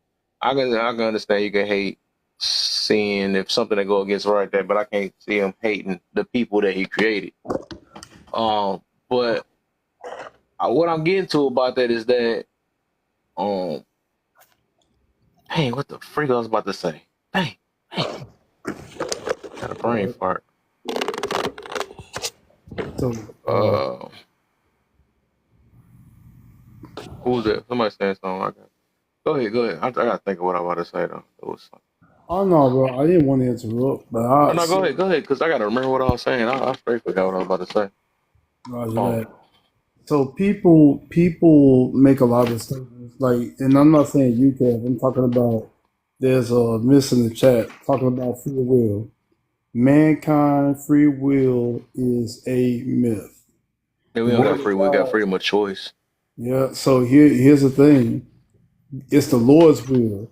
He already It's said, always gonna be the Lord's will, right? Exactly. absolutely, my word goes out, and my word will not return to me void. All things are in accordance to his will. He knows our end from the very beginning. And so proper hermeneutics is what a lot of people like. They just want to go with something they regurgitated probably from the alphabet community, or I don't know, the alphabet synagogue of Satan, whether I don't care if they like it or not, because they I know they did a little 7-day thing because it was like some people in that part of that world that, you know, I got that on this thing, and they said, oh, we're gonna shut you down for 7 days. Well, I'll give you a reason to ban this account. So my They're thing is, 7-day Adventists, sir. yeah. So no. I was just talking about how this little TikTok situation tried to run with it because I wouldn't adhere to any of the alphabet soup stuff. But here's the thing: free will is a myth. God already said you either a slave to sin or you're free in Christ Jesus. You are not on your own free will of any sort. You're either a part, there's no gray area. You're either a part of salvation or you're a part of your own ends. So, sir, may I ask you something? If there is no free will, then why are there atheists and people that are non-believers? Wouldn't he make them just believers as well if there wasn't I free will? think, yeah, we gotta. I think we. The thing is, it's not no free will. That's the thing. Everybody keeps saying that, and they've been teaching us this for the long. It's not free will. And even if you look up, people got to look at the Bible that they keep. They don't say nothing in there about free will in the Bible. You know what I'm saying? People made that. I had to look that up myself. That's why I just don't listen to what people say, and I had to understand it because I was like, hold up. It do say freedom of choice. We have freedom of choice. That's what we have. Well, you can't say we have free will and then say God's will be done. Like, if you ever notice that, it'll contradict every last time. That means we can do our own choices, and God don't know what His will is. Basically, oh, I don't know which way He's going. They're going to go or something like that. God know. He know what we're gonna do before we're gonna do it, no matter what the situation is. It's just new to us. So on a humorous we note, can't. if Will Smith went to jail for slapping Chris Rock, everybody be saying free will. Well, I guess it depends on your religion. What you say, Nay? I said, well, I guess it depends on your religion. Oh, I can feel that then. Yeah, if we talking about Bible, right? No, it don't say nothing about free will in there. If you talking about your own religion, whatever it is, hey, whatever it is, what it's just like people that believe in karma. They don't say nothing like that in the Bible. But if you're a Buddhist, that's karma. Yeah. So I mean, I can feel that though. I can't argue with somebody else, but I can argue what I believe in, And or what where my where your morals faith and all that is. stuff come Absolutely. So just like before coming to this new place, I ran into quite a few times in North Carolina a lot of those Hebrew Israelite cult members, and every time I shut them down, especially when they try to use Deuteronomy chapter 28, and they play so loose with the text, and I'm like, guys, who who misled you? Because you don't Oh have, man, yeah, they be burning me. I ain't gonna lie. absolutely. I mean, when I run across, I got them all down my street right now. They be they be the no, loudest on the street. Hey, what are you doing? Kiss my boot. I swear they when they, eviler than the freaking thing on. I mean, some of them. I ain't gonna say all the Israelites is like that, but they just seem like they evil. I'm not gonna lie. well, they I are. also said this. The devil know the Bible too. Put it that way. Absolutely. So, Absolutely. The word of God says he's more cunning than any of them. So like people think that their fictitious will overcome something that God created that's been around since the Garden of Eden that knows scripture back and forth. Satan can't read your mind. He can't do any of that. He can't nope. destroy. He can't destroy you because God doesn't allow, which is why That's the why. same Yep. reason why God wouldn't allow him. He said, look, when he said, what did he say to Job, Kev? He said, you can do all these things, but you cannot unalive me, for TikTok purposes. Can't do Yeah. that. So what did he do? He took away everything around Job and said that Job will curse you to his face. But see, God already knew that he wouldn't. Again, God is omniscient. Satan is not. Satan is created. God is forever. He's eternal. So, like a lot of these cult members running around with that, I say it because there are people who are in the faith of the faith who come from the Hebrew Israelite. Man, they told us showed us some things that was going Yeah. on in this stuff, and I was like, what is going on here? You know what? And I like that you mentioned them people too. They actually opened my mind up to that a lot of people could have their own perception of the Bible. And because I ain't gonna lie, when I first ran into them, I was like, whoa, we reading the exact same thing, and how did you get this out of that? You know what I'm saying? So it blew my mind, and it kind of made me start questioning my own faith after that, because I'm like, what the heck is going on? But it made me realize that I only been going off of what people been telling me rather than doing my own research. So thank God for Google, because I can go straight to the questions I've been always asking so many people. Like I be asking people, right? I be asking people on this app, right? I ask a lot of people questions that I already know the answer to because I looked it up on Google already. But I just want to see what their perspective is. That's all I be want to see. But I already looked these things up. I ask deep stuff that people don't want to ask. And that's the reason why, it helped, and it even helped me like looking up a lot of stuff. It had my confidence even more on like really.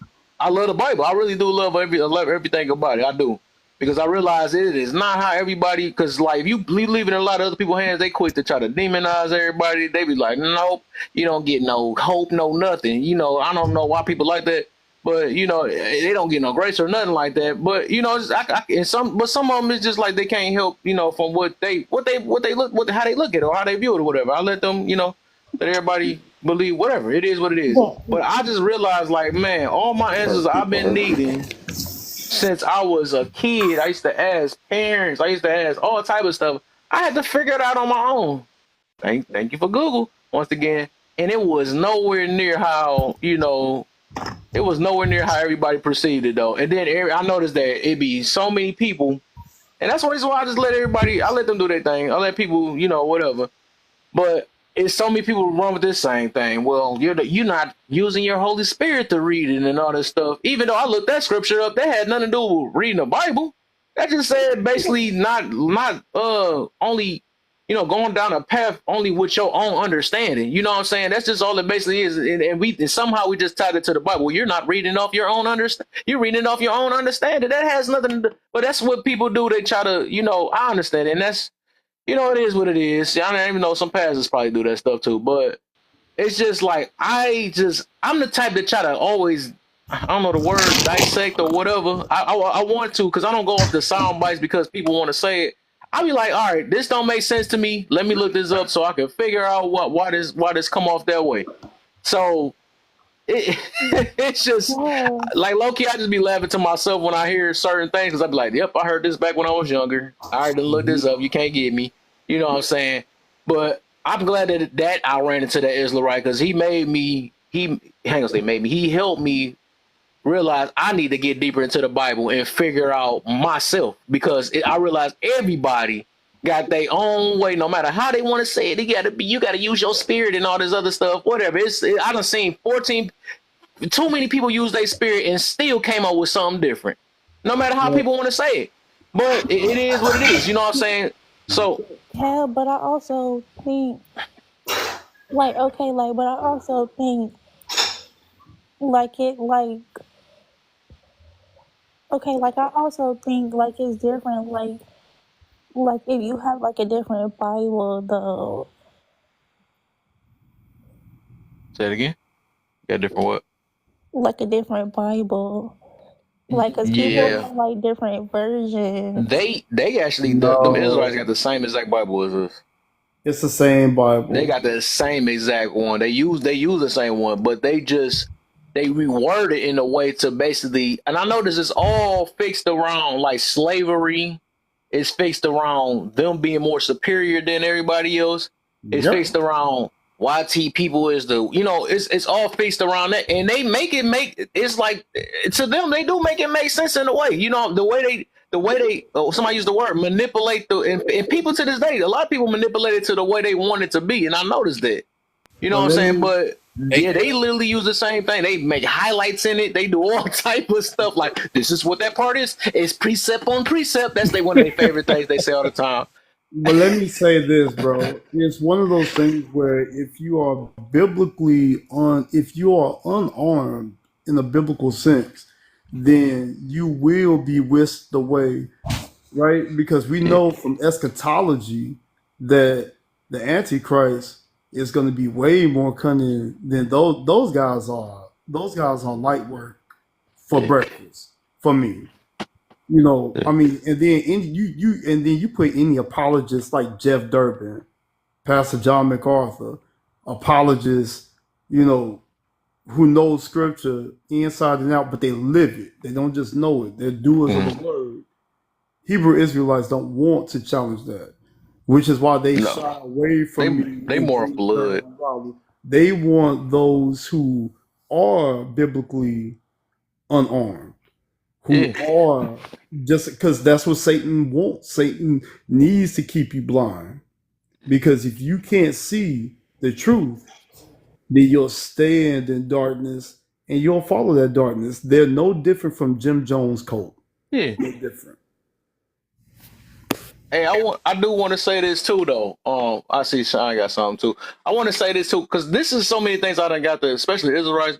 And I'm not calling all y'all out. It's just some of y'all do have, whatever. They be on some wild stuff. I'm not gonna lie.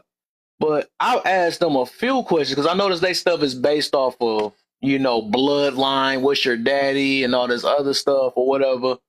I told people, I actually said this, I thought about this last week. I'm like, y'all really think that heaven got color up there and it's based off your bloodstream and all that stuff? Oh, you a black person, now you deserve to go in heaven or something like that. I think we going too far into the flesh. That's back to the flesh and not the spirit. And then I give them the scripture, right? We don't wrestle against flesh. It say flesh and I don't want to mess it up though, but basically it's just telling us that we're not wrestling against flesh and blood, basically, in a way, right? And then when I say that, and then they go, "What's your father's bloodline?" And what's that? And then okay, I said, "What's the type of blood you gotta have, and what's the percentage?" Because if we going off the percentage, right? Give me a certain percentage, because if it's a little drop, it's a wrap. Like all of us probably mixed by now. It's been thousands of years. So if it's that, you still going after the wrong people, you know. So it's just like, and it was something else I was about to. It's so many things I done got them on, so many things I done got them on, because it's just like, you know, they didn't use things like, oh, I remember one time I got this other dude that was at my job that was like that. He was like, man, yeah, they got it. The YT people got to kiss our shoe and all this other stuff. And I looked at the scripture that actually, I'm like, no, that was Jesus getting, you know, it wouldn't have nothing to do with no YT guy. He was just showing his it's basically off his presence. He was just basically, that was a way to respect Jesus. I said, none of y'all is Jesus. How y'all gonna twist the dang on scripture up and then and tell the YT people they need to kiss your what the, I'm like, bro. And he looked past that. You know, I mean, it's just it be so much like, and I got to go back to that hate thing, right? They keep love using that Esau I hate and Jacob I love, right? And that's the reason why this is the only reason why I say God's hate is so different, because he did use it at different times. And so like this, and I just looked this up and I think Sean probably got some stuff too, but I looked up Luke 14, right? It say, if any man come to me and hate not his father, his mother, and his wife, his children, brother, and sister, yet, he his own life. He telling you to hate all these things. He cannot be my disciple, right? So that's what I'm saying. Like stuff like that. That's when you got to think like, hold up. You know, do he really want us to hate us now? He want us to hate ourselves now? You know what I'm saying? So it's like he tell us to hate all these things or whatever. So it's like it's obvious. Like if we use I don't know the word he used though. I think Sean used some word, not interpretation, the interpolation or whatever you said. What was the word? Interpolation, yeah. Yeah. So if I use my I guess I'm gonna use my interpolation on that, because I don't take things based off of him using it there and then saying he hated Esau and all this other stuff when he made the comparison to Jacob and stuff. I had to realize, and then I think about him being a loving God, right? And then I think about things like, why would he hate all these things he created when he could just simply not create it? You know, so many things. I was like, you know what? It's obvious that he must mean loveless when it comes to something like that. Because why would he tell us to hate even ourselves? He said hate ourselves, hate our wives. He said, wait, hold on, hate our wives, hate our mothers and our fathers. Let me not say too much because I know on TikTok be like, I'm singing Kendrick Lamar TikTok, chill. All right, the way did you walk? The way did you talk? So nah. All right, but go ahead. Sorry. No, I was going to say that those guys, they come from a hateful place, right? But if I had to think of who is saying and preaching the most closest thing to what the Bible is saying, I would give those guys the credit outside of the hatred towards YT people, right? And I would give an example of that. And just forget them. I'm gonna go by what I learned, right? I've always heard that you should be saved, like everybody should be saved and saved and saved. And it's actually something that you just said is in that same chapter in Luke, where it say that we shall be saved from our enemies and from the hands of all that hate us, right? So when you think about being saved, you never know what you're being saved from. People just think that you're just being saved as far as you're a newborn Christian, but it say that you should be saved from your enemies and from all of the people that hate you. And then also when it talks about that the Israelites would go into slavery on ships, and it say that you would be sold to your enemies, right? So if you keep saying that you got to be understanding there's a difference from, do God have enemies or do his people have enemies? And if you have enemies, I don't know how you could love your enemies, right? But at the same, when you just think about the scriptures, like if I had to call myself anything, and I know people are like, what the hell are you talking about? If I had to consider myself a Christian or Israelite, according to the scriptures, I would call myself Israelite. And the only reason I would say that is because it said that certain people will be called bywords. Bywords is a negative connotation, right? Just like we are called African American, Afro American, Negro, all those type of things. Those are bywords, right? But it said that they was first called Christians in Antioch. Antioch is not in their land. We was first called the N-word, and we were not in our land. So when I think, and when he say that you have the natural tree of what is the Israelite, and you have the one that is like a sojourn, like a spiritual Israel. Anyone that believe in Jesus Christ shall become an Israel, should become Israelite. So to me, when I think of the word Christian, I didn't think of that as a good thing. I thought there was like a negative connotation that they gave those people because they was in a different land. So, can I clarify? Sorry, I don't even know how far we're going into this, but I'm just going to say this really quickly. Not that far, 'cause I got 2 minutes and I'm shutting down. I got you. So, yeah, they were called Christians at Antioch, and that was to differentiate them from the people who were Jewish and the pagans. So it's important to know it wasn't because they were being derogatory. It means Christ follower. It was the people who've chosen to follow Christ. So some people might have used it derogatorily, but it was just an identifying word saying these people follow Christ. Out of the people, all these people who say they believe in God, just to clarify. Yes, Black Americans different than Black Frenchmen. Yeah, we got you. So we get y'all to pick up on this tomorrow a little bit though, because it's gonna got deep. Cause I don't want to be super grumpy in the morning. I'm got a half a day. So what y'all last word? What you got for me, Nay? You made a noise first. I heard something out there. Go ahead. What you got for me, Nay? Well, what Lala said to Sean, like you are being saved from sin. Like that's what you get saved for. Like I don't know what these people think that like what they're doing it for. Like Salvation, saving from ourselves, our flesh. I feel it. I feel it. What you got for me, cousin? Well, you know, man, it's always. It says save from our enemy, and it say that we are our own enemies. If you think about it. See, hey, own enemies in the mirror. Facts. But and flexing with it too. I know, right? Flexing in the mirror, oh my enemies. No, but yeah, you know, it's always a good thing. It's always a good day, man. I appreciate everybody, man. Just I be gotta safe. have y'all two on there, though, y'all, cause y'all be asking some good questions. Cousins and Sean, that'll be boy. Oh yeah, man. Hey, man, that was. Cause I like asking questions too, though. We'd have a whole room circle full of.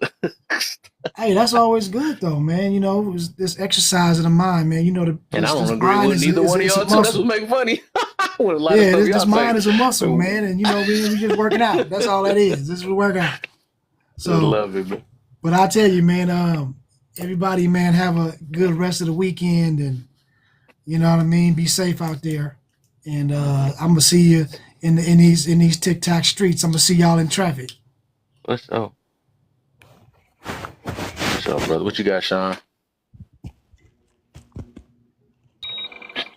I'm gone, man. I gotta hurry and clock out real quick.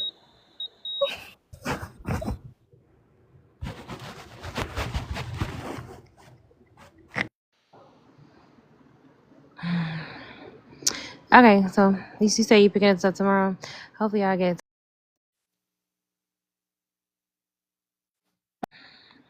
Anybody else? That just made me mad. It made me mad. It provoked me mad.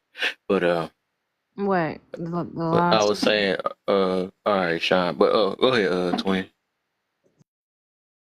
Kick me out the right time. Okay. Yeah, y'all said a lot of things. But from what I heard everybody saying, I think this is why the Bible scholar is necessary. This is why conversations about the Bible is necessary. And I think when we host conversations about the Bible, this is why we need to, so we can have conversations of clarity. Just like we say, when people have different interpretations of the word and stuff like that, we can read it collectively. We can gain a genuine perspective and see what the word is actually saying, and not what we're trying to make it say. So yeah. This is why I think that's important. So I didn't get to go in for Roman Green. So hopefully, I guess tomorrow we can, if you started back up, Mm. we can speak I on it. like that you said that too, because you made me think about because I think even with that, I think because like we according to certain things, 'cause I also look at it, I think some stuff is not literal in there either, because some stuff we supposed to be wearing fringes. If that's because if you look notice the Israelites, they be wearing the fringes and stuff, but I assume that it was just for them to remember the commandments and stuff like that. I think my mama also brought up a scripture with praying in the closet. What I took out of that was basically having a quiet spot, but some people might literally have to pray in the closet if they're going literal with it. So I think I kind of get when you say that some stuff we don't take it as going as saying as it is or something like that, but it's just like I wonder what spots do we just choose? You know what I'm saying? I don't know. I think some stuff is meant to either be literal or not. Just like with the forgiveness, right? He says forgive basically 700 times, right? Well, what I took out of it, or what a lot of us took out of it, is just me keep forgiving. Ain't nobody gonna count the 700 and something then stop forgiving. You see what I'm saying? So I think it's sometimes some stuff ain't meant to be literal. You know what I'm saying? Well, when I say literal, I mean take it for what the word is saying, not like Yeah. if it's saying light, that means he mean. Because me and Lala had this conversation on another live when a man was trying to take a scripture that is talking about this is Jesus saying he's a light. He's like, no, he's literally saying like the light of the world, like the light, the sun, like not. Gotcha. Like Jesus being the light of the world, like he was trying to say that. It's like there's things that, like you said, is saying, yeah, when I say, okay, hey, I multiply 7 times 70, right? So in that text, the clear perspective of that is exactly what you said. That's how you took it, right? That's how it's actually said. It's like 7 times 70, okay, he's meaning like consistently. This is like something you should always be doing. You should always be forgiving. So it's like taking it for what it is saying, what it is trying to say, what it means, right? So not just like verbally, like, okay, it says this, but it's literally saying, what is this scripture saying? Which is why people say to read above, read behind, get a clarification of what even the book itself is coming from, and knowing what that time period was. So it takes time to do that, and people are not always willing to do so, right? So that's kind of like when it comes to that. Like I think when you're teaching, I think you were saying this earlier, we talk about teaching and things like that. It's like teaching is necessary, but I think people don't understand that. And when you're teaching anything, you're still learning. That's the thing people don't understand. If you're teaching, you're always learning. Just like when you host a live, right?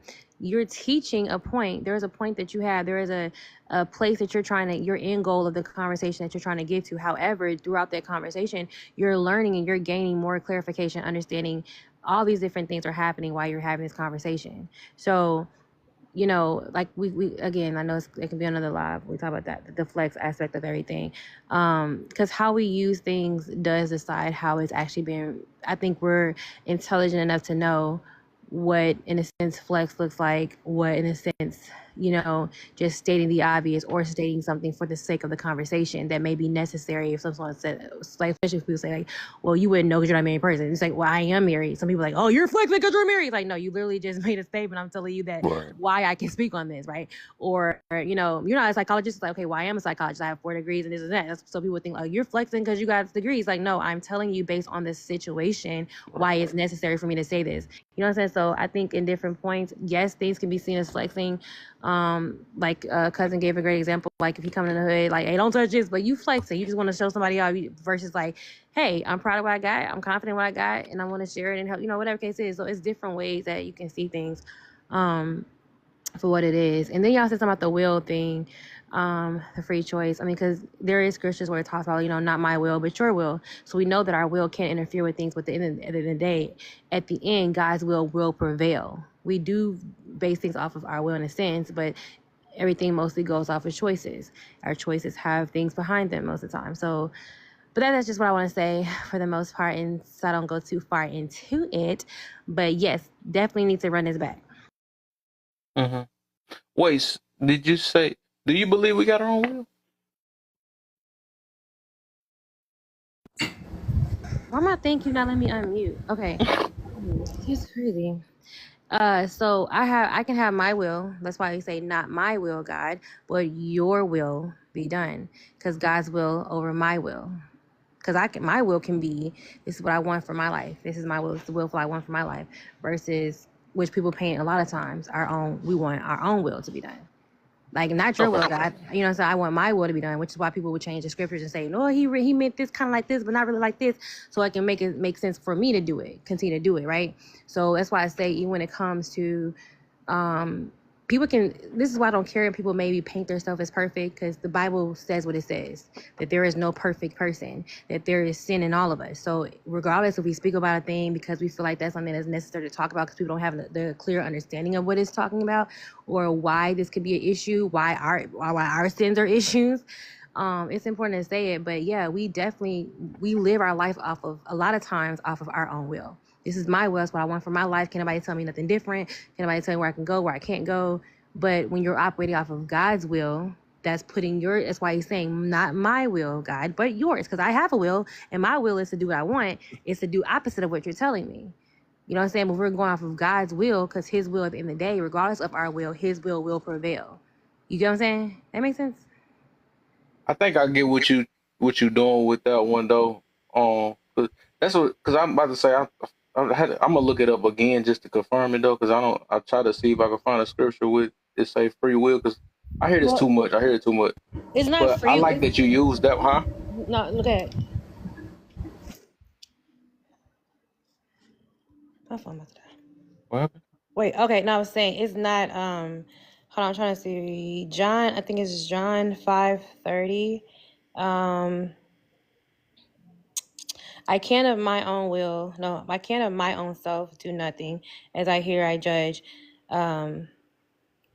In my judgment, I just seek not my own will, but the will of the Father, right? Which has sent me. So there has to be. Okay, that's what I say. I get it. I get that. But did God ever say that we have the free will though? That's what I'm trying to get to. So I get if he's saying that what he basically saying, you know how people be like, when people be like, well, man, I'm trying to think. Cause I get what he's saying. He being like it's like a sarcastic type thing from what I'm hearing. If I may, so sir, it's more of like, well, like if I was to come in your house, right? And I'd be like, you know, and I realize this is your house. I could be like, well, this ain't my house, but you know, I don't know how to put it, but it's just like I can from based off me hearing it, because I gotta look at it up again the way based off how you say it just sounds like he know his place, and he just saying. I don't think he literally mean he know he got a will, but it's like I guess he just saying that this is not my will. I guess he's confirming like this ain't my will, or like people that make plans, right? I think somebody made a joke about that before. It was like, you ever made a plan to God, made a plan and God probably laugh at you or something like that. Yeah. Because people come with plans and God already know your plan, but we think we know something, right? I don't know if you get it, but I feel like it's not. You're trying to say like, okay, he's reverencing God, reverencing God to say like I know your will is prevailing. Like, is your will over mine? I'm making that clear that I understand that it is your will, that my will is in a sense obsolete because of your will. But even when he said, if this cup, I'm paraphrasing, but like if this cup can pass me, you know, but not my will, but your will. So his will would be this cup passing him not being put on the cross. That would be his will. He understands that but God's will is over his will. He wants God's will to be over his will. He's affirming and confirming his will over our will. But there is a will we have. Whether or not we go by it is another thing. But many times we're going, we're going about it, we can try to choose our will over what God is wanting, which is why we set things up. Like I said, we make plans how we want them versus consulting God to see if that's even what God wants for our life. But I think ultimately, a lot of times, God's will does prevail in a sense. So that's kind of what I was saying. With that, and something else you just said, you made me think about something. Crap. Can't think of it. Dang it, something you said.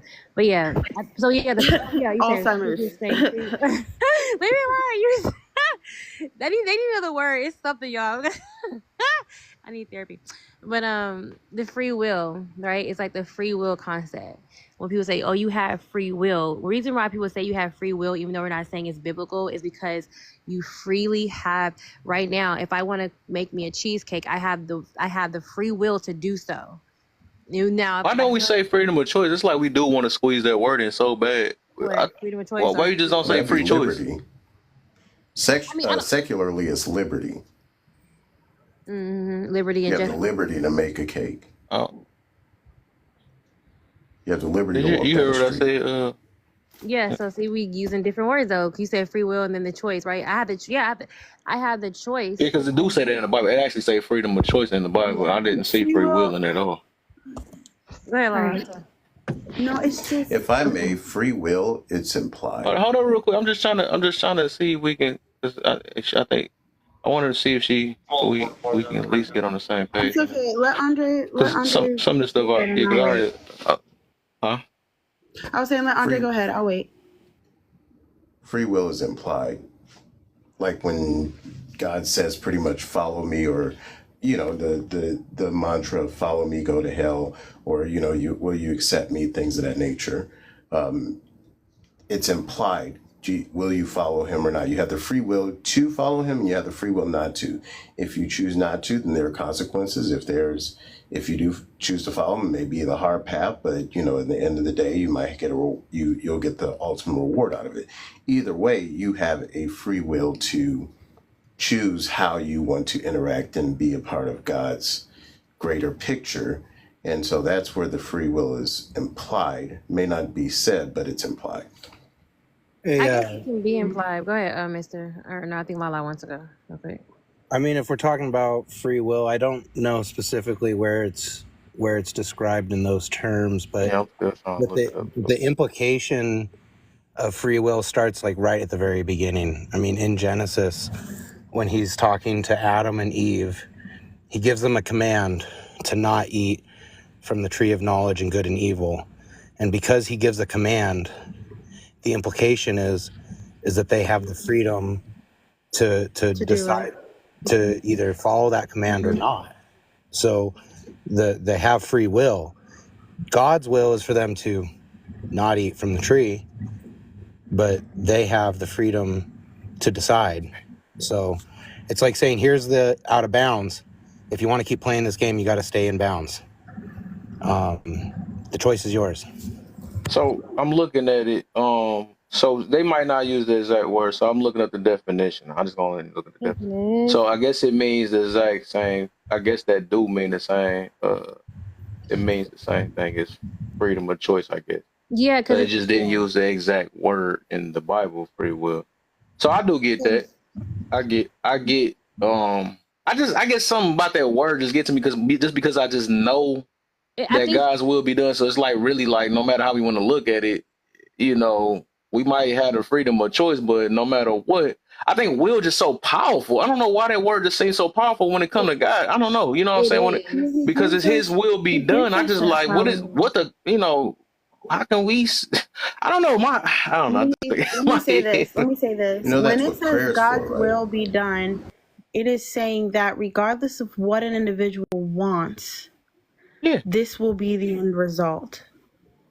So Yeah, that's what I was saying.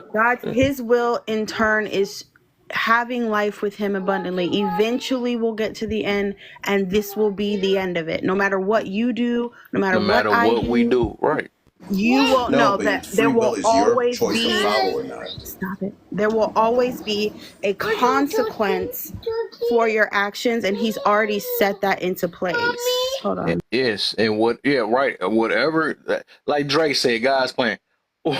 Like I said, all this stuff is new to us, right? That's what be funny. That's why I be loving when us as humans, we just feel like we're the smartest of it all. Like we nothing compared to God, right? And that's something I'm speaking of humble, right? I'm very humble too, because I realize it's just everything. I'm not gonna know everything. All of us is really just searching. We searching. We trying our best. We trying to whatever. You know what I'm saying? Because I literally can admit, I can only go based off of what I've been taught. What get presented to me in life or whatever it is. You know what I'm saying? Because God, I don't think He gave nobody the blueprint of everything. You know what I'm saying? To know he just didn't, right? No matter what the spirit is we got in this or not, right? Because even his angels don't know his ultimate plan. He don't know. That's why I stopped trying to figure out life itself. I just stopped trying to do that because I did hurt because I was like, dang, why is we getting all this knowledge for just to unalive on it? And then, so I mean, I still think about some deep questions, low key, and I still can't figure out, a lot of these things or whatever. But I realized once I read that scripture, and it gave me a relief. I was like, it is not meant. It's not meant for me to know everything. You know what I'm saying? The scripture gave us enough of what we should know, and from that point, we try to the basic instruction before living earth. You know what I'm saying? We try to live our life the best way we can, as fruitful as we can, and spread the love as best as we can from what we know. But otherwise, it's just like me trying to figure out what I'm gonna do in heaven and all this other stuff. Is like that's just not meant for me to know. You know what I'm saying? I think we think a little too hard when it comes to stuff like that. And like I said, that scripture saved me from trying to think too hard, because I will keep thinking until I try to see if I can figure out, try to make sense out of something. But when I realized, when that scripture came out, I'm like, you know what? If he said his angels don't know, and nobody, or there ain't gonna be no magical person that just get all this knowledge and stuff that they not gonna know, I was like, you know what? Yeah, I'm but gonna the stop. stuff we're talking about, Kev, the stuff we're talking about is in there. Yeah, but that's what I was talking about. Yeah, for sure. I said that. I said the stuff. Yeah, the stuff we need to know is in there. Yeah, but ain't nobody gonna know God's plan though. We don't know Yeah, the so time. that's what I'm Like, we saying. don't That's know why I think when. we're But conflating sir, some- you said Drake said God's plan, but God's plan was to show him the liar because he a fan. There you go. Hey, Kev, so you're kind of dancing on the line between two ideas that initially, when you look at them, they seem to contradict each other. You're talking about God's will, and I'm going to call that either predeterminism or predestination. Predestination. I like saying that a lot. Okay, Yeah. so that's basically God's will. Yes. And the contradictory idea to predetermination is free will. Okay, so we like to think that God is unlimited, right? Because he's outside of our he's metaphysical in a sense, meaning he's outside of space, time, matter, and whatnot. So he exists in a realm free of the restraints that we have. And when he's looking at time, because we have to go through it linearly, 1 second into the next, he's able to observe it all at once. So the way I kind of explain this, and this is a really watered down explanation for it, but have you ever purchased a piece of furniture that you have to assemble, Kevin? Yeah. Okay, so Yeah. you get that piece I of felt furniture. so good right? to this little desk right here. I felt like I was Mr. Fix-It, boy. So you get this piece of furniture, whatever it may be, you are outside of it, and you in your mind know that at the end of this procedure, you're going to have a completed desk, nightstand, bed, whatever. Yeah.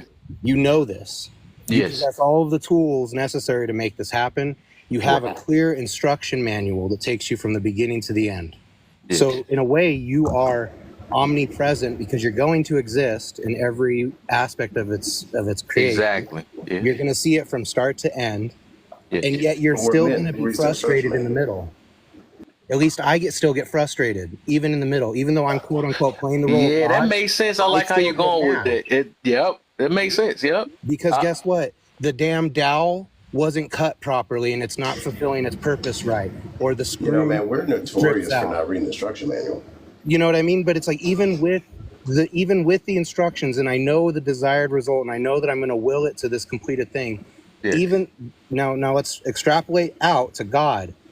He has set up a wager where he has to willingly limit his abilities to influence our lives.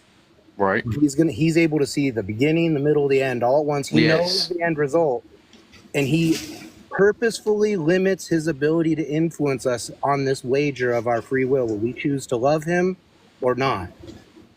And why does he get mad? Why does he get? Because he is purposefully making it so that he has to go through the motions of this plan right with us. Makes sense. So it's like God's will is going to be done. Kevin's will is Exactly. going to be done. You're going to have a death, but there's going to be bumps, there's going to be trials, there's going to be tribulations along the way, even though you Yeah. understand the whole procedure start to finish. Even though, right. And that's the thing, like, and I do, but the other thing is, like, it actually tells us in scripture, which I believe, even though Mike was talking about certain people, I'll be thinking about things like this, that there's a reason why I be like, this is another reason why I don't like using that will thing. It's just like, no matter what we do, nothing is new to God. Like, God know our ultimate choice. We the ones thinking we choosing something different. We only allowed this long because of He know the plan, right? Because, like, I believe even people that unalive at an early age, they did their time, they did their purpose. I don't believe in really mistakes, low key. I just don't. You know what I'm saying? I believe that everything plays in a part. It's like a puzzle.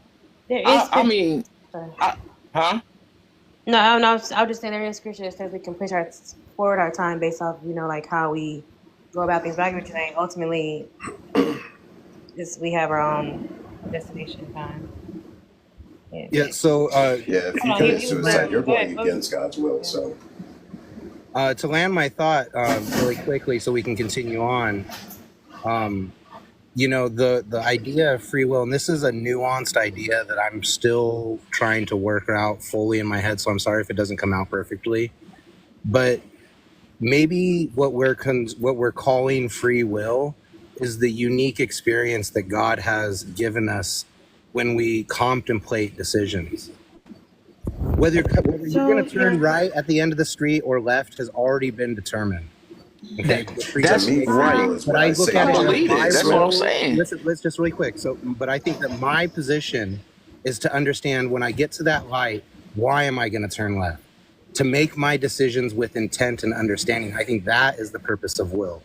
So I think it's really important. I understand what you're saying, but I think it's really important to note that God's foreknowledge is not control of your decisions.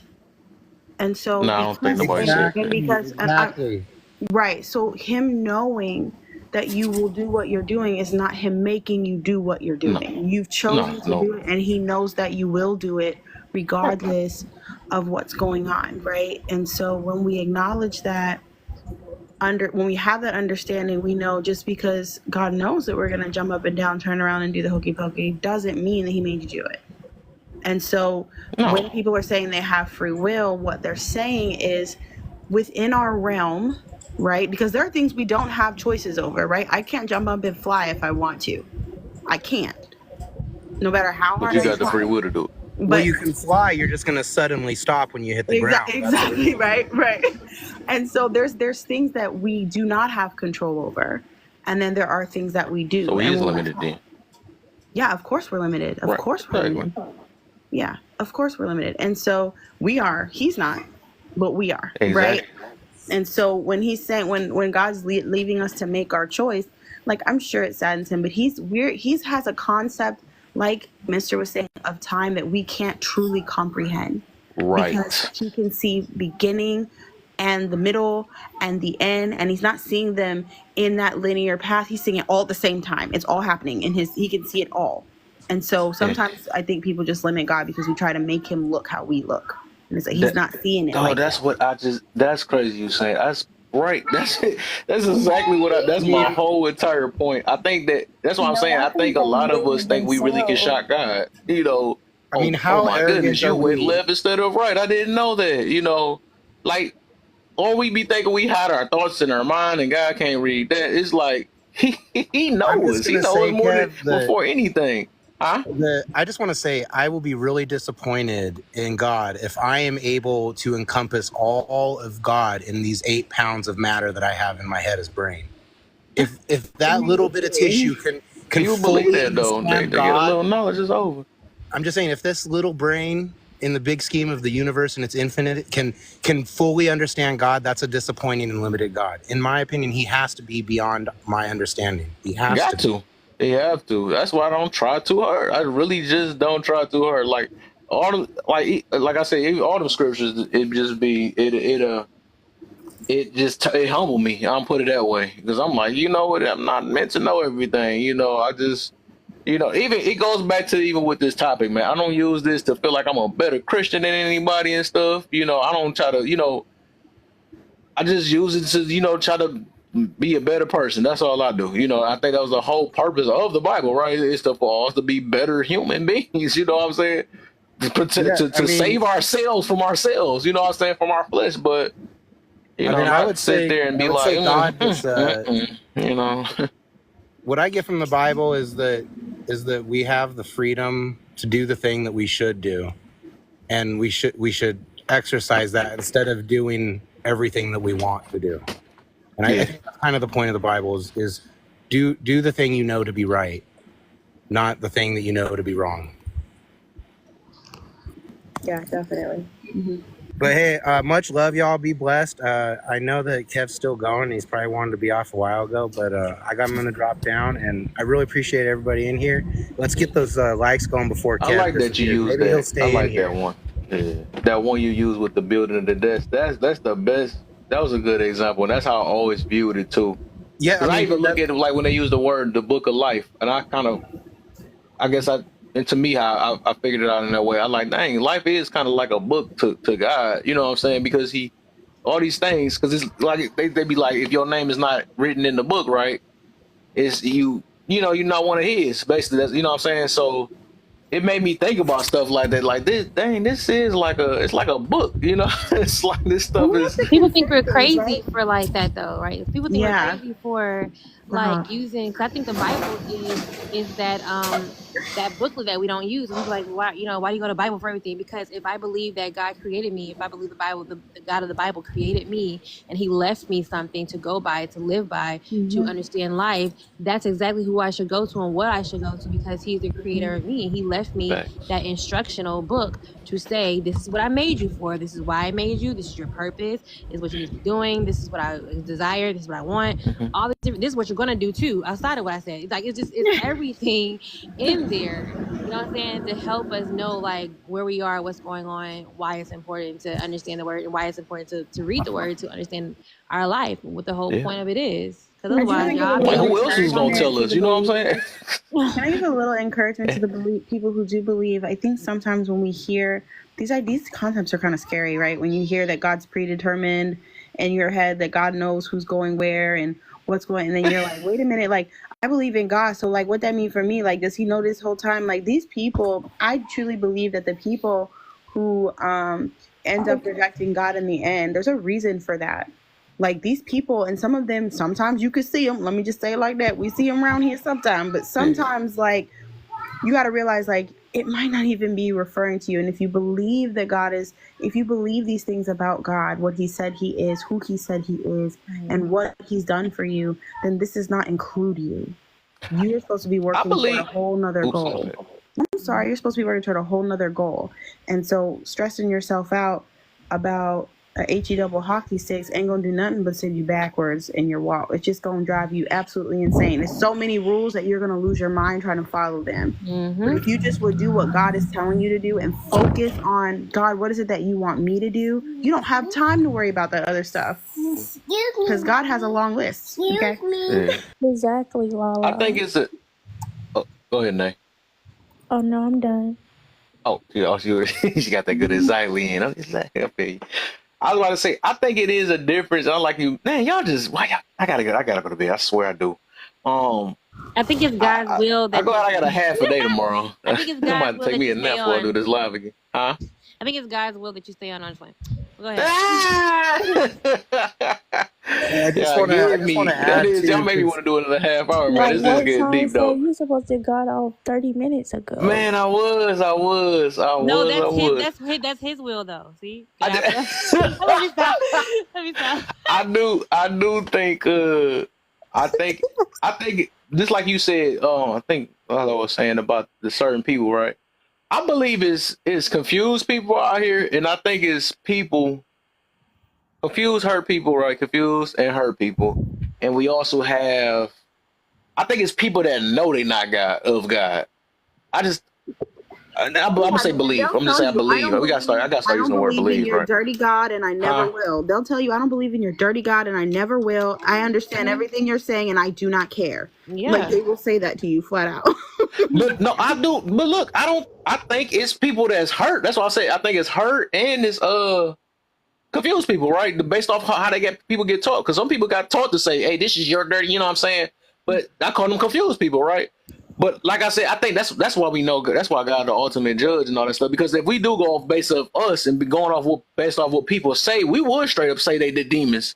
But we don't know that that's what somebody taught them. You know what I'm saying? Somebody taught them like, "Hey, go against this or whatever," and they not really, But I do believe like the people that's of the devil and all that other stuff, they know it. You know what I'm saying? I think we trying to figure them out because we not of the devil. You know what I'm saying? For the most part, some of us judge each other like we are. But I mean, I'm just saying, I do believe when that time comes, they not gonna be shocked too. Like, dang, what the heck I'm doing in hell for? You know what I'm saying? I think they already knew it. They was already laughing because they whole thing because they was back to that worker of iniquity. They What know I'm doing in they hell deal. for? Huh? These are what? Said what I'm They doing in always act hell like they were for? touched by a questionable Why priest. me? But your whole life was to sit there and deceive. So you can't. You know what I'm saying? I don't know. I know, but that's just off my beliefs. I don't think that they gonna be shocked either. Like, what the heck? Well, I'm on the left side, not the right side. I don't think they gonna be shocked. You know what I'm saying? Hey, can I ask you a ahead, Sean. question? No, I was asking, why you act like you got touched by a questionable priest? That's what I was asking. What the wow? People He be coming with always have some a random problem. wild Get stuff. such I a don't know huge every issue. time, but Like, no, that's it so gets such a funny. huge issue about you believing, oh, why you believe that? Blah, blah, blah. It's like, damn, man, like, which priest touched you, man? Like, why you got such a bad problem with it? Oh my. Yeah. Go ahead, Sean. What you got? I was gonna say I like what you said. You said you need to start saying you believe, right? Because anytime I preference anything I say, I always make sure I say in my world and I believe, because I know that I leave room for it, that I could be wrong, right? True. So in my opinion, I think that the Bible is very easy to understand, and when it say, I think when people get, I knew you when you was in the belly, when you was in the womb, I think they mistaken that for he know exactly every single thing you're going to do. And maybe somebody could show me that verse that he know every single thing we're going to do, and I would maybe like Peter when he knew he was gonna lie 3 times. That's just a pinch of his. That's a say it again. Peter when he. Okay, I can't hear, but I'm gonna keep going. I'm about to say this how I know God, because like think about this. Even messages, the ones that can tell futures and all this other stuff or whatever, they got it from somewhere, right? So, I think about Peter, right? When Jesus knew that Peter was gonna reject him 3 times, right? I feel like that's just a pinch of his powers. So if he knew that Peter was gonna lie on him, imagine how far his powers can go. Okay, I give you that, right? And yeah. Well, it'll go to the point where, I guess the way I say it is, like all of us, if you have kids, we all knew our kids when they was in the womb. Like we had a connection with our kids. We had their lives planned out, like what we think they should be. But we don't know what they're going to do. But did we know them when they was in the womb? Yes. And when I think of when you hear the whole point of like he knew that Peter would deceive him and all that stuff, I believe that certain things, like, okay, when you say God knew, then it'll make me question the point when he when it had the flood and it say it repented him that he made mankind. When you repent something, that means that you made a mistake. And I haven't heard anyone clear up that if God knows what we're going to do in all of these things and we're going to do this and do that, then why was he hurt that we did something that he knew we was going to do? To me, that's what Mr. Prentice said. Mr. Prentice said that. Oh, you probably wasn't here when he mentioned that. Can I answer that? Go ahead. All right, so I thought Arthur was on, but go ahead. So Sean, you're asking basically, why does he feel remorse? Why does he feel frustration? Why does he feel anger? if he knows all these things are coming, right? Yeah, correct. Okay. Let's break it into something that's a little bit more relatable to modern, pop culture. The one with the Infinity War, right? Hell yeah. Yeah, so there's a scene in Infinity War before Iron Man and Strange and all them are gonna be taking on Thanos when they're on Titan. And you see Strange sitting there with his head twerking around all crazy, flipping through time. He pops out and he's like, yo, I just saw 14 million blah blah blah blah blah different timelines so that I could see what was going to be necessary to get us to our desired end result, our predetermined destination that we want. Now, he knew what was going to have to go there. Do you think he was happy giving away the time stone, knowing that half of everybody was going to get snapped away? This gruesome, violent genocide that was going to happen? Do you think he struggled with that decision, even though he knew he was going to have to submit to the fact that in order to get the proper mixture of people and things all throughout time and space to line up to get the desired result, there's going to have to be this horrible atrocity that no one is going to understand until the end? Okay. Maybe that was what was needed for the flood. That was another good one too. That was another To good get to one. the one that successful was outcome part. too out of all of it. That was part A to my question, and you gave me your answer, right? So the next part would be, if God knows, and this is a thinking point, and I would love for someone to counter it. You know what I'm saying? If Say less. everything that we're going to do before we even do it, good or bad, if that is the case, that means that certain people are designed to commit evil. There are certain people that is destined and designed to go to hell. It doesn't matter what they try to do not to prevent it. They are going where God is going to send them regardless. Sean, you know there's I gotta find it, but we Y'all can are try. telling me. No, Right. no, wait, I wait, just hold on, mentioned that wait, too. one second. Oh, sorry, Greg. Okay, okay, I thought you was Mr. Go ahead, Arthur.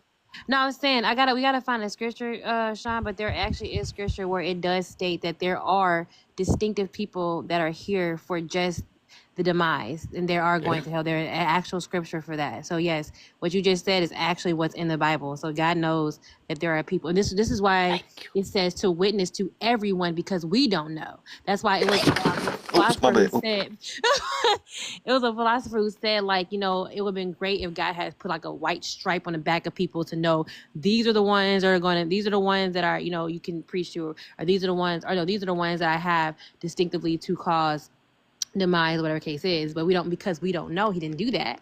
He didn't put these things on our face and our foreheads to say these are who is who, this is who. That's why you preach to everyone, because you don't know. But it actually is exactly what you just said. There are people here. That's why I say you can be entertaining angels, but you can be entertaining demons too. You don't know who you're entertaining. So that's just that point right there is definitely actually fast. I'm glad she said that though, because I guessed it, and it's actually in the scripture. You see what I'm saying? It's actually in scripture. I agree. Let me tell you why I agree with that.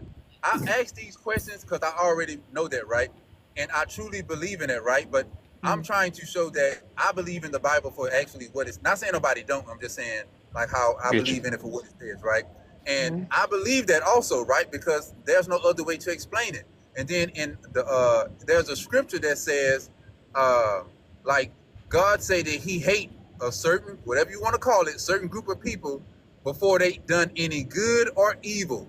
That He hated them from the womb, right? That it said not according to their works or their judgment. And then someone asked Jesus or asked God, I don't know who he's talking to, well, isn't that unjust? Isn't that unrighteous with God? And God said, I will have compassion for who I will have compassion for. So He chooses what He wants to do. So I accept that. But I think in religion, people will refuse to believe that God do things like that. And they will call you a devil worshiper if you believe in stuff like that. But if you believe in the Bible for exactly what it says, it could come across very cruel as hell. And if you can't accept that, that's where all that interpolation stuff come into play, Kev. People like, God didn't mean to do it that way. He means something else. Nah. He said He would have compassion for who He would have compassion for. So He choose who He want to have empathy and love and compassion for. I got Yeah, and I have something to say. You guys said that. well, hi to you What's his too. name? Well, am I supposed to say hi? Yeah, I mean, right. Yeah, you're generally supposed to. we like to Hi. treat each other like people Listen, and be quiet. whatnot. I'm not It's a talking form to of you. I'm talking. manners. Do we have to do this today? We Whoa. It's have a to do good this form today. of manners, man. Listen, listen, sir. Let me talk No, to you. no, no, no. We don't demean each Listen, no, other you in here. First listen. off, You Sir, listen. be Please don't quiet. start tonight. Listen, we've been listening. You're the one listen, that obviously is having the issue listen, with the be quiet. listening You part. always think So, that you need to say something in advance. Be quiet. Please don't So start. hello, Kevin. Listen, stop sticking up for the white teeth. hey, first off, I'm just gonna say we treat each other with respect in here. We don't demean anybody. Excuse me, What is with your your desire for privilege, this? can you be quiet? I just said hello to the Excuse me, host. ma'am. You're being extremely rude to this gentleman here for Excuse saying me, that. sir, but you're being extremely rude to the. You need to listen. You just came in. I don't need to listen. Yo, Girl. I you're can Just speak. listen. because If you he's a can't different show race some than you decorum, doesn't I mean can you show should you have to right out. disrespect So him. I'm sure with your privilege, you would show me right out. yeah, I'm if you know showing what, that. I'm gonna show you that privilege. If Go you right can't, I ahead. forgot Go what we were right ahead. saying. What were we talking about? I forgot. It was something Who about does the she page. think she is saying that? That's Anyways, ridiculous. I would like to make a She always comment. does it. She gets That's kicked out. Tansy. If you ever heard of Tansy, that's her. Oh, okay, that bitch. Okay. yeah, I don't like being called out like that. And people- All right, that means time to go to bed, guys. I will see y'all rarely use tomorrow. that We're gonna word. pick up on this. I This kind of rarely deep, use and that I word actually for appreciate it people, because but she I guess I deserves learned some. I most definitely learned some more tonight. For sure. And I like everybody's perspective, no rarely matter use what that the situation is, man. We gonna get some stuff going, man. All of us want to grow, so it don't matter.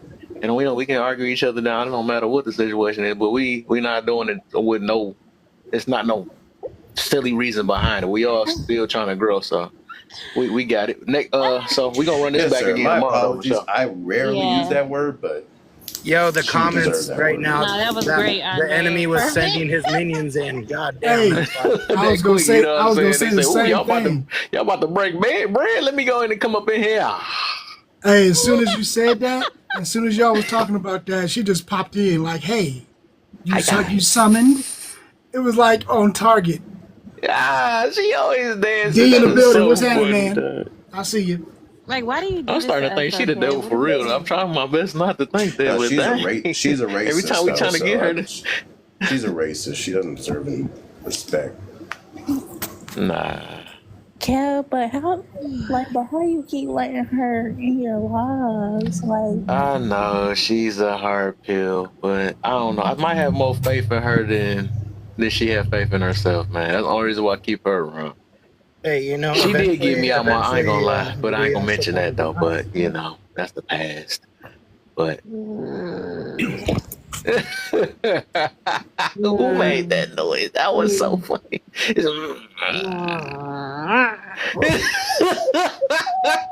That's so funny. Oh man, that is so funny, man. Well, hey, Kev, you have a good night, man. My Yeah, guy. have All right, Thanks for for having sure. me. Yeah, we gon' Good night, get on it. guys. Good Yo, night, cousin, you gonna Kevin. be up later or what? Yeah, party at cousins, party at Nay. That Maybe would acting be like she don't do no hell to the live. Go and no. get on live, Nay. Let's go ahead and see. Hell to the Cool. no, to the I no, got a no, topic no. for you to start. Go ahead and do don't date mama boys. There you go. And we oh my god. I do that on Monday. I get back to you on Monday.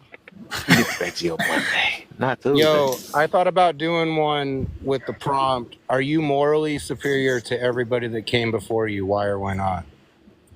I'm gonna That's give a her good this one. though, just to boost her little ego though. I would say she Don't good do at it. what she do. I ain't gonna lie. Don't do I'll it. give it to her. I'll It be just humble. can But I be a murderer? Y'all hype me up too, please. yeah, for sure. Okay, thank you. Because if I start slitting necks, I just want y'all to like support me too. Like I want the same support. You Please. would, you for sure Like, got it. I'm You like got I it should though. slice it right in the middle, and then all the stuff just comes out. Like I want y'all to just support me like that, please. Thank you guys. Oh yeah, for sure. You already know. Nah, I'm holding you accountable. You one of my peoples. I don't care. We gonna get better. But people like her, I would admit that she is good. She is freaking. She good at what she do. I give it to her. I give it. Yeah, cause she's a test. I ain't gonna lie. And look at what she no. But all right, y'all, man. I love all y'all, man. I'm gonna see y'all tomorrow. Hey, You know, thanks for letting me pull my mod privilege in there. Appreciate it. factual. You got to get it on. Yeah, there you go. There you go. Took that chest out too. Left that print up in there. It's like, Oh, no Diddy. what the heck? Don't make me go full Diddy, all right? That did What you something say? old too. I'm Never flipping go that full part Diddy. out. Never go full Diddy. Never. No, never go. Only time I did that was singing that song last night. Couldn't even get an answer. Oh Like man. that. But all Hey right, y'all. I'm man. gonna see y'all. Yeah, for sure. Cause I done said good night on this about 1 I o'clock. know And I'm about gonna be 9 so mad times. at work tomorrow. Like, don't ask me for nothing. Fired. So I Yeah. thought. Get your ass up out of here, man. Go to sleep. Yo, I know Tansy who needs a party at man, Mr. no P's. Go to Diddy. Mr. P. Everybody follow Mr. P. I think I seen him live last week. Yeah, Mr. P go live. Go ahead. Oh man, when I go live, nobody comes in there, man. Nah, all I'm y'all not trying to follow Mr. argue. P to the live. We gonna get his stuff popping. And I'm gonna show my head in there for a couple Empirical seconds debater needs just a to make man, sure no y'all Diddy. in there too. Y'all better go in there and continue to. You better show your head to the All pillar. right, you want to come in and say Who bye did that? properly or what? Because I let you up. Shut She the can say bye fuck like up, insane. fucking Oh, son it of was a Mr. P. bitch. You're Mr. P. He intimidated said, by black women, and that's your motherfucking problem. Nobody's intimidated by you. All right, gave Hunter her a ain't having chance. She it. couldn't do it. And then Mr. P used it again. Like, bah, let me go ahead and get it double I down. was trying to be nice. I was giving her the You benefit of know, the doubt. she's one of those that I'm talking about. That person that will flex in the gym right in front of you, and they got no muscle. Yep. Rather than just standing there being aesthetically pleasing, they have to She sit there don't and try care, to dog. That is some act funny like you can. stuff. I mean, it ain't funny and sad at the same time, No, but she was Aesthetically It's like when pleasing you she flex is at don't home, she or don't crazy. have no use a corn freaking America. filter, Get the hell out of man. here. She don't care. It's bye, weird. Ted. I Say don't know bye, what to bye. call it. It's like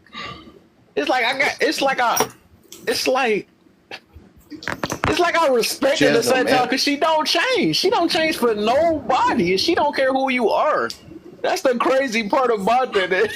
She needs to change like Joe Biden's She diaper. need to That's change, what but she she needs to do. just don't care. Like she don't care about if it's a man or if it's a woman, unless they agree with her, right? That it ain't good. It's not good. That's It's not fine. good at all. She'll But be I'm like just saying, that. it's She'll be just like that like, until you right in her face, though. She only talk huh? like that because she online. She only Like, talks so like that no because No, she I woman. seen online. her do that offline too. I'm like, I Like, don't so know no how she one. do it though, Nah, I but doubt it. I doubt Like, it. so no well, wonder she not don't as People that post. wild. talk I'm like pretty that sure she's online, smarter than they're not that. You about know, it she know her online. limits. It But don't matter. That shouldn't matter. she's an outspoken person. I put it that way. No, Well, she needs to I shut seen her her do it mouth, when she but was live with the camera on. She was walking down the street talking to random people, and she do it, but she don't talk that reckless as she talk on here though. 'Cause she, yeah, because you she talk probably got a reckless like backhand that, you quick. might end up like one of them little girls that get shot or killed online and stuff Yep, like it's that. time You to end the sorry for live saying now. You done said unalive. too much. Good night, y'all.